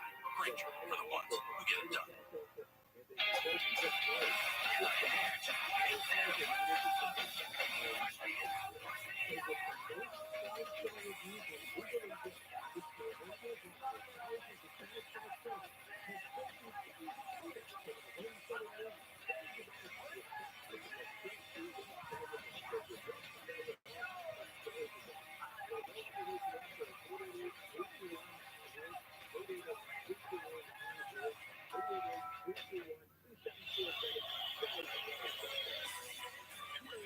Right after this game, the Wolverines and the Washington Huskies battle for the national championship Monday, 7:30 Eastern. Each team waiting on a defensive stop with the final play of the game.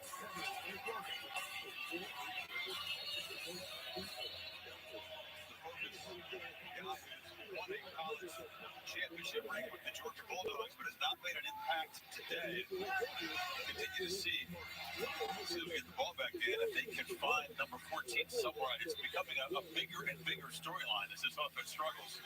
Let me say this. Pittsburgh's not getting to the playoffs without number 14, George Pickens, impacting this football game. I think the second half has to be because of George Pickens and because of T.J. Watt. Number 90, T.J. Watt has got to be the best player on the field for them to get in.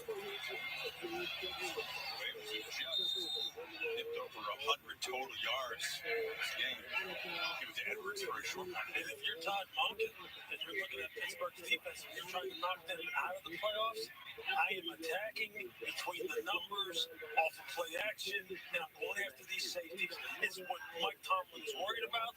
You saw already in this football game, look, Patrick Peterson, a fantastic player. Been in this league for a long time, trying to learn his position. No Lincoln Fitzpatrick out here. Isaiah Likely is going to become a good part of the game for me. Eric Rowe, the safety, is a neck injury, questionable to return. He's not out there at the moment. That thing has been decimated at the linebacker position and the safety position. So if you're Baltimore, you're going to throw this football. Number 80's got to be big. I love that, Lewis. And if you're Baltimore, where's number 90 and where's number 56? 2 drives ago, T.J. Watt starts, sack on second down. That last third down, he knocks the chip off, covers the check down, and then he goes attacks Tyler Huntley. The plan to protect against those 2 pass rushers has got to be paramount. Leading down 37. Huntley. You can see it coming as T.J. Watt and Cam Hayward both got there. Very predictable, right? Yeah. There it is. I mean, this is spectacular. The get off, the lean, Lou, and the ability to get home. But that's Terrell Austin right there, the defensive coordinator of the Steelers. This is their game plan. They're going back to it. They're saying this. We're just going to come get your quarterback. We're not going to let you get any more comfortable than you already have. So here we go. Status had a phenomenal game. It's another good move. Austin retrieves, tries to spin and dance on this sloppy track. He'll be brought down. A 56-yarder. He's done his part. I think, but punting is important. That was good strong. TJ Watt coming off the line of scrimmage. He was intense yesterday in our meeting. That's more intense right there, too. He knows what's at stake.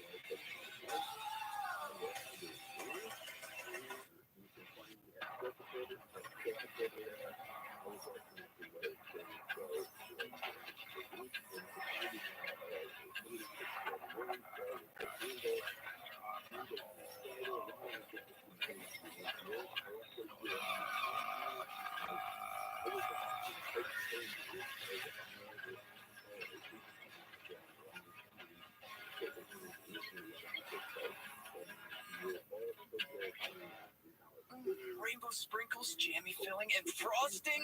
Friends, Pop-Tarts, pastry mates, lend me your ears. Oh boy, we're coming off the crust again. Wait till I get warmed up. Pop-Tarts, crazy good. These are my tissue box covers. Remember, tissues come in their own boxes. It's important for young homeowners to let go of the things turning them into their parents. There we go. Right, who's next? I've been holding on to these pieces of crown molding because you never know when you're going to need it. I do, and it's never. It can be a lot for them. Do you still own that car? I do not. Okay. Progressive can't save you from becoming your parents, but we can save you money when you're button home and auto with us. Empty tubs of butter are for recycling, not for my leftovers. That's a big one, people. The NFL season finale continues tonight on ESPN and ABC. Stream games live on your mobile device. NFL Plus.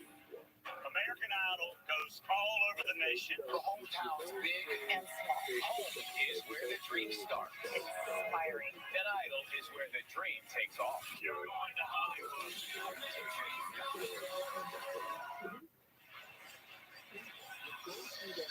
It's an especially terrible towel. This soggy, cold day. Temps in the high 30s. Both offenses had to deal with it. Both pass rushes have gotten cranked up. Steelers, a total of 5 fumbles on the afternoon. They lost 2 of them. Back to work here. Getting this offense sparked. Still looking to see if they can evolve on the 4th down. I love the conversation between you guys. It doesn't matter where he lines up. Find a space for him. Who cares what the coverage is? Get it to him. You see it differently, Luke. No. I mean, look. We said that he was the guy who kind of sparked this past 2 weeks anyway. Play against Cincinnati. I'm saying this, though. Mike McDonald, there's a reason why we're talking about him being the head coach again. He's not going to just make it easy for them to line up and throw it over the top of their head. He's just not going to let you do that. Harris. And Hill. Grabbed him up near the helmet. I don't see. I flag. It's the first 10 yards. Yeah, that looked like an easy call. You can see Najee jumping up right there going, how did you miss that? We're not bringing in John Bray to talk about that, but he does have an interesting subplot of this nasty one today, John. Prior to the game, both the crew prepare both the primary and the backup balls. They are each in a bag, 12 apiece. The backup balls are secured, and now that they're so waterlogged, both teams have elected to use the backup football. Backup players and backup footballers. They have a one-on-one situation. Pickens is now they're going to run it to Harris again. Take a loss. Forced out of bounds by Delshon Phillips.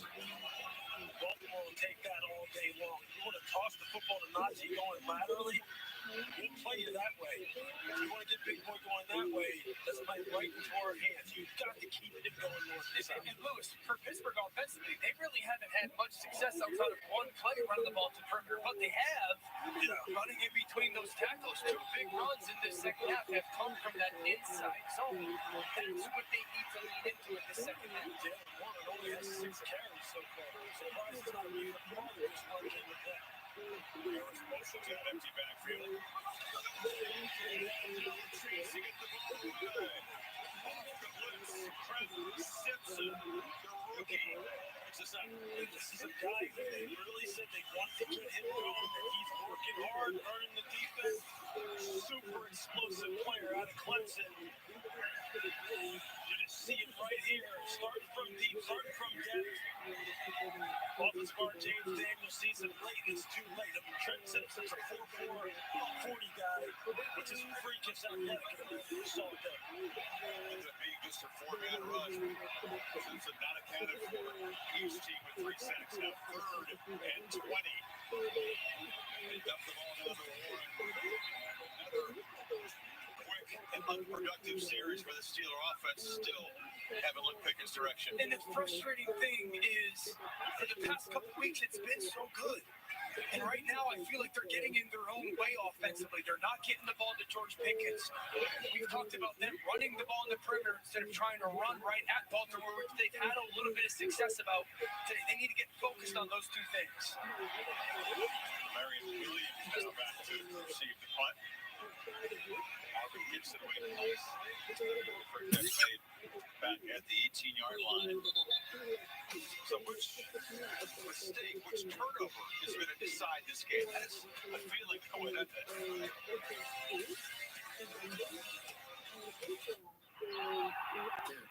Dog food in the fridge? It's not dog food. It's fresh pet. Real meat, real veggies. Real weird.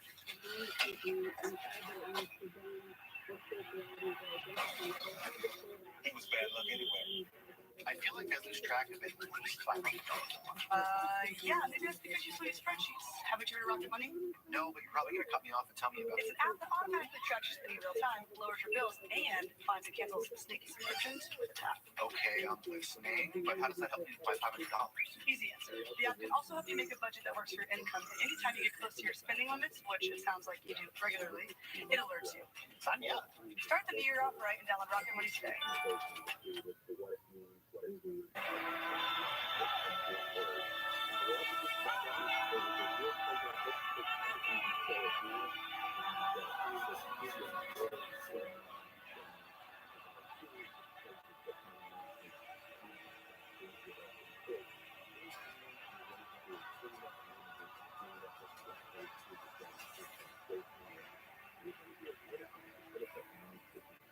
Lion King. Share it with someone you love. Dear Winter, we're coming. Our squad of vehicles with all-wheel drive and four-wheel drive is ready to take you on. Safety is the name of our game. Bundle up. Toyota. Get a great deal on the new RAV4 all-wheel drive with Kelly Blue Book Best Resale Value. Find yours at Toyota.com. Toyota. Let's go places. Just looking ahead at the playoffs. Texans Colts, the winner head in. 8 o'clock Eastern time. Lucas Oil Stadium. Then looking ahead to the playoffs. Of course, Super Wildcard Weekend capped off with Monday Night's Crew on January 15th. ABC, ESPN, ESPN Deportes, and ESPN Plus. Plus, Peyton and Eli, their Manning cast. Then the divisional round. The schedule gets decided by the broadcast game on January 20th, Sunday, January 21st. So here we go, Ravens. They give Huntley a chance to throw it in an early down. Yeah, I thought last series couple runs in the third long, it didn't work out. Yeah, I'd love to see a little quick RPO or maybe get him on the perimeter, just clear vision for him in soccer field. First down throw to the near side, off target. Bad weather like this, wind whipping around, it's rainy. Long throws out to the perimeter for a guy like this who hasn't played this year. Like, I don't understand that. Attack the middle of the field. Pittsburgh is rotating inside linebackers in here because of the fact that they don't have a guy who they can count on play after play after play. Attack the middle of the field. You think defensive backs, would you be sitting on stuff like that knowing the weather as a DB? Outside? Yeah, you would, but I'll tell you what. This is a good team running slow as well in double digits. I wouldn't want to do it too much. I'd be worried, quite honestly, about the football performance. Straight back, there's a pass. They find the tight end, Charlie Culver, and move the 6 to the 30, coach. That's where they should continually try to attack, because that's where Pittsburgh is most efficient from a defensive perspective. You see it right here. You see the middle of the field, second level being vacated. And if I wanted to take a deep shot, I'm trying to get a guy one-on-one against one of these safeties. I'm trying to see if Patrick Peterson is comfortable playing from the middle of the field and not on his own, like he's done his entire career. Defense that's challenged up the middle of the second and third level. So everyone's running to the right. Roberts, Mark Robinson, Miles Jack, Walker, guys that Tomlin called solid NFL players, but not standouts. Again, they're rotating in, and Novik if it's Patrick up the middle. Yeah, that's a lot. That's a lot, Chris. I mean, especially at the command and control center, as I like to call it on defense. And you're missing players at those areas. Communication breakdowns happen, especially in the red area. We saw that. We had guys playing out of position. You picked Eric Rowe off the street. Now Eric Rowe's not there. You're moving a Hall of Fame corner to safety. He's trying to make the transition when you're playing playoff life. See if they can hold up here in the last 18 minutes. Huntley on the move, puts him late. And it's complete out of midfield to Nelson Aguilar. 16 yards. It's a great job by Huntley. Get outside the pocket. TJ Watt down. Oh, no. There's to be pain pounding that fist on the field. TJ, we talked about just so driven, so starving for a playoff win. This is a little bit of friendly fire. Watch here as he goes up in the air, right in the middle of your screen. And not seeing him backing into him is Montrevious Adams and catching that knee. Steeler teammates down on a knee as Watt is looked at. We'll step aside.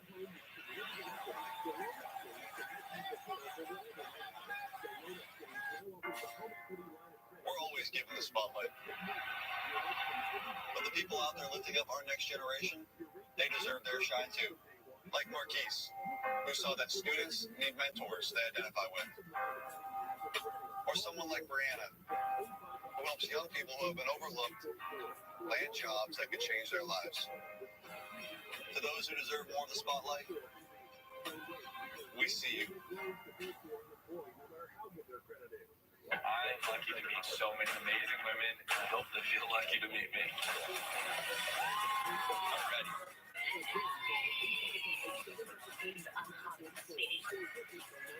Chef's kiss. Oh my god. He's insane. I was mesmerized. Oh my god. I'm still just joking. He's so handsome.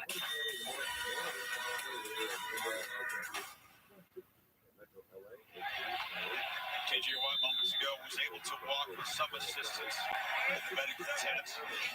Check out that left knee again. It's one of those things that happen to a football field teammate. So that left knee bent back the wrong way. Up the side to Edwards, first down run, short game. Now, to Pittsburgh's credit, they have accumulated tremendous depth at the outside linebacker position in their 34 structure. You see Marcus Golden is coming to the game with a 44. He's lining up on the left. Alex Highsmith already has been a very good player for them. They have Nick Herbig. I mean, they have some depth at this position, but there is nobody, and I mean nobody like TJ Watt, especially on this football team. Who can impact the game with it. It's 2 sacks to take the solid lead in the event category.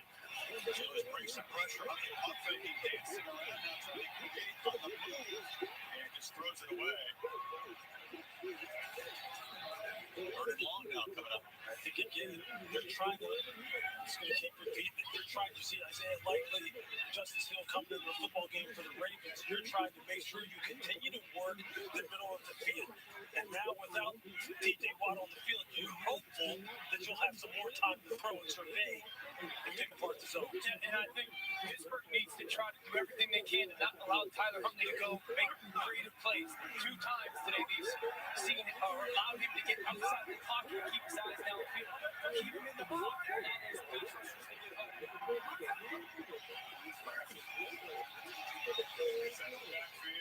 It's off his fingertips. It was another long throw to the sideline by Huntley. A little bit off target on his 4th down. Yeah, Chris, I mean, you said it, that long throw, the throw that really requires great arm strength, timing, anticipation, being on the same page with the receiver. It just looked like it never had a chance. Once again, they'll set up busy Jordan Stout. He'll try to knock the ball dead and get the Steelers back. Austin standing at his 10. Steelers come after this one. It's a low snap. Gets it up. And fair caught just outside the 10-yard line. Continue to wait the first target today for the uber talented second-year wide receiver. Part of it, Bruce has been all over this, is the way that they played off of him and had a safety over the top. They haven't given him any short completion. They haven't given him the opportunity to go deep. Pittsburgh's tried to maybe move him around a little bit. I do believe at some point, listen, I played with the player Calvin Johnson. I'm not saying George Pickens is Calvin Johnson. He is an incredibly talented young man. There will be moments as a young player where I just think, I am just going to throw this ball to Calvin. I don't care if it's single team, double team, or triple team, and give him a chance to make a play. More often than not, he did. Harris is carrying. Bangs forward for about 5.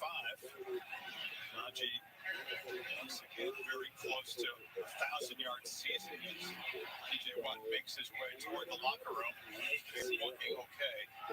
It's a little bit of a limit. I hate to see the fact that they said, hey, look, we're going to take you inside and evaluate you 2 now. This guy, look, he is just a different dude. He's a different dude. He is a pass rusher. Let him know what he needs to do.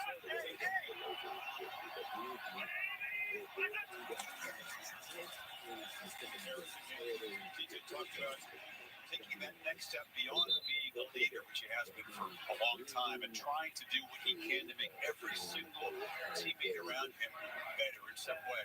They'll elevate their own game and get them to the next level. He calls himself a factor multiplier. He's sitting, I'm at the point where younger players, he's sharing information with them. Everybody's needed. And I think Pittsburgh sneak inside on here.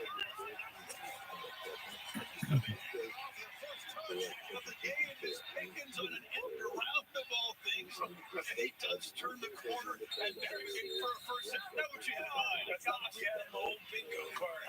George Pickens on the jet sweep. That's the touch we want. Yeah, and usually that's Calvin Austin. That's usually 19 doing that. George's like, look, I'll take any break I can get. Does he? No, he doesn't. He's just freakish. He's just so different. So different. Can we touch on quickly the conversation about him the past couple weeks?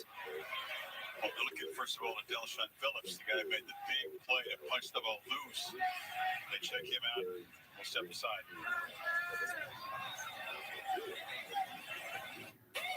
The Robo Games are taking over Orlando with the league's best and you. Be there for the ultimate flag football showdown. Plus, skills competition. Star appearances and unforgettable fan moments. Be a part of the action all weekend long. The Pro Bowl Games, presented by Verizon. Sunday, February 4th. Get your tickets now.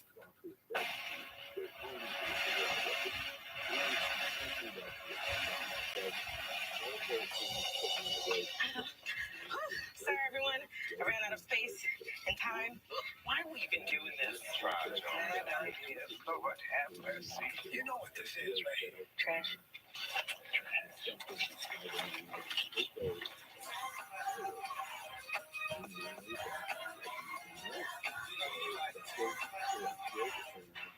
Catch all your favorite postseason content on NFL Plus. Stream every playoff game from Wild Card Weekend to Super Bowl 58 live on mobile. Stay up on the latest with 24/7 football news and coverage on NFL Network. Watch exclusive off-season coverage of the Combine, Draft, Free Agency, and more. Don't miss any of the postseason action. Catch it all on NFL Plus today. Plans start at $6.99 a month. Everything gonna be alright this morning. As far as cases go, it was a piece of cake. Boom. I'm a man.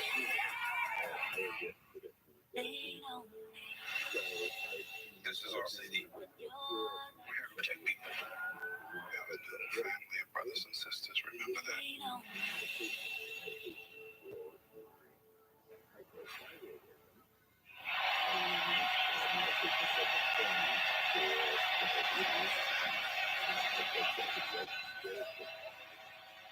Not a good look, TJ Watt. Gloves off, able to walk to the line for a good one. Looks like his day is done. On the last play, the Super Ravens were hurt. Elshon Phillips is on the sidelines. The safety, Gino Stone, has had a terrific season. 7 interceptions. This is the benefits end. You're having to get call on your depth. Call on the guys who don't get a whole lot of reps in practice to really get some experience in a game that they may not need. But man, these are valuable reps for these guys. You want to keep them on the field. And if I think about Pittsburgh offensively, we know there's some injuries or replacement players in the back end. You're going to protect coverage-wise. A play-action pass to try to get a crosser in that second level. They take advantage of that umbrella coverage. Wiggins to the right, Rocky Steen. We're giving him a nice big cushion. And they hand it off to Najee inside. Miles forward to be third and medium. Mike McDonald said, hey, look, man, we're going to back off. We learned our lesson before. And when we roll to them and cloud the corner, as they call it, and get up on the line, we're going to get some help over the top. He was not getting his face got stone serious when he said, hey, we made some mistakes before. Final quarter coming up. The Steelers battling for their playoff life here on the road, trying to keep this drive going. We'll face a third down. We come back to Baltimore.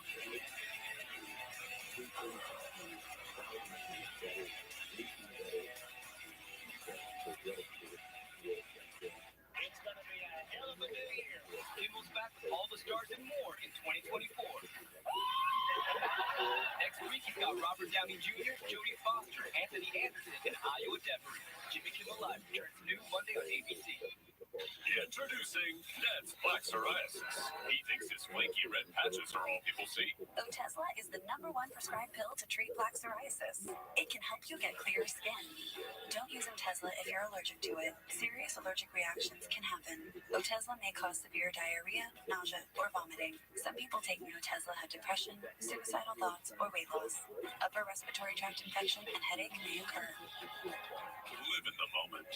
Ask your doctor about Otezla. Hey, deal lovers. Coming in. Here's something new. Having good taste shouldn't cost you a good deal. And in this pop, $7 gets you both. The all-new $7 deal lovers menu at Pizza Hut. Because it's only a deal if you love it. I'm coming in hot. This new Charmin Ultra Soft Smooth Tear is so soft and so smooth. New Charmin Ultra Soft Smooth Tear has wavy perforations that tear so much better for a smooth, more enjoyable go. Charmin, enjoy the go. The crazy thing about GLP-1s, Turbo, is that my cravings have completely disappeared. I'm not quite sure how something that's just a little tiny prick can be so powerful in so many different ways. Meet the shop that helps you lose weight at ro.co/TV. The 3 for me only at Chili's. Serves a bottomless drink, bottomless chips and salsa, and a cheeseburger and fries for just $10.99. Good luck finding that delicious value in a drive-thru, because you won't. This Chili's 3 for me is the best $10.99 you can eat. Win, lose, or tie. Steelers will score or watch tomorrow. If they win, they'll be in. If the Bills lose at Miami or the Jaguars are upset at Tennessee, they don't win. Tie and a Jacksonville loss. And no tie tonight to get in. If they they lose this game, and the Jags are upset, and Denver wins in Vegas, and there's no tie tonight, they can still get in with a loss. Are you following? Okay, guys, that's a lot of Steelers. Can I see how you shot that on your study? You laugh. We talked about the ties. There hasn't been one this year, but it's not impossible at this point. 7-7, beginning the fourth. 3rd and 4. Maybe bring somebody back up. And down the middle. The catch is made by Deontay Johnson. They run that catch in. Pittsburgh takes the lead. 71-yard strike.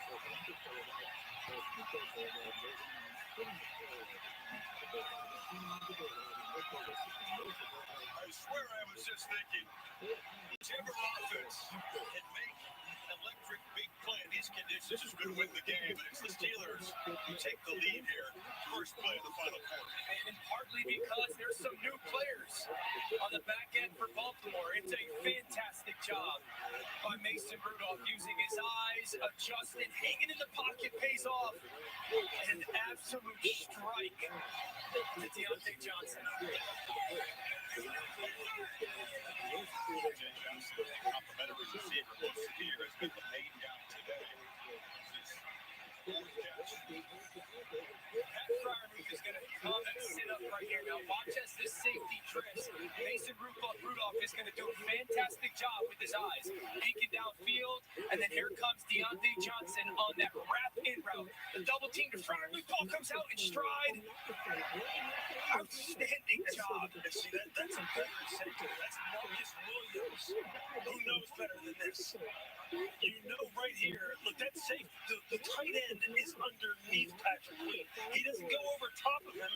He's underneath him. You don't need to even look at it. Just keep getting depth. Just keep getting depth. And Rocky Seed has played a lot of football too. So even though there's some new players in the secondary, those two guys right there, you can't have that kind of bust. You just can't have it. You can't have it. But credit the Steelers, because that is a throw and a strike right down the gut. And there's hanging in that pocket for Mason Rudolph. I also think this, quarter change, try football, so you know you have a good chance to get a grip on it. They realize sideline-wise how big of a play that is. Now their defense gets the hunt. Well, for the Ravens' longest play they have allowed this season, that's 71 yards. It's an offense that had that long touchdown drive early in the game featuring Harris in the ground game. Had done almost nothing, a couple of turnovers, serious problems protecting the passer, and then boom, one play to begin the fourth quarter. Why do all three of those defenders just convert?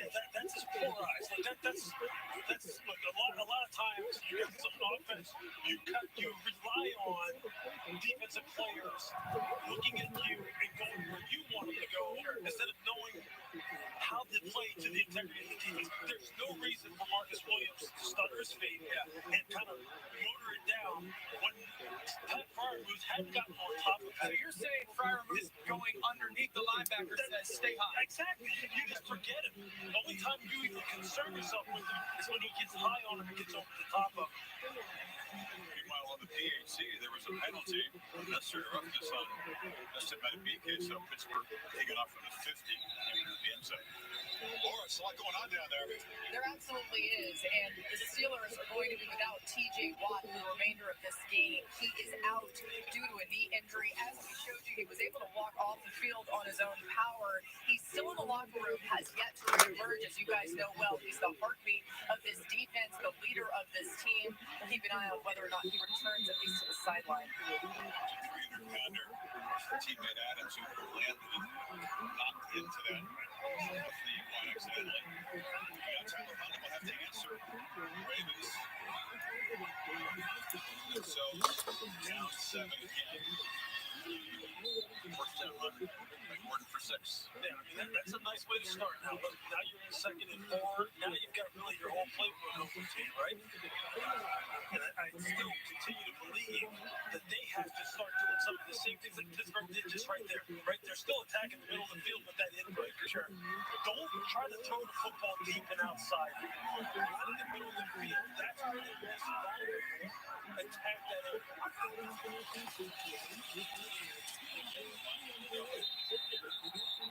Flowers, the electric rookie down today, so understandably struggling with the pass game. I mean, John Harbaugh said even Lamar might struggle a bit if he took those two receivers out of it. Of course, they don't have Mark Andrews. Yeah, dynamic pass catching weapons. Yeah, absolutely. I mean, Zay Flowers is going to be the first receiver in the history of the NFL to lead his team in receptions as a number 1 seed. That tells you the impact of him. Marcus Golden on that last play coming downhill, attacking the mesh point. Bruce Ivory, you're trying to create matchups here. Right now, you're anticipating man coverage for Pittsburgh crossing routes. 6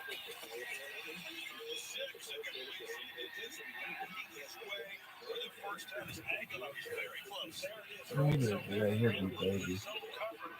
He just finds the little spot right here in this curl area, right at the top of the numbers, and you're just going to see him just sit it down and just throw and catch. Now look at how they're shuttling their linebackers in and out of here. Miles Jack comes in on passing downs. When it's running down, it's Michael Walker and Landon Roberts. Now is the time, right now, when you have the guys who are more run-oriented linebackers, throw it in the middle of the field. Now's the time.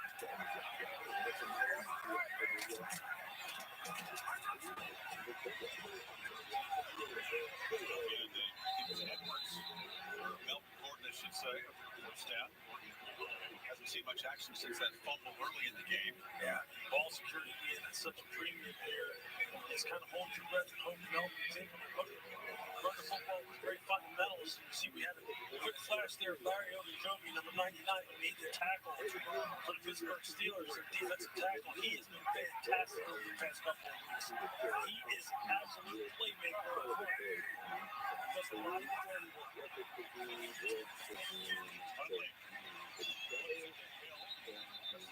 Fourth down, Levi Wallace is stepping up to a bigger role today. Yeah, really good job by Levi Wallace, vision on the quarterback. If I'm Pittsburgh here, I'm playing man coverage. I'm playing man coverage. They've done so many moments they lose where they bring an off-ball linebacker and then they drop out a defensive end. I want Alex Highsmith as a pass rusher. I want Herbig as a pass rusher. You're going to see them walk people up into the line of scrimmage, play man coverage, see if we can create those one-on-ones. Look at all these bodies at the line. I'll tell you what, Herbig is in the game. You see him right here, the rushing from the defensive left.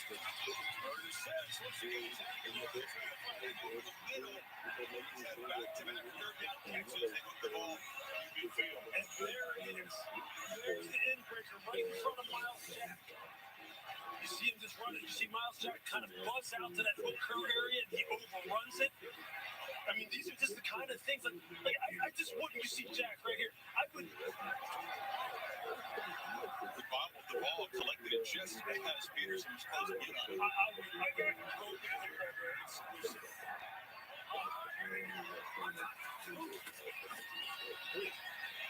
Steps up. Just line of scrimmage by Big Montrevious Adams. Does it look like a hold at left tackle? I mean, it certainly felt like Highsmith is running the hump. Watch left tackler McCary. Keeps his hand up. I don't think he's got alert. That's close. That is close. You see the back. You see the hand on the back. He had some of the hand. It just felt like he had that hand inside that collar as well. I mean, it's such a subjective call sometimes. It's obvious to us. They don't call. Switch to the edge. Short game by Roberts. And another third and long. I think Alex Highsmith got shot out of the catch. I thought he had dumped the snap. I thought they were going to call him for offsides. But yeah, again, third and long. It's funny, like they have success throwing the football and trying to attack the second level defenders, and they go away from it. I would expect that they try and go again to that area of the field here again. The last 2 third down throws have been the slot receivers. Lewis is talking about all evening at the middle of the field. I don't want to see some coverage from Pittsburgh. Aguilar motioning into the slot, running it right across the middle, and take a look that way. Going to pitch it downfield, and it bounces short for the Wallace. Looks like there might be a little bit of contact there. It's a great job. They play man coverage. They create some one-on-ones, pass rush, and then they force a throw. Watch this loop around. Watch that pass rush game. Armand Watts pressuring the quarterback right there. That's fantastic. Play man coverage, force tight throws and bad weather. High punt. Inside the 10. Austin. They get around the corner. He does. Makes the cut. And big return out across the 40-yard line. Smart provided a 33-yard return by Calvin Austin.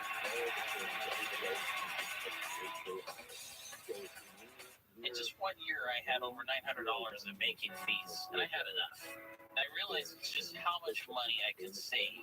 That's when I found Chime, and I signed up immediately. There's no overdraft fees, no monthly fees, and over 60,000 fee-free ATMs. Just by banking with Chime, I'm saving hundreds of dollars a year, and I'm using that extra money for my daughter's future. For a normal guy like me, I've given myself a small raise. Join me at Chime.com. Looking for a smarter way to mop? Try the Swiffer Power Mop. An all-in-one cleaning tool with a 360-degree swivel head that goes places a regular mop just can't. Mop smarter with a Swiffer Power Mop.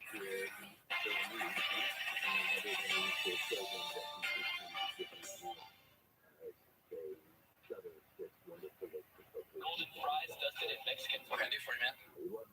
You know what? Really craving nacho fries. You guys got any of those? Ads are working. I don't know what you're talking about. What ads?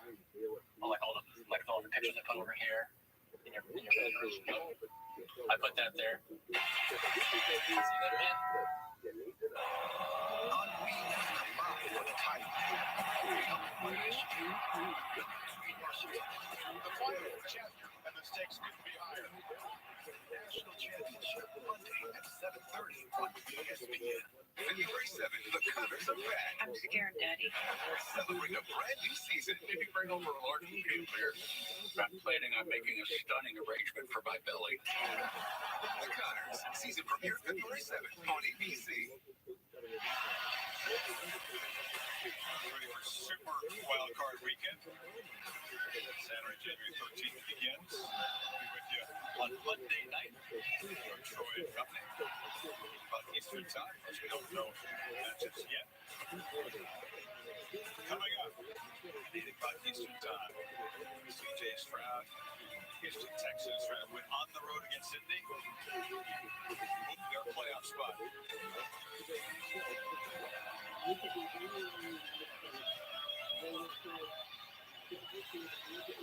Steelers in a position that's proved to be comfortable for them. They've won 17th in a row when they've led any point in the fourth quarter. Longest in the NFL. I think mindset-wise, offensively, you're thinking it's one scoring drive, and we at least have a chance to get in. We do our part.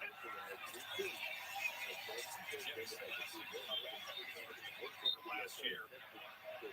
See if they could just lead on the running game here. That's Warren, a nice gain in first down. You see Jalen Warren there as he immediately gets the ball. He does what we call cross cover.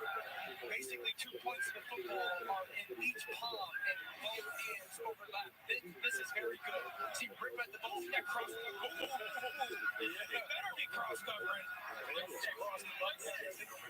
really, I really do like the change of pace that he brings. And look, he's not little. He's 215 pounds. I like the difference in speed.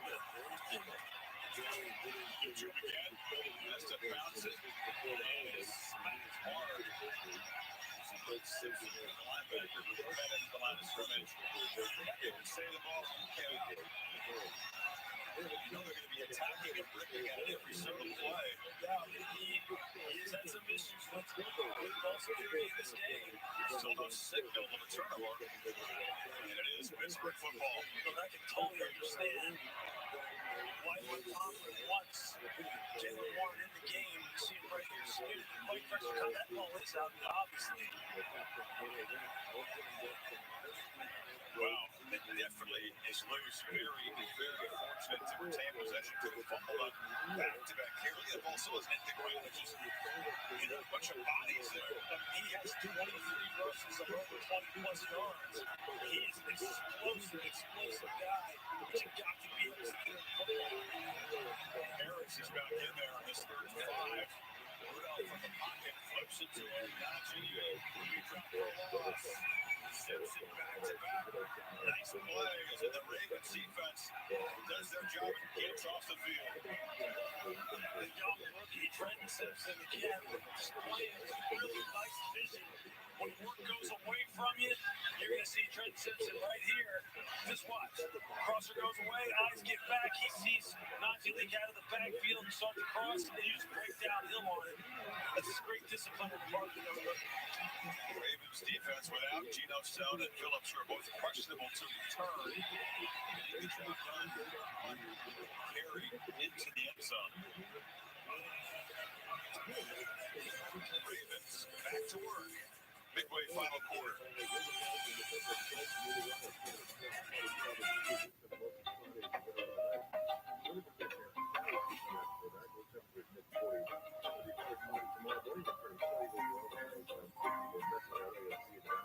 Kellogg's Rice Krispies Treats. Connect on a sweeter level. Sonic footlong chili cheese coney is now just $1.99. That's right, only $1.99 for your favorite coney with warm chili and melty cheese. The math may not be mathing, but the chili is definitely chili. Sonic footlong quarter-pound chili cheese coney. Ready for the NFL playoffs? I was born ready. Dramatic entrances? Check. Team of Destiny? Check. Nightmare matchups? Check. All the heart-pumping playoff action of your dreams? Check, please. Where were we? Oh my God, are we doing this? Listen. You're waiting for half the time. It's already here. Exactly. That's what I've always said. After school crew is back, baby. Let's get to work on that lunch case. There's always a reason to fight for another day. This is the year to break the rules. I'm in. That was inspiring. I'm excited to see what's coming. Trust me, you don't want to miss this. Take this rocket ship for a ride. Oh, I'm so sorry. I'm just so happy to be back.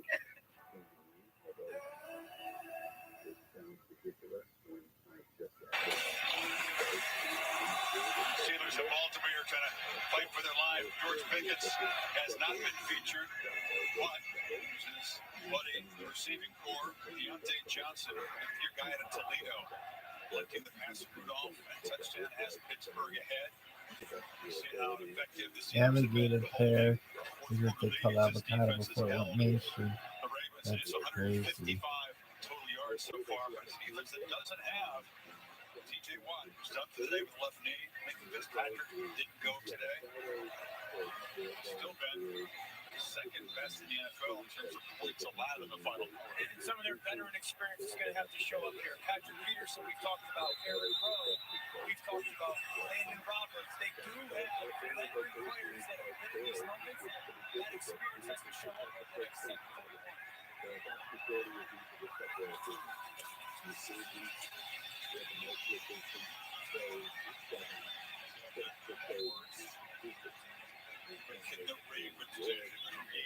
had a big play that the Steelers came up with. It looks like they're going to go with some no huddle, some tempo to try to create some energy for their offense, keep a personnel grouping on the field for the Pittsburgh defense.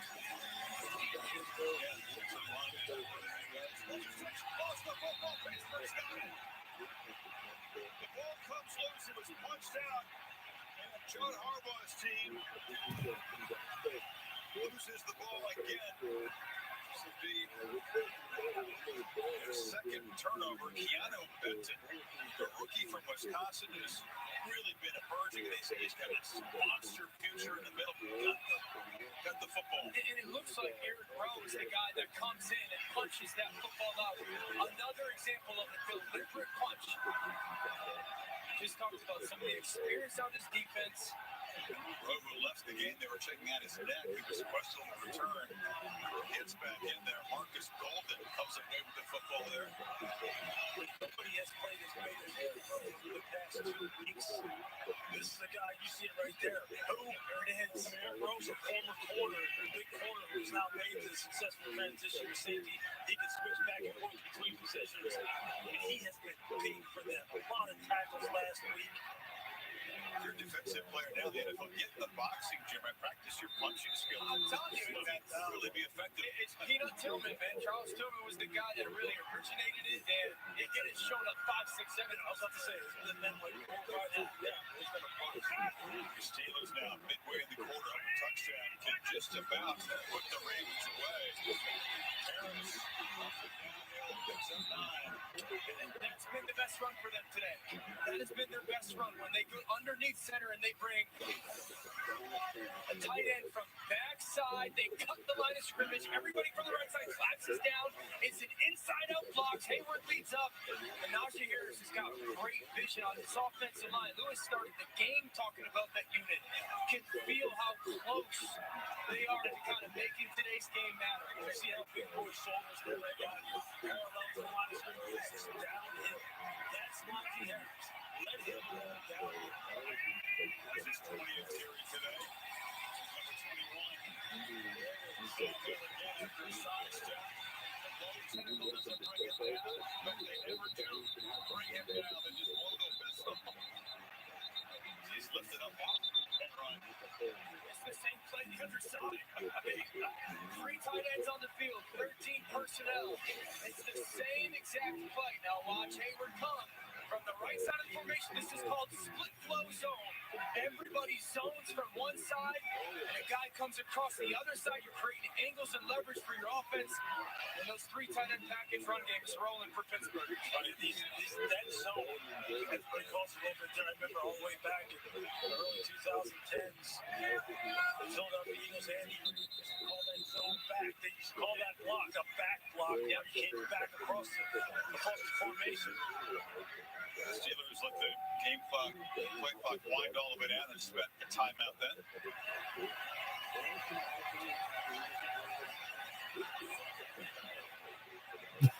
Back in 15 seconds after word from T-Mobile. Whoa, can you iPhone 15? With that amazing camera, I'll be sharing pics from this one. You do not want to see yourself ski. You look like a marshmallow. Join T-Mobile and get 4 new iPhone 15s on us and 4 lines of unlimited for $25 a line. Pittsburgh offensive line again fired up. Najee Harris got a smile on his face. Hey, he saw the weather and he woke up with a smile. This has been his kind of day, running the ball. Where he said like 20, 25 carries. He's at 22 right now. Tomlin's got a smile on his face. This is still football. This is the way they want it. We've got their rivals on the ropes.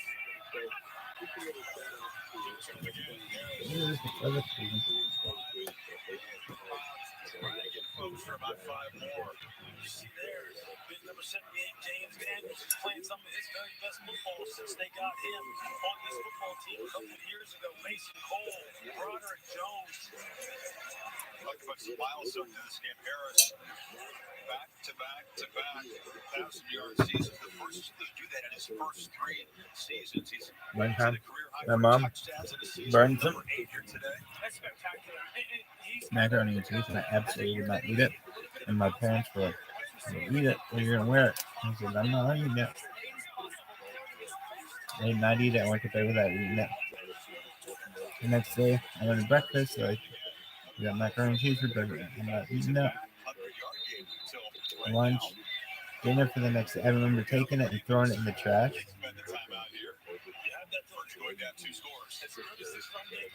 Really? Yeah, I just did not want to eat it. I was grossed out by it. Now, watered down version of it. And I'm thinking to myself, yeah, well, in the morning or some other time, you're going to look at it. Or some point it's going to hit, and it's not going to be too bad.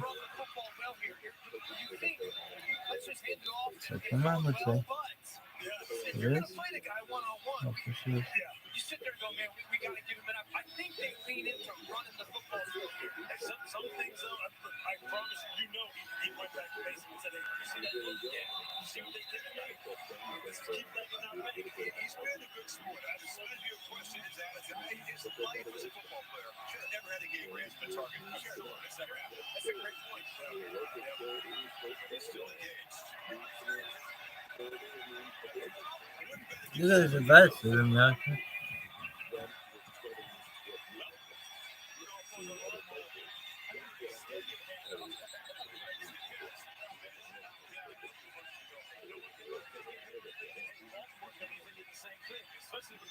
we just brought in, the wide receivers we brought in, is probably a run personnel grouping. We get him out on the perimeter. We call this roll pass. You're just trying to get the quarterback out on the perimeter, get the defense like Lewis is talking about. Take one step inside and outflank them. Get Najee Harris just one step out in front of the linebacker. Right here, if I was Pittsburgh offensively, and they're going to play 14, George Pickens one-on-one, I'm going to take a shot. He's in it. He's in it right now. He's one-on-one right now.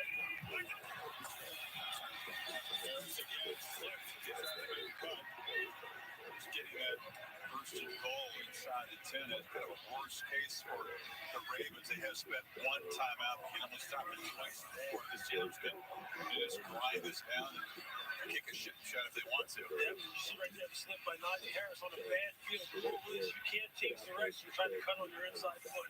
You're going to go down every time. Here's the thing. You're one touchdown away from making sure that you got a chance. I'm just saying again, if number 14, George Pickens is one-on-one, throw no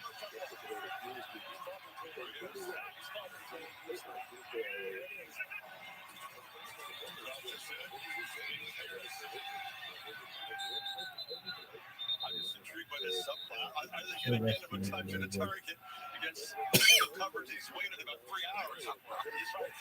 What do I got to do?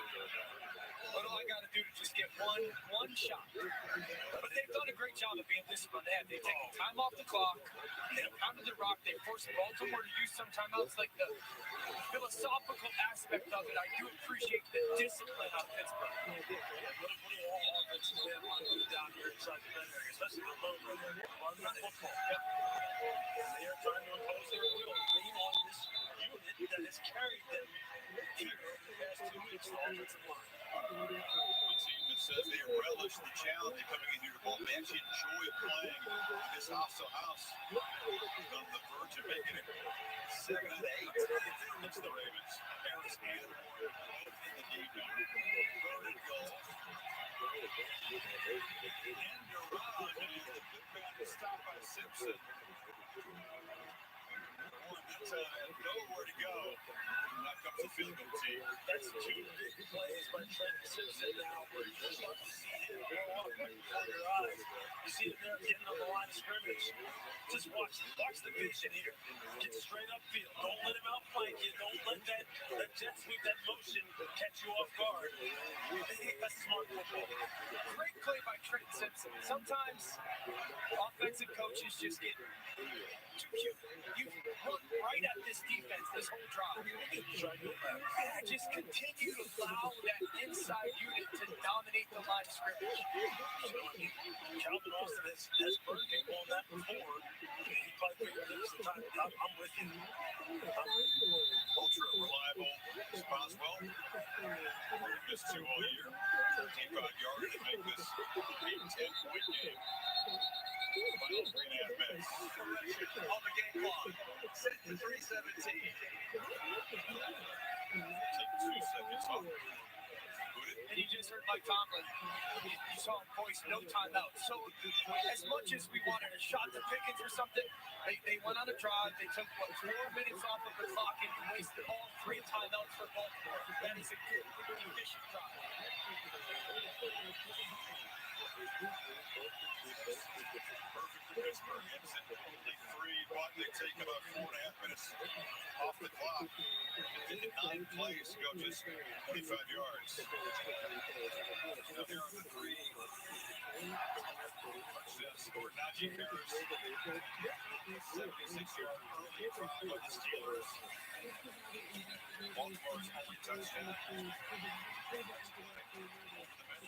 Diving for the end zone is Isaiah Likely. The decisive play in this game.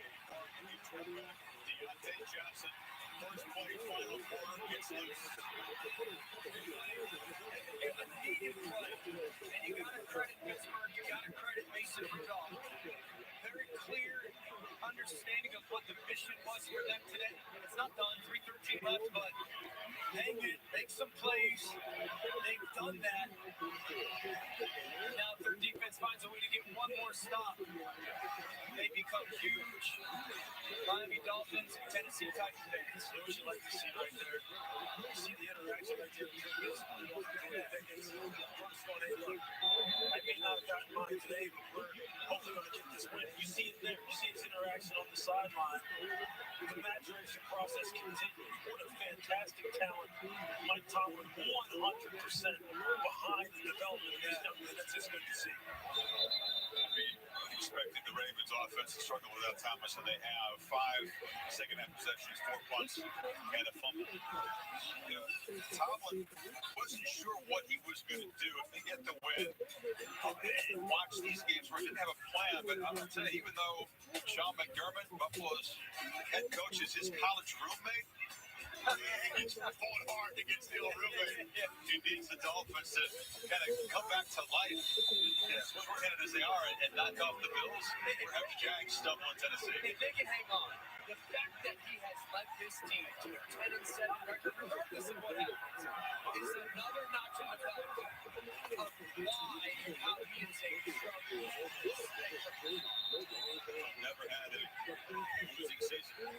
It's incredible. It's incredible what he's done. And when you listen to the players, talk about the fact that he always knows how to push the right buttons. That says all. That says it all right now.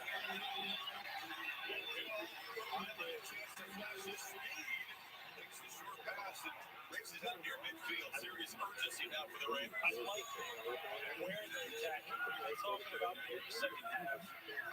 Screw the football. Let's continue to dial up combinations and it'll look good between the numbers for your hunting. That's what it's out there. You see us do that.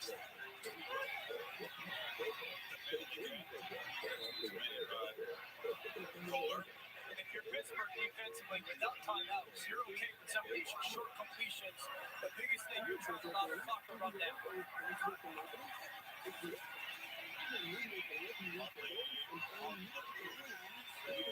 Taking a short gain and knocked out of bounds right near the marker by Benton.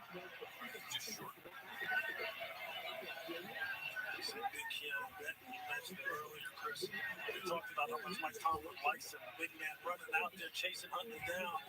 That is a lot of man right there. That's 309 pounds. Mike Tomlin says he has nothing but upside. All the upside. Take it back. They did spot the ball for first 10 yardage to 42. So far, the patience for Huntley has gotten him here. And it needs to be at the forefront of his mind. You're going to get soft coverage. Just get completions out of your hand. You're going to have the 2-minute warning after that. So as many yards as you can get.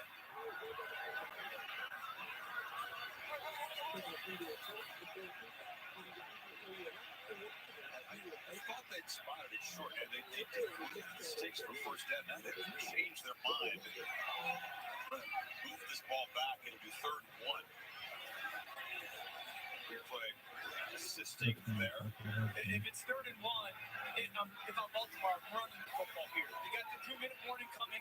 Getting a first down is as important as that 8 seconds. I would run the ball. They're out of timeouts. Split them on defense.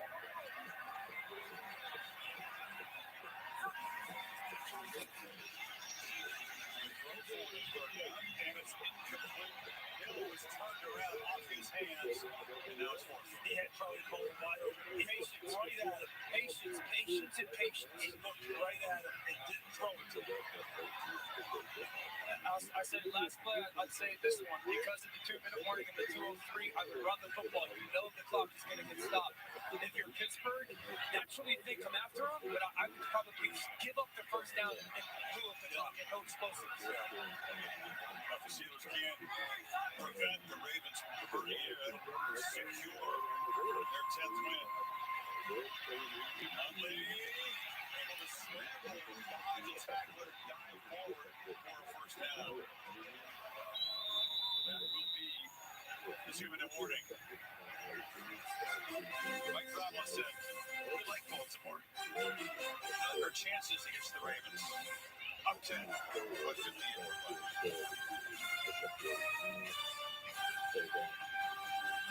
Hi, you might know me from my other job, but I'm a business owner too.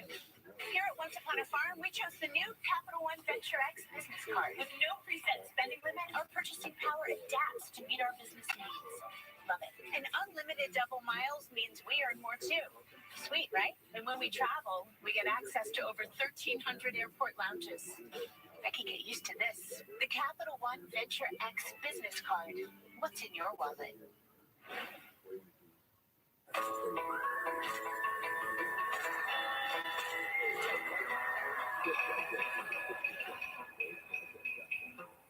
If AI is the Wild West, does that make data the new gold?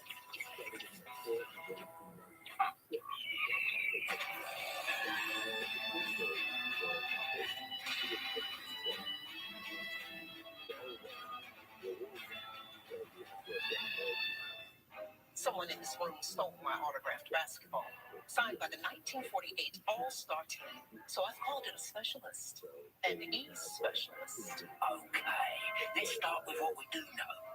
Geico makes it easy to bundle coverage for your car and home. Yeah, even purchase sports memorabilia. What a relief. Let's get back to charades. But I was also going to crack the case. Well, I'm pretty sure it's true. Me? It's easy to bundle your home and car. It's easy to Geico.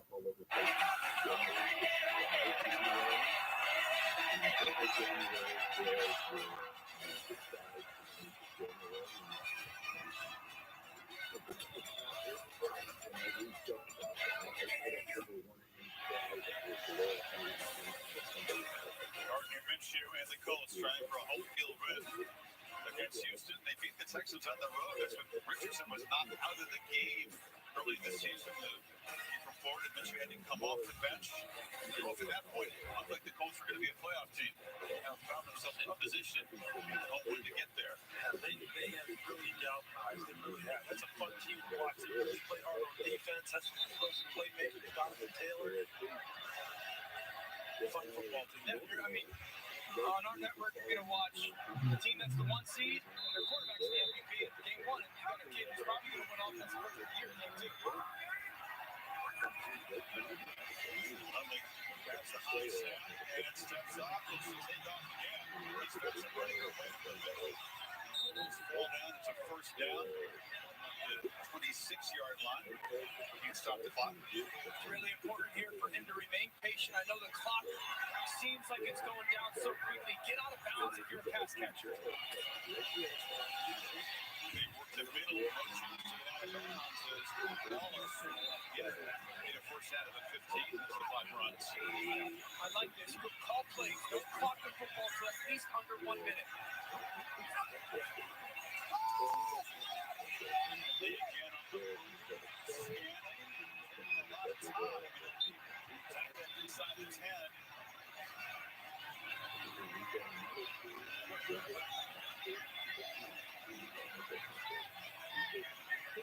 Get his breath back and get some urgency here as the clock was under a minute.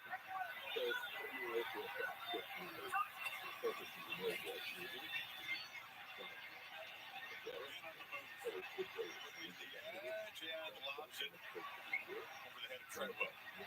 Taking a lot of time in the last couple of plays. It's 35. Yeah, so it's really important offensively for Tyler Huntley right now. A couple of things. Short completion, something short of that first down stick, it's a waste. That clock is the most important thing. So if you don't have something that's a clear first down, throw it away and know you have a field goal already in your back pocket, so the onside kick at least becomes an option. I agree. The fact that it's a two-score game changed the thinking here in terms of limit your options. You know what I'm saying? They haven't taken a shot at the end zone yet. Yeah, you'd love one here. You can't hold it. You can't take a sack because of the time. Again, you've got a very clear, I've got that first down completion, get it out. If it's in between, throw the football away, save the time, get the kickoff, and then reconvene for an onside. What's interesting about this now, from a defensive perspective, you're Terrell Austin, the Pittsburgh Steelers, the middle of the field has been open for Baltimore, whether it be by Huntley breaking the pocket and running. You see their wide receivers be able to work those intermediate areas. Is it now starting time to speed this thing up? Start bringing some pressure. See if you can force a turnover, get a sack, keep this game going. Three receivers, much to the left. Huntley running outside. And the fall down takes us out. Back at the 24, Marcus Golden jumped on him. It's 4th down And the clock winding, they will try to rush the field goal team out there and take the three, as you suggested. Steelers trying to get their guys on the field here. This is a 36-yarder for Tucker, a whistle before the snap. Pittsburgh taking a timeout. Meantime, that sack, crucial because you take a lot of time off the clock. Even if you make the field goal and recover the onside kick, you're thinking Hail Mary now. And that's why, being in those situations is such a big deal for young quarterbacks, and to know what you can't do. And I understand that Huntley's trying to go make a play, but unless it's clear that you can get that first down, a throwaway, at least give yourself a chance. It's great rush by It's great rush by Pittsburgh. Obviously, the field conditions don't do him any favors. And Mike Tomlin knows they're close. That's the depth. The depth at the outside linebacker position comes into play. TJ Watt, Marcus Stoker steps in. And for a bunch of middle linebackers, inside guys that are not stars, but stepping up, carrying the role. There are 4 guys in the shared inside linebacker position today. This is a 7-point game.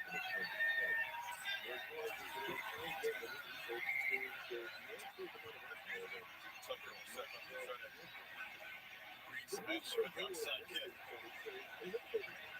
Well, the Steelers, we saw some urgency. We saw them struggle for a long time on offense today. And a little bit one play Deontay Johnson and the defense can give it a little bit of spark from the pass rush. That's going to be the difference. What did John Harbaugh tell us yesterday? He said, I know how Mike likes to play. I know how he sets these things up. Keep it close, keep it close, keep it close, hit a big play. Explosive play, break the game open. And then what do you say? Then close it out with the pass rush. See if they can put it.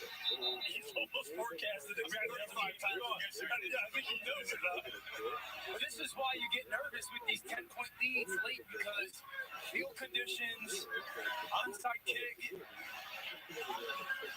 almost automatic as a field goal kicker, but comes to onside kicks. Justin Tucker, in his long career, is just 1 for 15. Getting the recovery. That was a couple years ago with Cleveland. We found his weakness.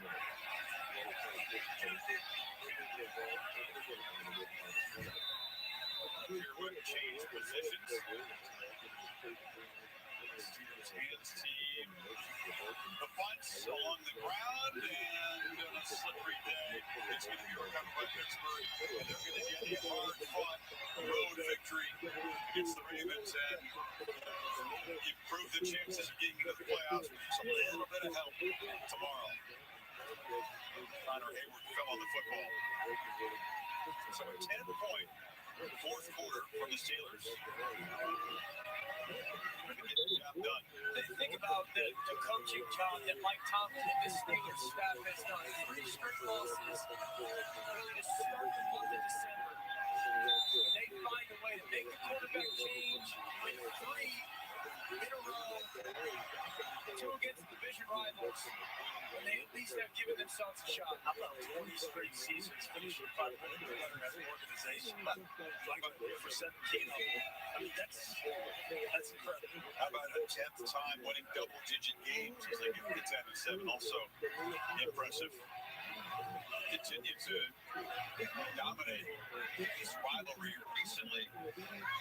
It's going to be 7 of the last 8. All of them, as it turns out, with a touchdown or fewer as they got to a 7-point margin with the field. Najee Harris, 26 carries, 112 yards, a touchdown. Mason Rudolph goes in these conditions, 18 of 20 for 152 yards and a touchdown. Hasn't given the ball away since he became their starter.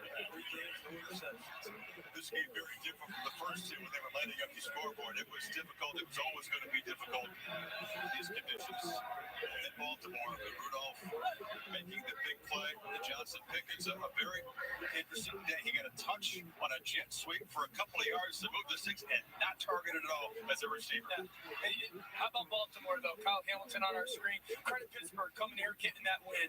Now Baltimore's real season starts for them. That's their mindset. They're the 1 seed. the only teams that have more or a better winning percentage since John Harbaugh became their head coach at home is Green Bay and New England. And this loss today does nothing to dissuade you from the fact that with home field advantage, the Ravens are the favorites to make the Super Bowl. Absolutely. To beat them, they're going to have to play off. But when we went in there, and we went to their facility, we lauded this organization for just how strong they are from top to bottom. They're ready to roll. Yeah. We'll see in a couple weeks when Lamar and others return if the Ravens can begin their march to the Super Bowl in Vegas. And Laura. Thanks, Chris. And Mason, you're trying to warm up a little bit down here. Not the most ideal of conditions, but how would you describe the touchdown pass to Deontay Johnson ends up being the difference in this one? Yeah. Well, first of all, it all happens because we had great protection all day. Took a couple bad sacks. They were on me, not the offensive line, but Deontay's a great playmaker, and he split them right there. It was quite the view from behind, chasing them down the field. You had an opportunity here to do something great today. You've had an opportunity to be the hot hand that your coaching staff is calling you. When you haven't played in a couple years and now you're making the most of this chance, some people might say you might feel sorry for yourself for not being able to play, but you've approached this with gratitude. Why is that? Because I've achieved my dream. No matter what I was going to play here at the end of the season or not, played in the NFL, and it's just better to have gratitude. Thank God for the whole journey. They'd never be resentful if this would have been it for me. But I'm just proud of our guys. Got the big win on the road, and hopefully we get some help tomorrow and get into the tournament. Yeah, tomorrow you still need a little bit of help, but you did take care of this business. Why do you think this team could have success if you have a chance to make it to the playoffs?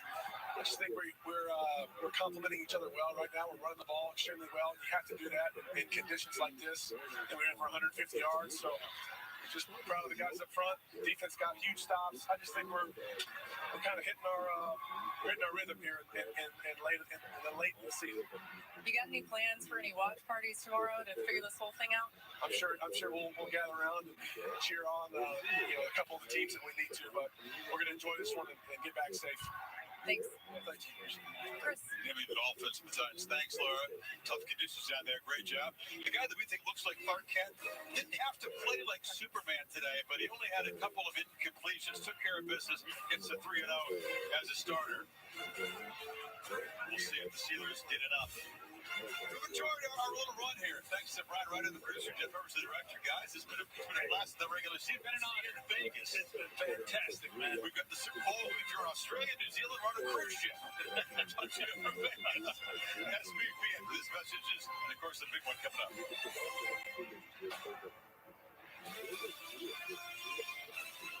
Thanks you for watching this presentation of the National Football League.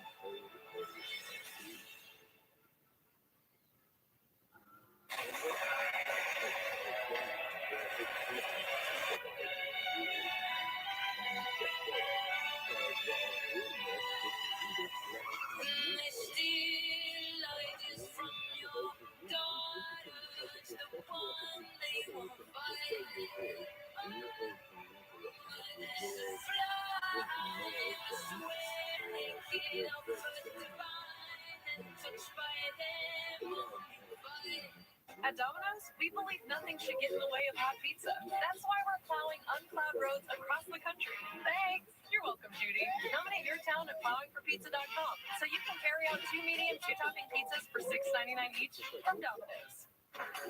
This winter, Jeep will let you choose your adventure. Choose electric mode and bring on even more capability and efficiency. Or choose gas mode and tackle the elements with extended range. And 4xe comes in your choice of our most capable Jeep Wrangler ever. Or our most awarded SUV ever. Make it the year of your adventure in Jeep 4xe.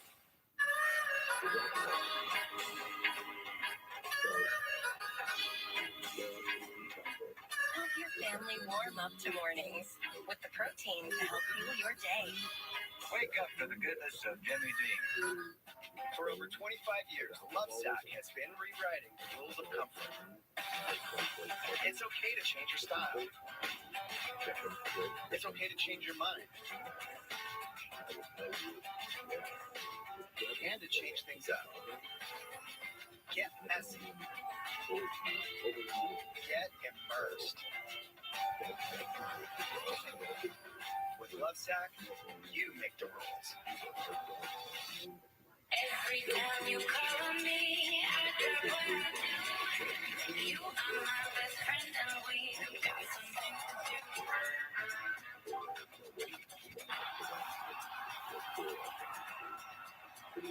When you're with Amex, you can get closer to what you love.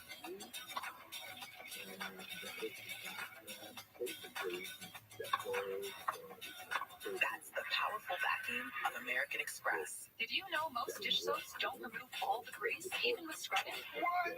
I just cleaned it. Try Dawn Platinum. It removes 99% of grease and food residue. That's why Dawn is trusted to save wildlife affected by oil. Dawn Platinum cleans to the squeak. Chipotle's carne asada is back.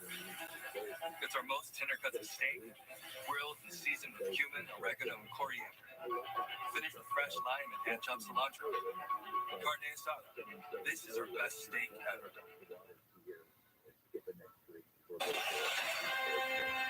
Lucas Oil Stadium with a playoff spot on the line tonight for a winner as Houston visits the Indianapolis Colts. Houston in their presumptive offensive rookie of the year favorite, C.J. Stroud.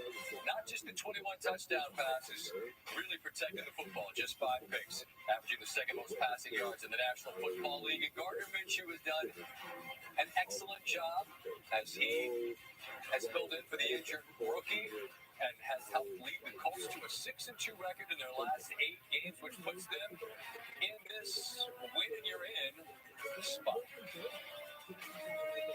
It is a special Saturday edition of Monday Night Countdown presented by Panera. The season started with thunderstorms forcing us inside in MetLife. Now we got a snowstorm here ready to hit us up here in Connecticut, and the regular season wraps up. Brian Clark, Marcus Spears, Robert Griffin III with you. I am Scott Van Pelt.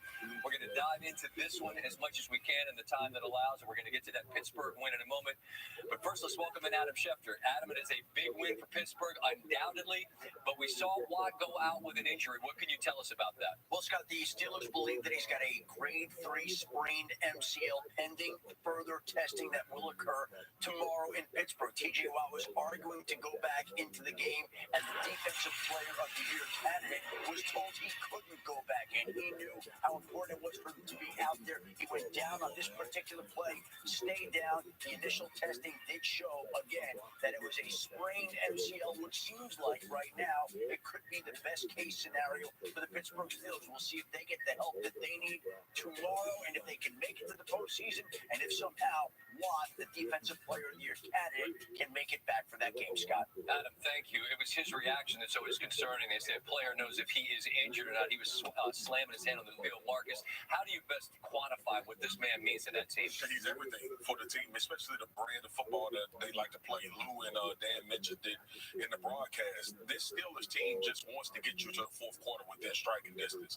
And they believe that they are, we were talking about this guy, they are more comfortable in that situation than any team in football would, because their head coach is going to have them prepared, and they have 2 closers on defense when it comes to TJ Watt and Alex Highsmith, which is why this could be a huge issue for them if he's not available to play and they get into the playoffs. Look, TJ Watt screaming to go back in helps my soul a little bit with the fact that he may be able to play, but in the game you got adrenaline going.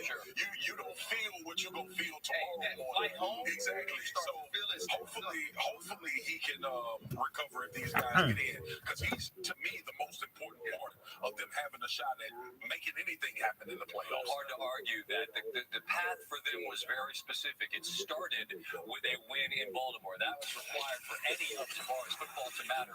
For them, a miserable, cold, rainy day. But as Ryan said, I said, how hard to play in this? Said a whole lot better to play than to be watching. It's scoreless late first quarter. Najee Harris, who's really come on. It was a tough start for him, but he's over 1,000 his first 3 and into the end zone there. And here, not a lot of passing yards in this one, but Tyler Huntley hits Isaiah Likely. This tied it up at 7.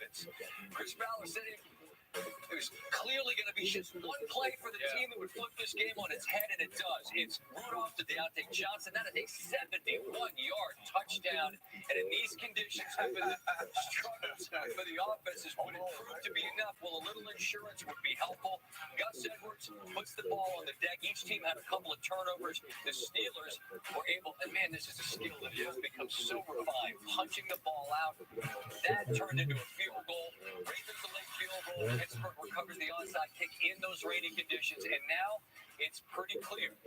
You've done your part. Now you got to watch and hope. That's got to be a hopeless feeling, but it's better than not watching at all. The Steelers need a Jaguars loss at the Titans or a Bills loss at Miami. That last one is for the AFC East, and the Jags, if they win, would win the AFC South. This is a play and you're in scenario tonight. Lucas Oil. We welcome in Lisa Salters now. And Lisa, we've talked so much on Countdown throughout the season about C.J. Stroud and just how impressive this young man has been. You had a chance to visit with him. What jumped out when you talked to him? Yeah, Scott. Well, C.J. Stroud makes his primetime debut tonight. So for a lot of folks watching at home, this could be their first look at the new phase of the Houston Texans. And if you haven't been paying attention to this guy, here's the stat line. It sums up his remarkable rookie season so far. 21 touchdown passes, 5 interceptions. In fact, Stroud did throw a pick in 11 of the 14 games he's played this season and has a chance to become the first rookie in NFL history to lead the league in touchdown to interception ratio. The last time these two teams met was back in week 2, and it was a home loss for the Texans. Stroud said he was still figuring things out back then and has grown so much as a quarterback since. And Stroud knows that tonight's win and in game will be the biggest moment of his young career so far. He said he has kept reminding himself all week that just you is good enough. Stroud said, I don't have to go out there and be Superman or something other people think I should be. I've just got to be myself, he said, like I've done all year. Scott?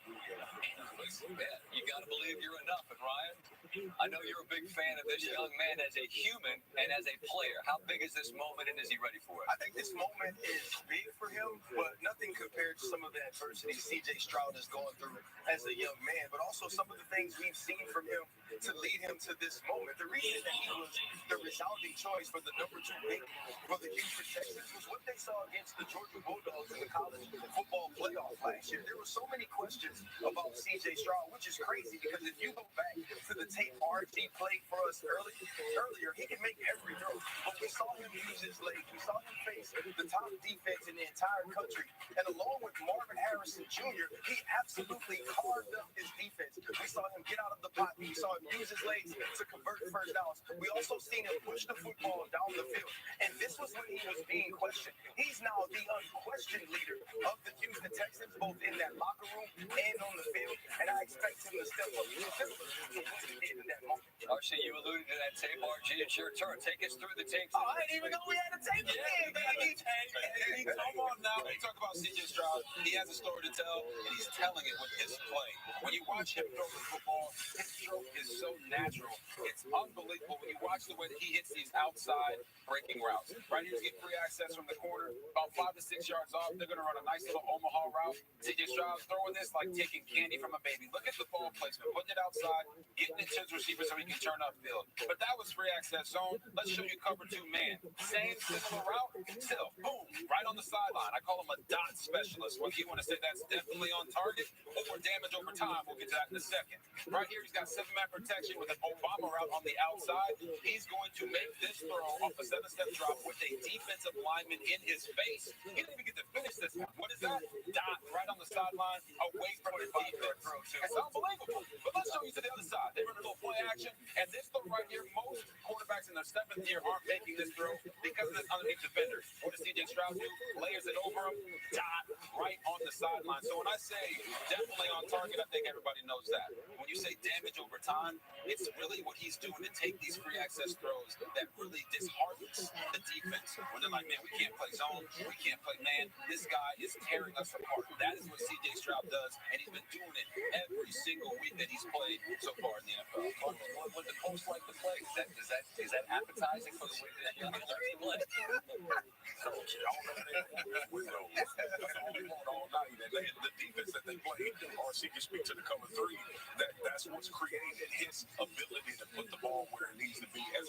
to show is his superpower. And the other thing that you alluded to, RC, I love the calm demeanor. I've always wanted to play with quarterbacks that don't get high or low. I like the ones that steady. That's the thing I used to talk about whenever you play Tom Brady. Just a steady killer all game, no matter down, no matter up. I think that's the thing that I love most about watching CJ Stroud play.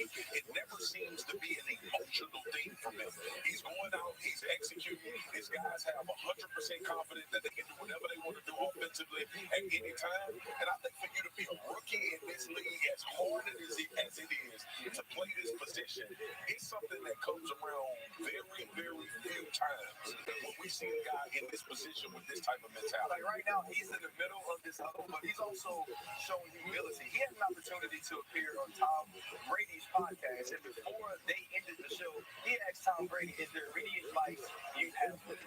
When you get an opportunity to talk to the GOAT, I don't care how well you're playing in your rookie season, you ask him a question, you ask him for advice, and that young man understood that in that moment.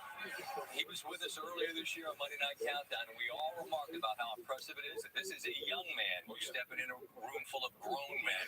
And there, you pointed it out, Swagoo. This is the kind of young man that the room will follow. They're following him into a game tonight that they have to win to make it into the playoffs, and they will if they do. But standing on the other side is Gardner Minshew, when he can move around the block.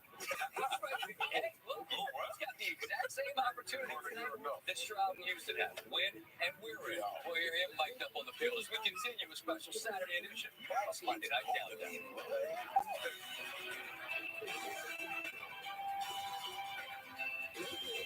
For a limited time at Panera, you can get a cup of soup for just $1. A warm cup of soup, that feels good. But a warm cup of soup for just $1. With your meal, that feels even better. Enjoy a $1 cup of soup with an entree only on our app at Panera. What makes a carnival vacation fun? That and a whole lot of this. Jumping feet first into addiction and reaching a new level of relaxation. You'll never run out of experiences. Because no one does fun like carnival. I'm not gonna ask her, are you in a love here? No, I'm married to Tim. Shiver me Timbo. Did he ever tell you the inner tube water polo story? Yes, I have heard that a lot this weekend. Hey, guys, you got married? Where's the invite, dude? I crush it. Are you betting against the home team at their own homecoming? They are so soft against the run, and their secondary's trash. Just remember to act sad when you lose.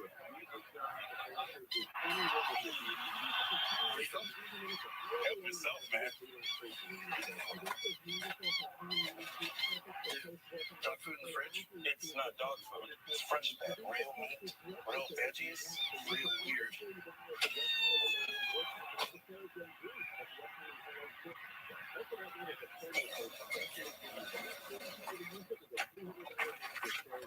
It was bad luck anyway. Fresh Pet. It's not dog food. It's food.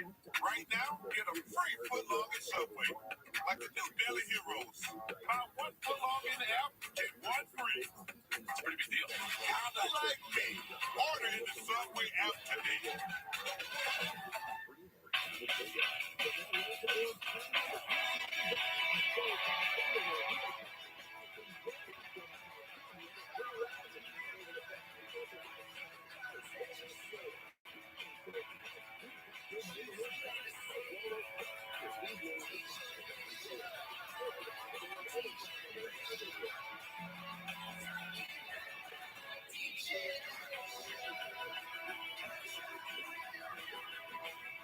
Welcome to what is sure to be the most talked about event of the century. Joey has entered the mansion where this season's hopefuls are ready to make their play. Like you dropped something. It took me a lot of balls to come here. Things are heating up in the field. Perfect execution on that kiss.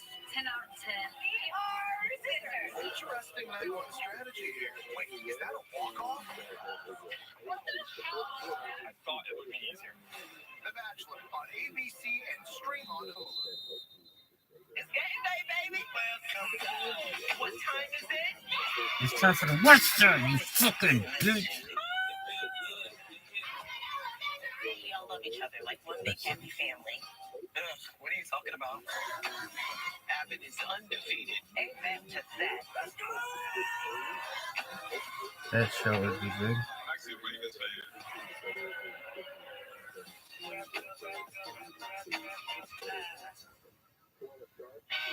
Trent.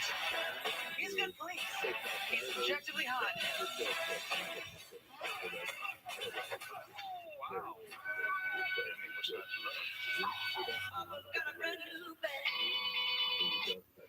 This week on Sunday NFL Countdown before the final day of the season. Everything you need to know about Sunday's playoff stakes. 7 reporters and 7 games. Plus Adam Schefter with the latest news on possible coaching changes. A wild NFL Sunday starts with us. NFL Countdown, 10 a.m. Eastern on ESPN. NFL Countdown Special Edition is presented by Panera. Enjoy your $1 cup of soup with an entree. That pumpkin bakery that was looted, if you saw the video, it's just heartbreaking for many reasons. The name of the place is Reuben's Bakery and Mexican Food there in Compton. It opened for business yesterday morning, just days after it's been ransacked. I mean, that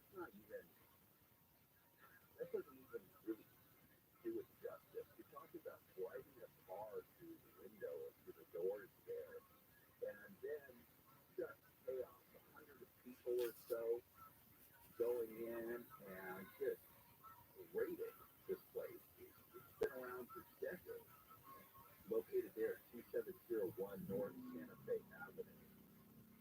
And they deliberately backed through this storefront so that everybody could go in there and just vandalize tens of thousands of dollars. So think of it this way. All of the food stuff had to be thrown out because issues with food safety is paramount, right? So if they can't tell, they can't verify whether something was touched or not, they have to throw it out because you can't sell that. So these wingnuts drove a car through the window, through the door there, which is asinine to begin with. Then they go, and most of them are stealing shit. Stupid things. I mean, how that is worth being a part of, I have not listened. I have been young and I have been dumb. But this is a special kind of dumb. And to see brown folks do it to other brown folks is disheartening. And I know that shouldn't matter, I get it. But I saw Latinos that are breaking into a Latino-owned business, and that to me is just a little more heartbreaking. Coming up at 5, we've got Koala Truck. He's with us now. See, how you doing, brother? Happy New Year, good sir. I'm fantastic. Happy New Year to you. How was everything? Very chill. Very, very chill. I got the kids off, so I was with their mother, and I got to hook up to them into the well spring. So I said, I cannot do it. Like, I get ready and work on the first. But New Year's Eve, I wanted to and made myself sleep. A little bit out of here. Yeah. You know, I found that a lot of people were super family oriented, stuck around. I know a lot of people went out, flew or drove somewhere, but just talking with friends and family, a lot of them like, yeah, it was chill. It was the best one ever. You got to see some family, got to eat some food, maybe watch some shows, but get it rolling slow. And I actually feel rested, and normally I don't after the holidays that come back in. So I'm glad to hear that you got me rested. I think after the Yes, athleticism. where we have not conquered, so we are able to fully manage COVID. And I think, in the past 10 to 12 years, that was a big thing of getting together, traveling, anything. So this is the first This motherfucker doesn't know about the Jordan. where we have COVID kind of under Do you know about the Western Conference? Instantly. DraftKings, you're spoiling me now with these big payouts. Retired NFL smart guy Ryan Fitzpatrick. Break it down for us. Just place your bet, and the bonus bets instantly appear in your account. Bonus bets instantly appear in your account. Like magic. Like Fitz magic. That's too much magic. It's too much magic. This week, go for 2. Bet $5 to get $150 instantly in bonus bets. Plus, a no-sweat same-game parlay every single day. The crown is yours. On vacation? Amazing. He is rarely speechless. You guys see the most bistro? Welcome. That's all she talks about. What else y'all do? Like I always say, no one does fun like Carnival.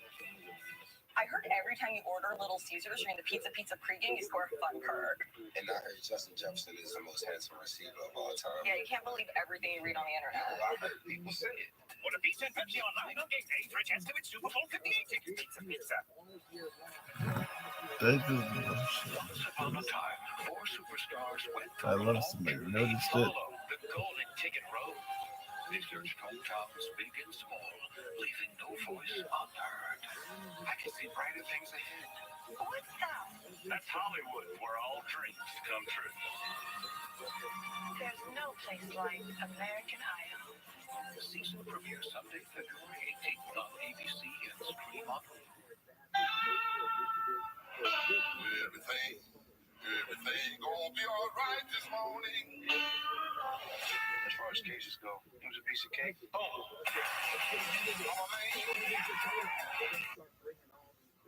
We continue to track a major winter storm for portions of the area north and west of New York City, in particular in the city itself. We're right near that rain-snow line, so snow's been having a tough time accumulating with the numbers above freezing, but you're squarely below freezing just off to the north and west, and that's where the travel will be most hazardous overnight. So that snow mixing with and changing to rain from the city south and east. Hazardous travel north and west. The heaviest precipitation during the evening, tapering off upwards of a foot of snow well north and west of town. We'll have updates throughout the evening.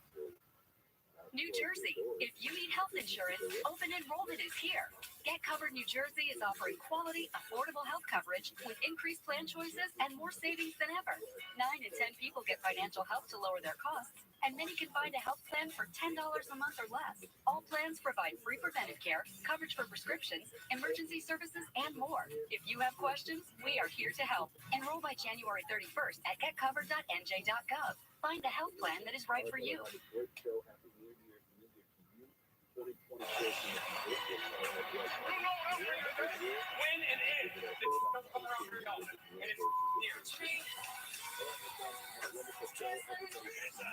Touchdown, CJ Stroud. All we asked for some chance. Now what we gonna do with it? We gotta crank this up a little bit.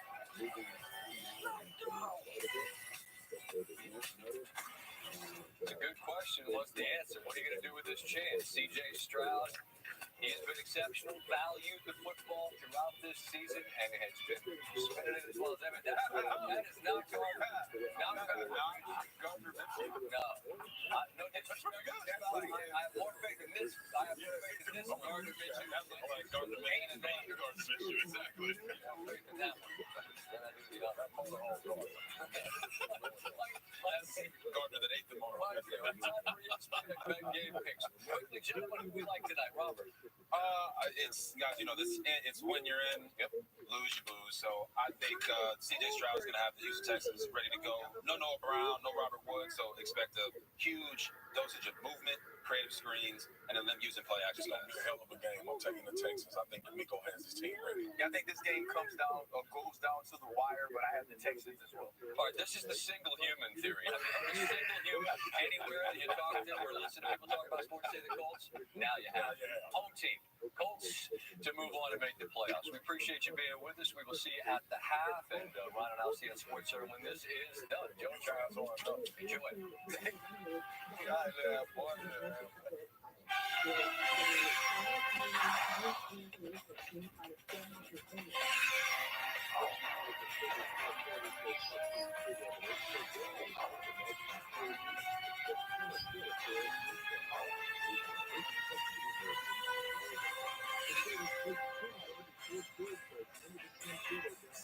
It's a cold night outside in Indianapolis, Indiana.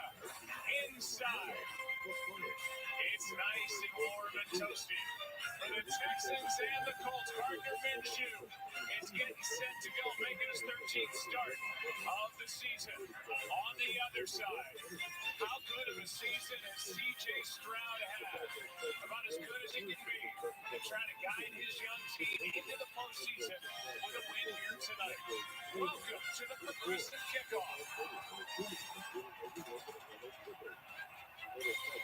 And now welcome inside the broadcast booth, everybody. My name is Joe Buck. That's the Hall of Famer Troy Aikman. Glad to have you with us. I think, and with all due respect, it's fair to say that these are two teams that did not expect to be in this position with a win-and-in scenario when the season started. But that's because of the outstanding work that their two first-time head coaches have put together this season, Shane Steichen and D'Amico Ryans. Yeah, it's been impressive to see all season long, and it's not easy to do. You look at these coaches and the job that they did in their respective positions prior to coming here. Shane Steichen as offensive coordinator for the Philadelphia Eagles, D'Amico Ryans, of course, as defensive coordinator for the San Francisco 49ers. They have overcome a lot. You typically do when you take on an organization that hasn't had more success than what they've had. But it's one of those games you just hate that somebody is going to lose because they both have been so deserving of winning this game and advancing into the postseason. Yeah, and just to piggyback off that, we'll show you what's at stake here tonight. It's basically a playoff game. If you win, you're into the postseason. If you lose, you're out. That much we know. But if you win, and if Jacksonville were to lose tomorrow at Tennessee, the winner of this game wins the AFC South and would have a home game in the playoffs against the Cleveland Browns. So let's talk about the Indianapolis Colts. They love their quarterback of the future. Number 4 overall pick, Anthony Richardson, looks like a stud, but he's hurt. And their quarterback of the present has been really good, and that's Gardner Minshew. Well, they love Gardner Minshew as well. You know, he's done some good things. He is a high wire act. I mean, there's no question. But I think there's a lot of credit that goes to Shane Steichen and how he has called the games with Gardner Minshew as his quarterback. They've leaned on the things that he does well. They've stayed with the RPOs. The big key for them tonight, I think, is going to be running the football, something they did in their first matchup week 2. To get Jonathan Taylor back tonight, that should help him. He's coming off a big game last week. Well, the Houston Texans have their quarterback of the present and future, and that's C.J. Stroud.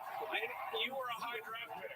You know it's not easy, but C.J. Stroud at times has made it look easy in the NFL. He really has. He's been phenomenal. I mean, there's not a lot of rookie quarterbacks that come in and play with the poise that he has. And when you watch him, it's easy to forget that he is even a rookie. You can compare him with some of the veterans that play this game. He's been that good. I'm excited to watch him tonight. He hasn't been on this stage in the NFL. He's played in big games before. This is a big stage, of course. It's going to be exciting. I'll show you some of the faces, whether it's a coach or the players that were involved here tonight. D'Amico Ryans, what a season. His Texans, and he have had C.J. Stroud, a stud, Gardner Minshew, Jonathan Taylor. You're watching the Progressive Kickoff.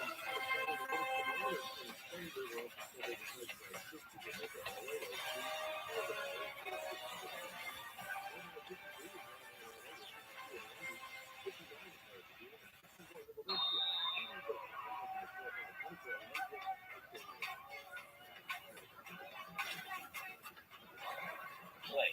This is not a watch party. Watch party? You're so funny. That's a party party. Let's check the replay. What's that, gangster? Brought to you by Progressive. One thing no one would challenge. Protecting your home and auto with Progressive. My bad. Should I pull forward a touch? Hope he's got Progressive. Here at Papa John's, we know our stuff. So try our newest cheesy calzone epic stuffed crust pizza. Made with a blend of ricotta and mozzarella, hand stuffed into that Papa John's fresh, never frozen, original dough. Get it for a limited time only at Papa John's. GLP-1 zero. I haven't stopped my cravings completely. I walk past the sweets that I love and knowing that I don't need it, being able to dive, being able to touch the kids and not feel wounded is amazing. Need the shop that helps you lose weight? Get started at ro.co/TV.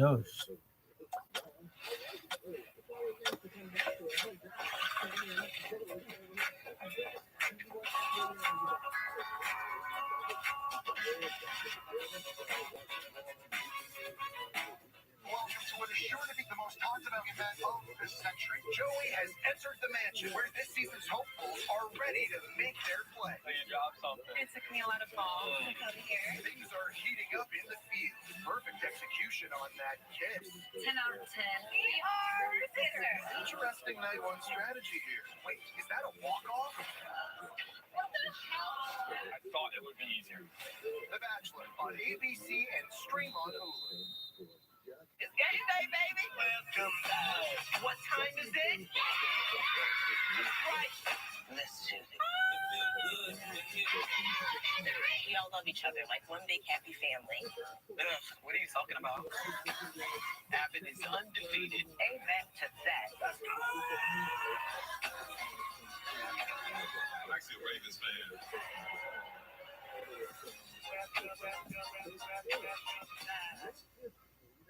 Once upon a time, four superstars went through a long journey and followed the golden ticket road. They searched hometowns big and small, leaving no voice unheard. I can see brighter things ahead. That's Hollywood, where all dreams come true. There's no place like American Idol. Season premiere Sunday, February 18th on ABC and stream on Hulu. I will Trent. He's a good place. He's objectively hot. Wow. What's not to love? Got a brand new bag.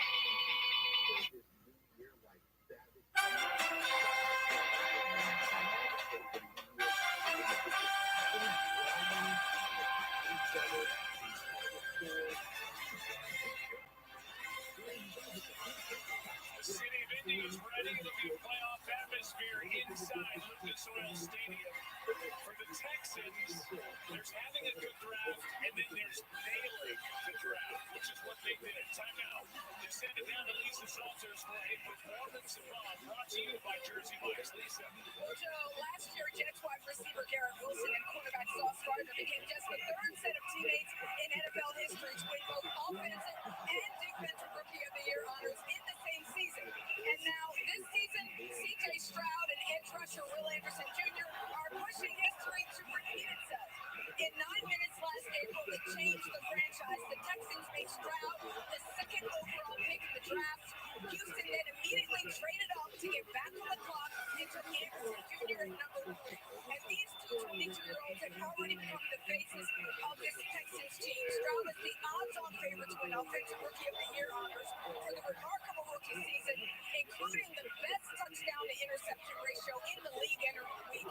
He's thrown a pick on just 1.1% of his passes, and his 275 passing yards per game average is second only to Miami's Tua Tagovailoa. As for Anderson, his 7 sacks have set a Texans franchise rookie record, and the only players in the whole league with a better pass rush win rate than Anderson are Micah Parsons and Myles Garrett. Making the playoffs with their win today is what Anderson and Stroud both say they're focused on right now. Being named Rookie of the Year for either one would be a bonus. But if me and CJ both won it, Anderson told me that would be super dope. They can make their case tonight, Joe, in prime time. Yeah, not just in prime time, but their first prime time game in the NFL. What a combo they have to build around. 2013 Indianapolis 500 champion Tony Kanaan is hitting the anvil tonight. He's in it to win it. Tee it up and let it fly after this.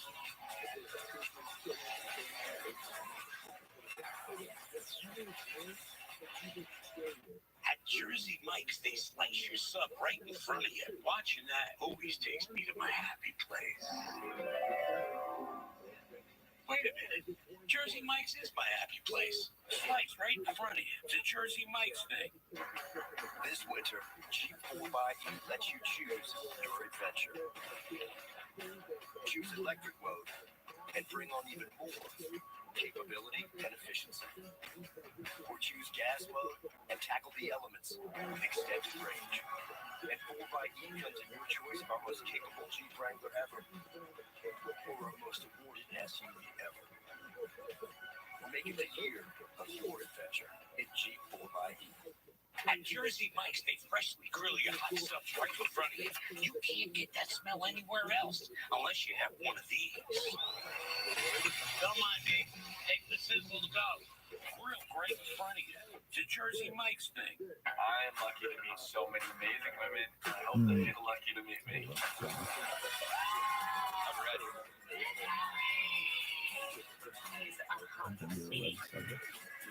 Chef's kiss. I'm obsessed. Oh my god. He's insane. I was mesmerized. I'm obsessed. Oh my god. I'm still just Joey. He's so handsome.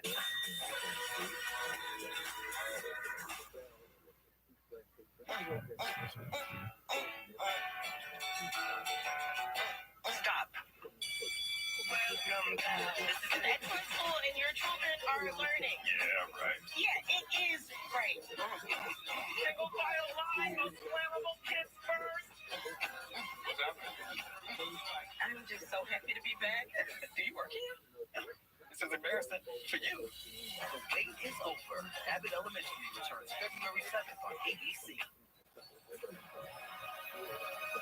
Once upon a time, four superstars went on a long journey. Follow the Golden Ticket Road. They searched hometowns big and small, leaving no voice unheard. I can see brighter things ahead. What's that? That's Hollywood, where all dreams come true. There's no place like American Idol. Season premiere Sunday, February 18th on ABC and stream on Hulu.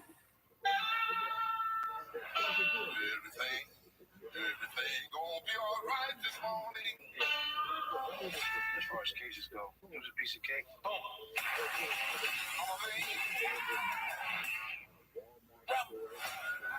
Protocol and tradition are the metal from which every cop in this city is forged.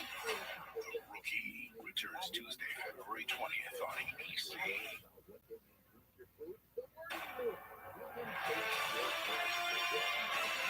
ESPN welcomes you to the following presentation of the National Football League.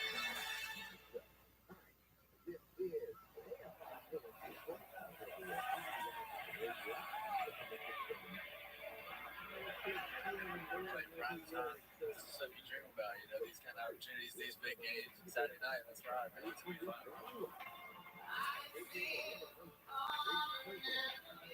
Listen.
And away we go from Indianapolis, Indiana, where the winner of this game, it will take place inside Lucas Oil Stadium.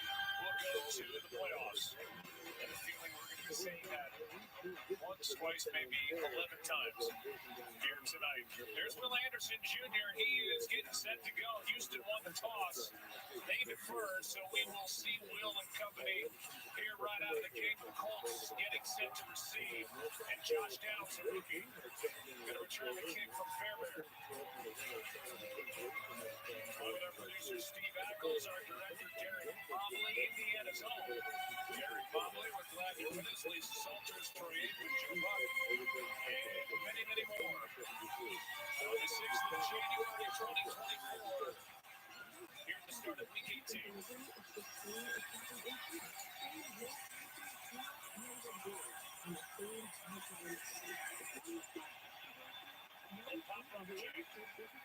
Fair catch out to 25. Gardner Minshew has got a little Billy Ray Cyrus to him, a little McConaughey. All right.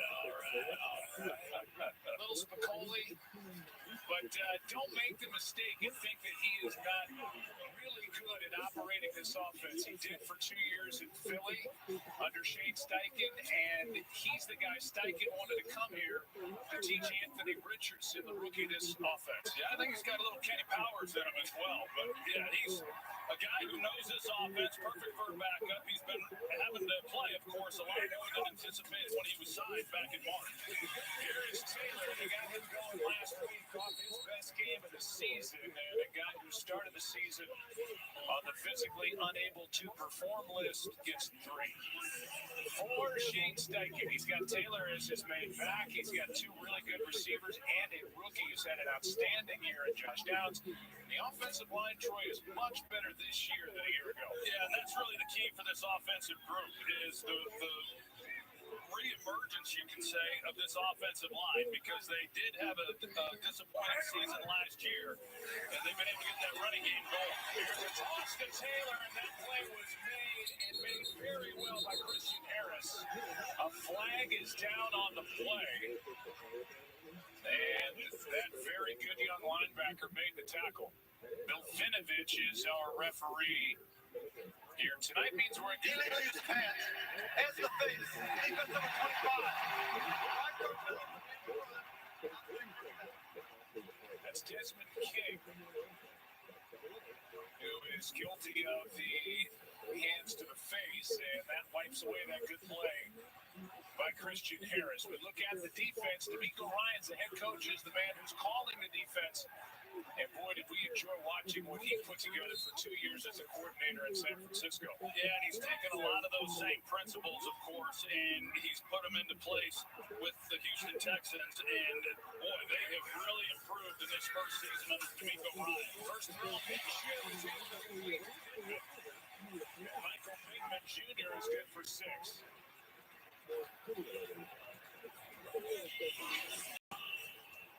So it's nice when you start a ball game to just be able to come out as quarterback, soft corner, and come right out to Michael Pittman and get the ball into his hands. He's had an excellent season catching the football, one of the really talented wide receivers in the NFL. Catch number 105 on the year, a career high.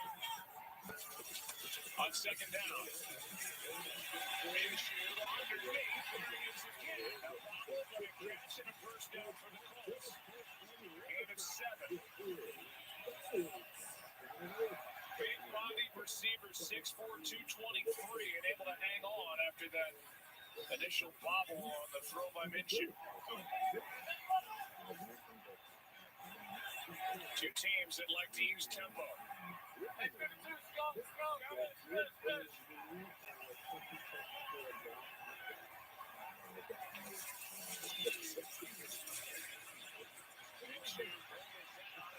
To his left, he's able to flip it to Pittman again. 3 straight plays with catches from Michael Pittman, and he is very close, about a yard short of first down yardage. Well, initially I thought he was going to see Alec Pierce out there, number 14. He's able to get deep up that sideline, had a chance. As you see, the Texans are trying to rally to get back to him. But Gardner Minshew being able to keep some plays alive, doing a good job with the completion. There's the first down carry by Jonathan Taylor. Heinrich on the stop, but a gain of 2. And now, pretty good first possession being put together by the Colts. Yeah, and these are the scripted plays that Shane Steichen has when he comes into the game. And true to form, he believes in throwing the football early in a ball game to score and then running the football late. We saw it a few weeks ago against Pittsburgh. We saw it last week in their win against the Las Vegas Raiders. And this is the approach that he has. He's learned this from some of the great offensive coaches that he's coached under over the years.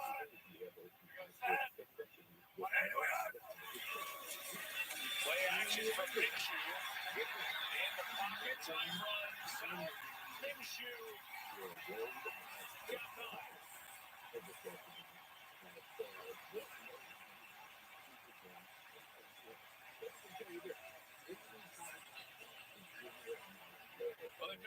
first down, and they're going to come out and they're going to take a deep shot. Houston played it really well, so Minshew was not able to take the shot like they had drawn up. He does a good job getting what he could. Here's Taylor, first down plus. Back down inside the 20.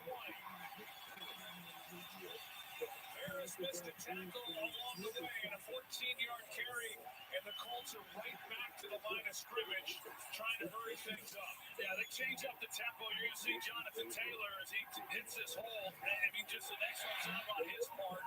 The Colts get right back on the line of scrimmage, and they force a defensive hand. So they speed it up, but they'll also slow it down as well. And that's the key for a good offense. Here's Taylor over the left side. Nice gain on first down as he got forward. If the Colts can get Jonathan Taylor back to what we saw earlier in his career. He's still a young guy. He's coming off the ankle injury last year. He was on the PUP list to start the season.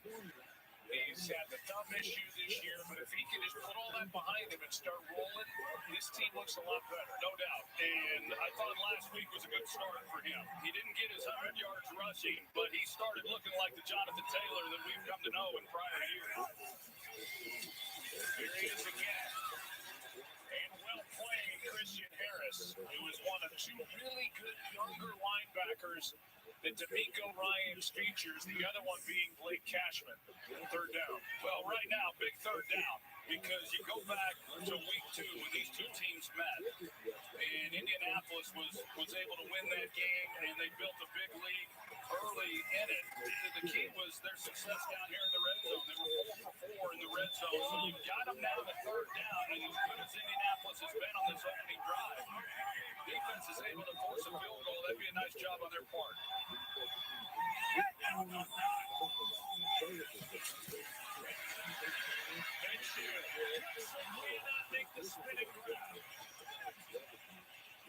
And it brings up fourth down, and we'll see if Steichen, and he will, after a little hesitation, sets on the field goal unit here to try to get the first points. Well, I see what Minshew saw, because when Goodson gets wide here, he's worried about the corner there. And now they're going to change it out. They brought the kicker, Matt Gale. And so that's why the officials are letting Houston make substitutions, because of the late change. They're going for it, or at least going to try to draw him offside. Yeah, that's what it looks like, Joe. They're going to try to draw him offside. Right idea. You know, we see that a lot, but good discipline by Houston. And so the flag for delay of game, and that will just push Matt Gay back. He was a Pro Bowler for the Rams 2 years ago when they won the Super Bowl. He's in his 5th season. He is 30 for 37 on the year, and he'll try from 38.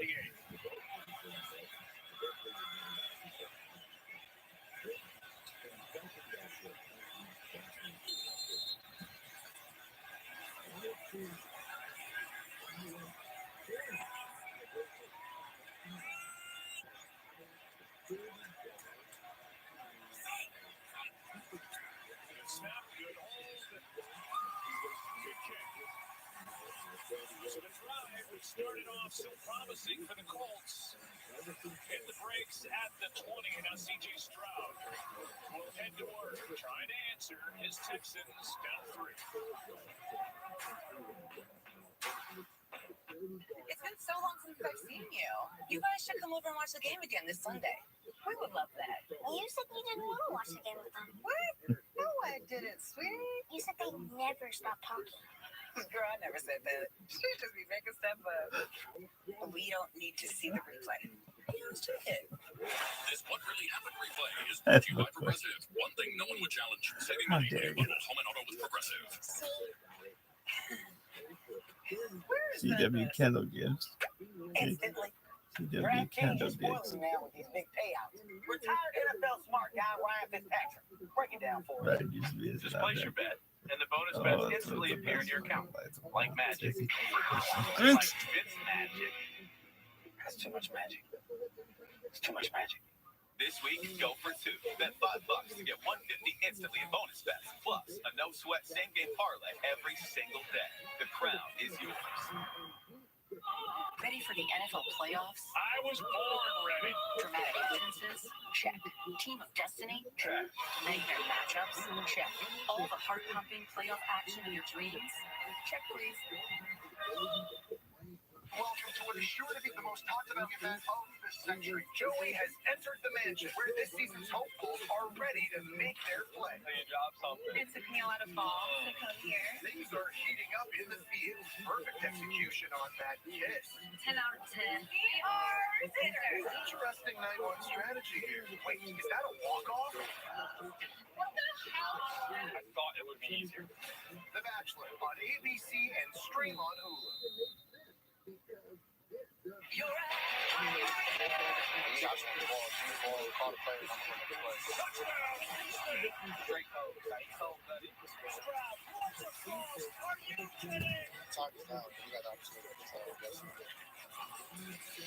Start looking at what CJ Stroud has done this season, and you can almost take the word rookie away from the conversation because the stats, the poise, everything points to just one of the better quarterbacks in the National Football League. He's on the big stage here tonight. Can't wait to watch and see how he plays. Yeah, he's been impressive, there's no doubt. And up until a few weeks ago, heck, he was in the conversation for league MVP. He's done a lot of amazing things. Certainly has not performed like a rookie quarterback. A lot of things against him. Coming to Houston with first-year head coach, first-year play caller, and yet they've made it work. I mean, the numbers are off the charts any way you want to look at it for CJ. He missed 2 games because of concussion. He came back last week. You see his touchdown to interception ratio leads the entire NFL. And his average pass yards per game is number 2 in the NFL to Tua Tagovailoa. No, this is a big play offense, and the other part of that, Joe, is this is a rookie quarterback who's had to do it without much help in the run game. So it's really their success offensively has come through the air. Well, There's more to talk about that. And Stroud action was started with protection. Here's it out for Collins. He's got it. One play. Touchdown. Texans. 75 yards to start the night for number 7. And Nico Collins has been the big play man all year for the Texans. And right out of the gate, on top of the go. Well, they knew on Thursday that this would be the first play of the game. And they go with max protection up front. And it's Nico Collins, and there's no disguise to what he's doing. It's just a foot race.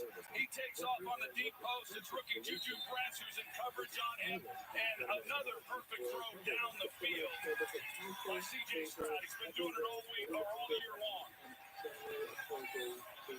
You talk about a stunner and a crowd silencer.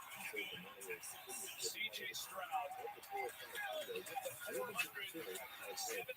yards of his season and 300 completions. That's just wow, what a start. It just makes you say wow. 7-3, Texans on top.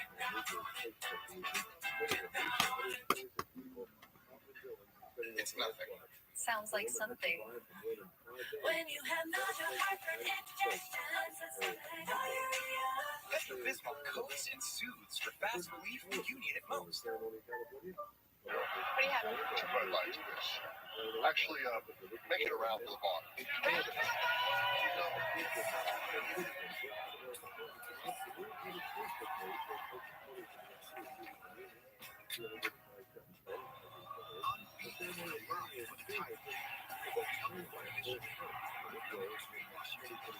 quiet of chapter and the stakes could be higher. National Championship Monday at 7:30 on ESPN. Can you see me? I'm here, and pure wonder is reached with a cleaner fuel. Can you hear me in the loudest music and in quieter propellers? Can you spot me in the lights of the show? and in the shimmering This sea. MS cruises for a greater beauty. looks like a lizard king.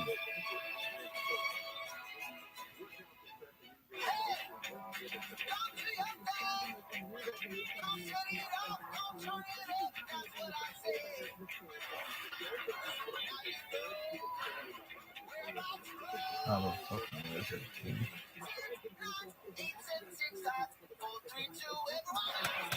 The highly capable family of Hyundai SUVs. Every Hyundai comes standard with America's best warranty plus 3 years or 36,000 miles of complimentary maintenance. Visit your local Hyundai dealer today.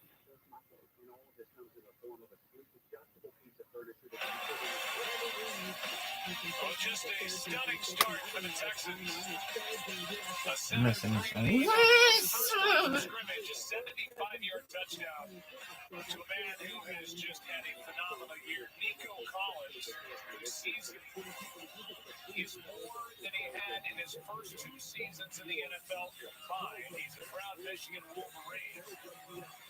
Wolverines will play for the national championship in his new home stadium, or his home stadium in Houston on Monday.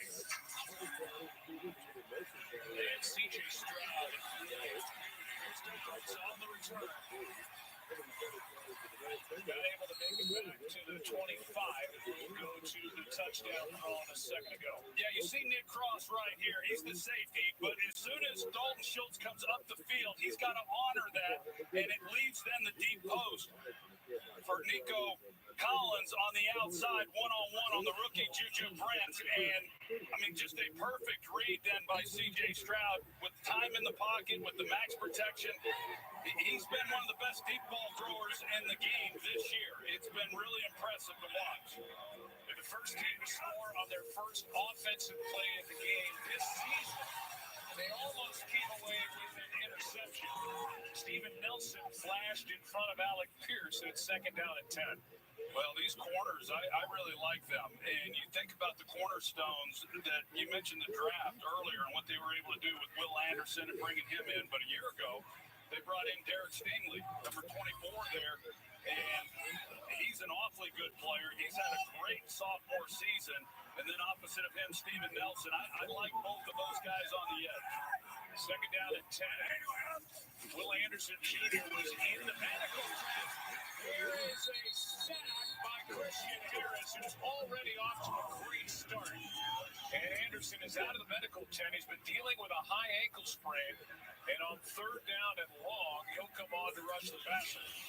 You're going to see, here comes Christian Harris, and he's just left unblocked. He's able to hit it. They run a little game up front, and nobody then there to pick him up. He's got a clean shot on Gardner Minshew. That's something they were unable to do in that Week 2 game, was get to the quarterback. They did not have a sack in that game, but they got home there. Coming off a 6-sack game against Tennessee in that win to set up this win-and-in situation.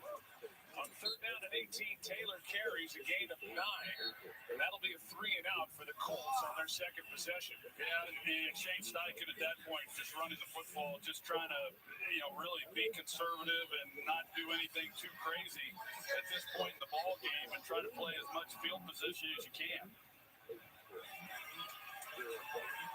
Rigoberto Sanchez is into the game. With Desmond King waiting for the Texans.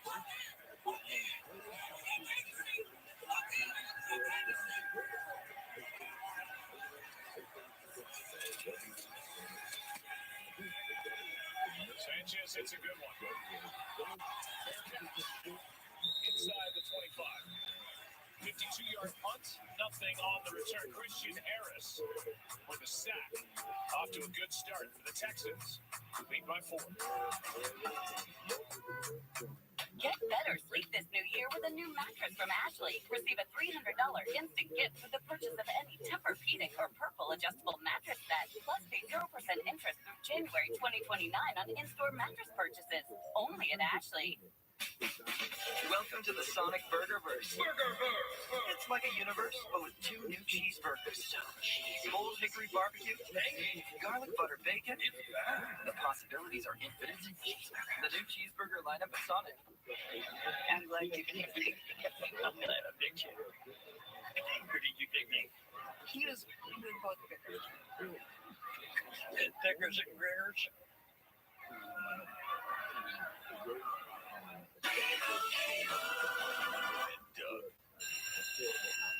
Customize and save with Liberty Liberty. Liberty Booch. Literally, Liberty. Mark that one. That was nice. I think you're supposed to stand over there. Oh, am I? Thank you. So a couple more. We'll go quick. Libu, Smibu, Libu, Limu, Bibu, and me. Only pay for what you need. Liberty, Liberty, Liberty, Liberty. Chipotle's carne asada is back. It's our most tender cuts of steak, grilled and seasoned with cumin, oregano, and coriander. Finished with fresh lime and hand-chopped cilantro. Carne asada. This is our best steak ever. Team, it's been a grind, but I think I've aged you well. Some might say perfect. Who's ready to show who's the cheesiest? I woke up feeling the cheesiest, coach! Cheesy, official sponsor of the college football playoff. NFL on ESPN, brought to you by H&R Block. It's better with Block. And by Progressive Insurance, the right call for your home and car. For the game, Anthony Richardson hung out with fans and Colts touchdown town outside of Lucas Oil. Underwent season-ending surgery on his shoulder following an injury to the AC joint week 5 in a game here against Tennessee. Got 4 games under his belt. Got off to a good start in the week 2 game. And Houston had a couple of rushing touchdowns, left that game with a concussion. And he is hoping that his new fans will get into this and try and bother C.J. Stroud. Second snap. Up 7-3 and a handoff here to Singletary. Right up the gut with number 5. As you look at the lineups, and we'll talk about that man, Bobby Slowick, who is a fast-rising assistant coach in the National Football League, realized that C.J. Stroud tonight in this win-and-in game is without 3 of his top 5 targets on the outside. They lost Tank Dell with a fractured left fibula in week 13. Robert Woods is inactive, as is Noah Brown. Here tonight, here is Singletary again, 3rd down and short coming up. Defense, coordinated by Gus Bradley, really good up front. They have the 5th most sacks in the NFL, and 4 different players, the only team that can post 4 with at least 7 sacks on their defense. Yeah, they do it by committee, and the last time these teams played, this Colts defense had 6 sacks in that game, and they broke C.J. Stroud up a lot. He was under pressure throughout that game, and one of the reasons why they opened up in max protection to take their shot. Stroud's going to go in time, pick up the first down. Such a great job by C.J. Stroud, because it's not something he really does a lot of. Typically, when you see him get outside the pocket, he's looking to throw, but he knows exactly what the situation is. He sees it open up, and he knows exactly where he needs to get to pick up that first down. That's an excellent job on his part.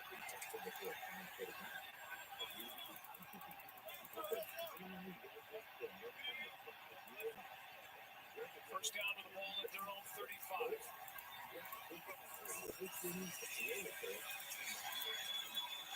That's caught. That's Collins, his second catch. And this one not as dramatic or as exciting as the first one, a gain of 6. Well, Nico Collins, I mean, it's been a breakout year for him in his 3rd season. He's had more catches this season than what he had his first 2 years combined. And I know in talking with Bobby Slowick, first-year offensive coordinator, as to Nico Collins' development this year, he just totally bought into the way that they were coaching and what he was being asked to do. Ben McDaniels, the wide receivers coach, also coached him in college, and he has had a great year.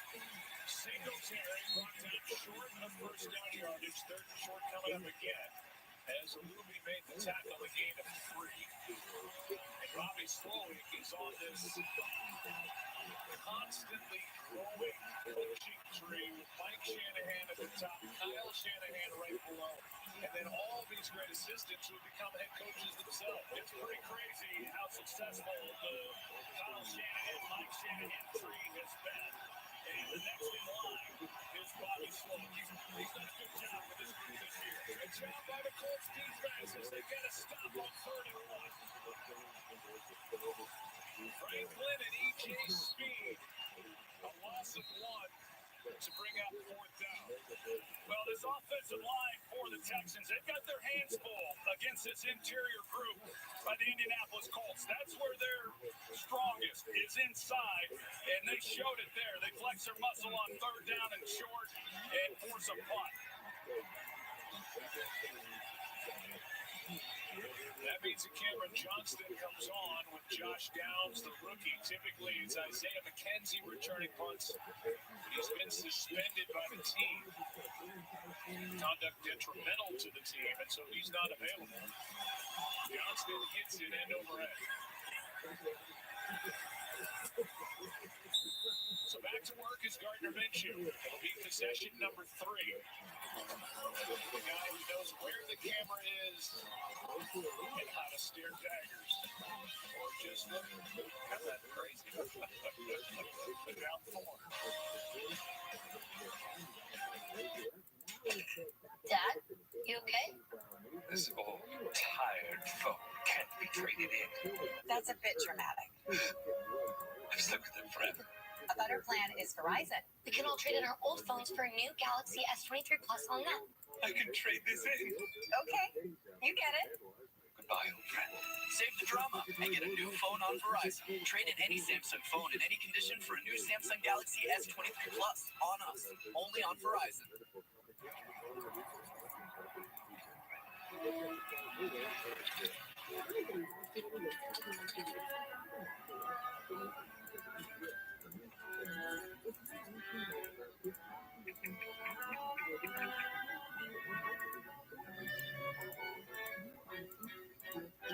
You were made to act spontaneously. We were made to help plan accordingly.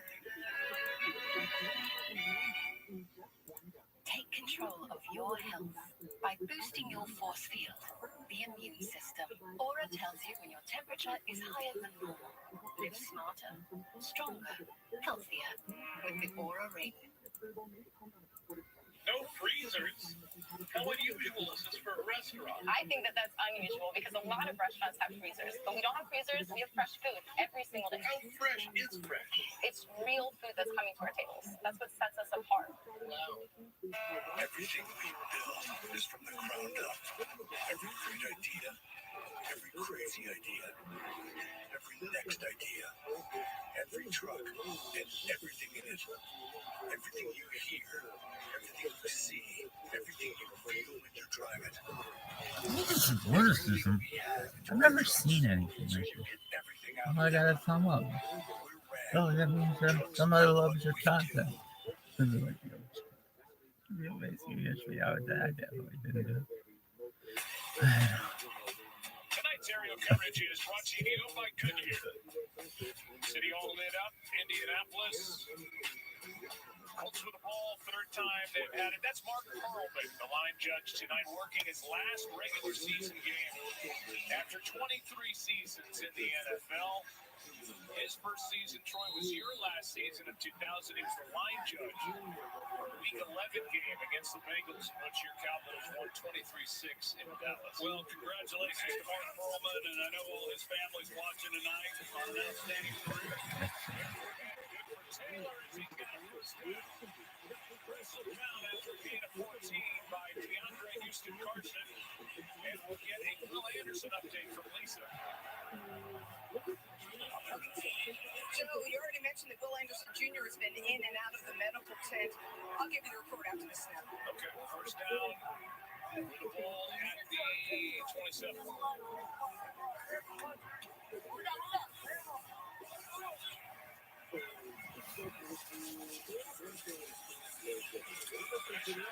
The pass incomplete. Jackson Jr. has been in and out of the medical tent already since he came back on the field. No official designation, but he has been dealing with a right high ankle sprain. Told me he is not 100%. He missed a couple of games before coming back last week against the Titans. Played just 11 snaps in that game, but got 2 sacks. He said it would be the same this week. He would play a limited amount, mostly on passing downs. Yeah, he's in and out and back in there at the moment on 2nd and 10. Then he fake it to Taylor, and the pass is low and incomplete. The tight end Will Mallory. 3rd down and 10. Well, the Indianapolis Colts, they run more RPOs than any team in the league, and you got him reading the linebacker here, and he's got the shot. And right now, I just think that Gardner Minshew is just a little flustered because the Texans have been able to get some pressure on him, and that was one you get it out. Oh, it's so funny. People on the internet are so clever. Reddit players turn into players. I just memes of it. Like, don't work your schedule. That's the opening from Reddit. We already have Reddit visible on my laptop.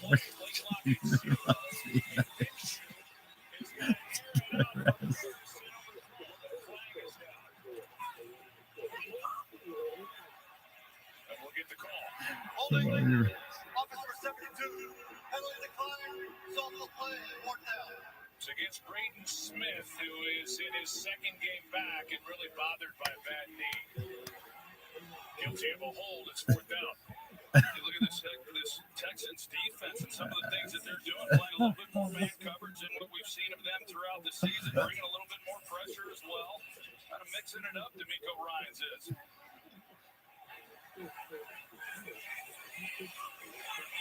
Sanchez will punt it with King waiting. Nothing really. 12 yards per return so far this season.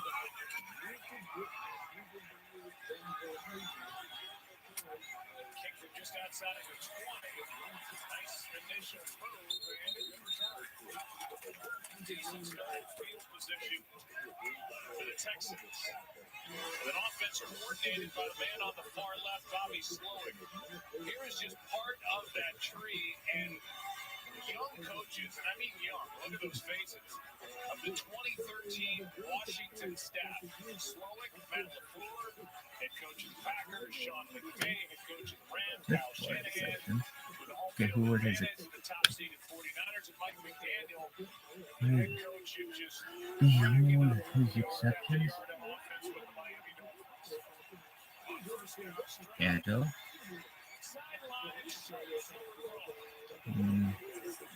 Had a chance, but you go back to that to think that all of those young coaches were in prominent roles in Washington for head coach Mike Shanahan, and of course Kyle learning from him, and then him going on to the San Francisco 49ers, and a lot of those coaches then continuing with him. They've all learned from him, and the way in which they run their offenses, the way these receivers come off the ball, the spacing, how they tied in with the run game, they all do it, and they've all been effective. Quick throw, that's on the edge, and caught by Nico Collins. He's got 12 yards and a 1st down. Well, and speaking of Bobby Slowick, you look at this group, and I know, Joe, you talked about the fact that Tank Dell has been out for the last several weeks. Tonight, they're without Robert Woods. They don't have Noah Brown.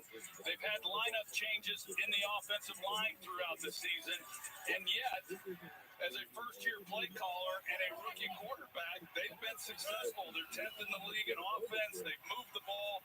It's been impressive to see, and it hasn't been easy because of all the things he's had to overcome with injury. Here's a handoff to Singletary, and not much. He got a yard. Slowick started with D'Amico Ryans as quality control coaches on the defensive side. He played receiver as a young man, but he got into this profession at the NFL level on the defensive side, and now comes from a family of defensive coaches. But now he's on the other side of the ball, and that's how he learned the other side. And when he went to San Francisco with Kyle Shanahan told him that the best offensive coaches he knows know defense, and this was his best path. Here's Singletary, nice cutback. third down after a gain of 4. Well, Singletary, you look at the year that he's been able to have. It started this offense with Dameon Pierce as more of the bell cow, but then Pierce missed some time, so they had to rely on Devin Singletary, and he took control of the position. And he's been the guy really ever since. He's put some good games together here over the last 4 weeks. Third down and 5.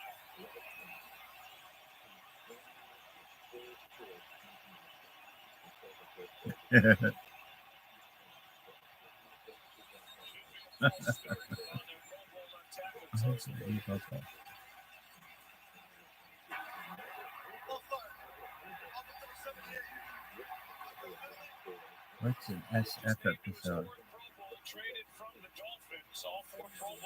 What is an SF?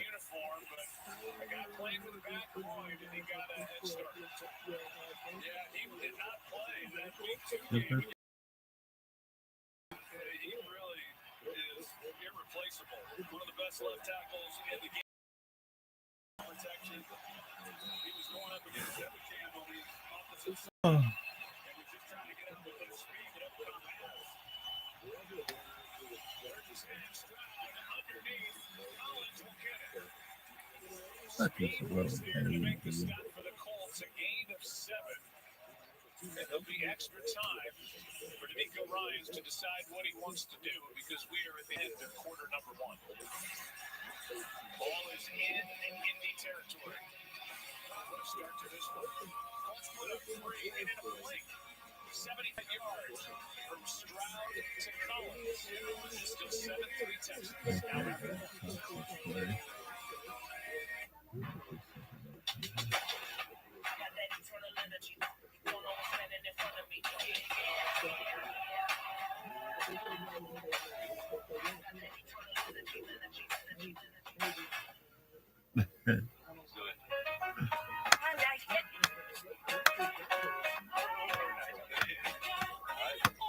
What? This is not even. Listen. At Ally, we're helping millions save more for the things that matter most to them. Whatever you're saving for, we're all better off with an Ally.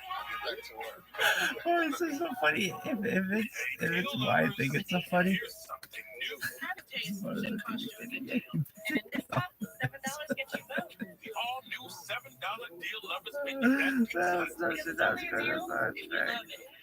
Why are you the baby? NyQuil Severe Honey, powerful cold and flu relief with a dreamy honey taste. NyQuil Honey, the nighttime stifling, sneezing, coughing, aching, fever, honeylicious, best sleep with a cold medicine. We love our house. Great location, quiet The street. garage is a bit of a black hole. Yeah, everything is. Here's the. She'll be back. Hon, we gotta clean this place out. See my winter coat in there? Okay, there we go. Ugh, coat is hideous. Oh, my summer jams mix. At least Geico makes bundling a home and car insurance easy. Saves us a ton. You buy my box of cords? Okay, honey, throw me the hose. Bundling made easy. Go to geico.com.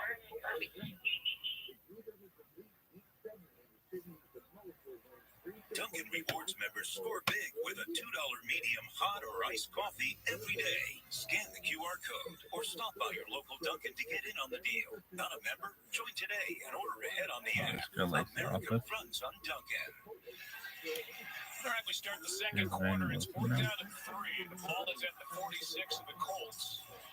7-3 game, and the look is the Texans are going to punt. But, I like this decision. I think the Houston Texans, their defense is playing so well right now. Gardner Minshew hasn't been able to really get it going just yet. That you would have to not make it and then give the ball to the Colts here at midfield. But maybe if it was an offensive head coach, maybe it works a little bit differently, but not surprised by this call at all. Johnston hits it end over end. They will check up and down inside the 5 at the 1 by D'Angelo Ross. And an absolutely perfect punt by Cameron Johnson. Yeah, I'll say. You see his reaction. He liked it. This is outstanding. D'Angelo Vickers. West side. That's as good as it gets for punters. Get him to the That's as good as it Dundee. gets. Yep, it's like throwing 4 touchdown passes, I'd imagine. Or 1 for that matter. What do we have there, John Perry? Is somebody eligible? Did they just announce somebody's eligible? Yeah, they brushed the front of his jersey. Everywhere. No. Wait, what? It's Josh Sills, 65. You were still talking about that today. There's a stupid observation. Yeah,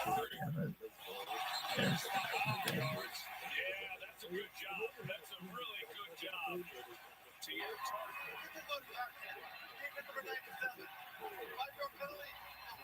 and that's the benefit you have playing at home. So you're backed up. You can use hard count.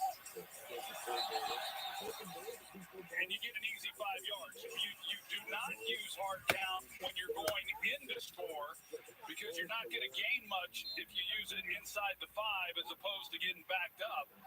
But when you're backed up the way they are inside their 5-yard line on their 1, that's a good job by Minshew. First down at 5. Taylor was losing his footing. Dives forward for 3. So second down at 2. Well, they've gotten Taylor going. You know, here in the early going, he's running the football well. The issue You just call yourself Westside? Indianapolis has been they just have not been able to sustain the drives because they can't convert once they get the third down. Already over 60 rush yards allowed tonight by the Texans. That's more than they've allowed in either of their past 2 games. Total. Meaning both games under 60 yards as they hand the first down. So here you go. You want to get that initial first down backed up from the 1. And that 6-yard carry by Taylor. What's your favorite episode of The Office? Mine? You're asking me my favorite episode of The Office? My favorite episode of The Office is You're Fired. Go for your deal. Is it? What kind of music is it? Oh, I thought that episode was They're third best. I realized Indianapolis, going back to when they that played I'm earlier the this one season, they ran the football very well. They are again here tonight. Hand off on first down to Taylor. He is able to get 4. Taylor is a guy who's had a lot of success. 5 games against the Texans. His team is 4-0-1, and he's got 7 touchdowns from scrimmage, and he averages over 140 yards from scrimmage per game. He's just a heck of a player, and I know that things got off to a tough start for him. Trying to get a contract done, and the time that he's missed with injury. But right now, this is a defense for Texas that has given up a lot of big plays this year. Here's Taylor on the screen. He's about a yard short of a first down, knocked down by a carry. So now it sets up this third down. But what I was going to say, Joe, is the Colts, they've got Alec Pierce. He's really the big play threat for them. And he typically is the guy getting vertical and down the field. And this Texans defense has really struggled, giving up big plays. And we haven't seen it yet, but I expect to see here soon an opportunity to take a shot down the field and test this secondary a little bit.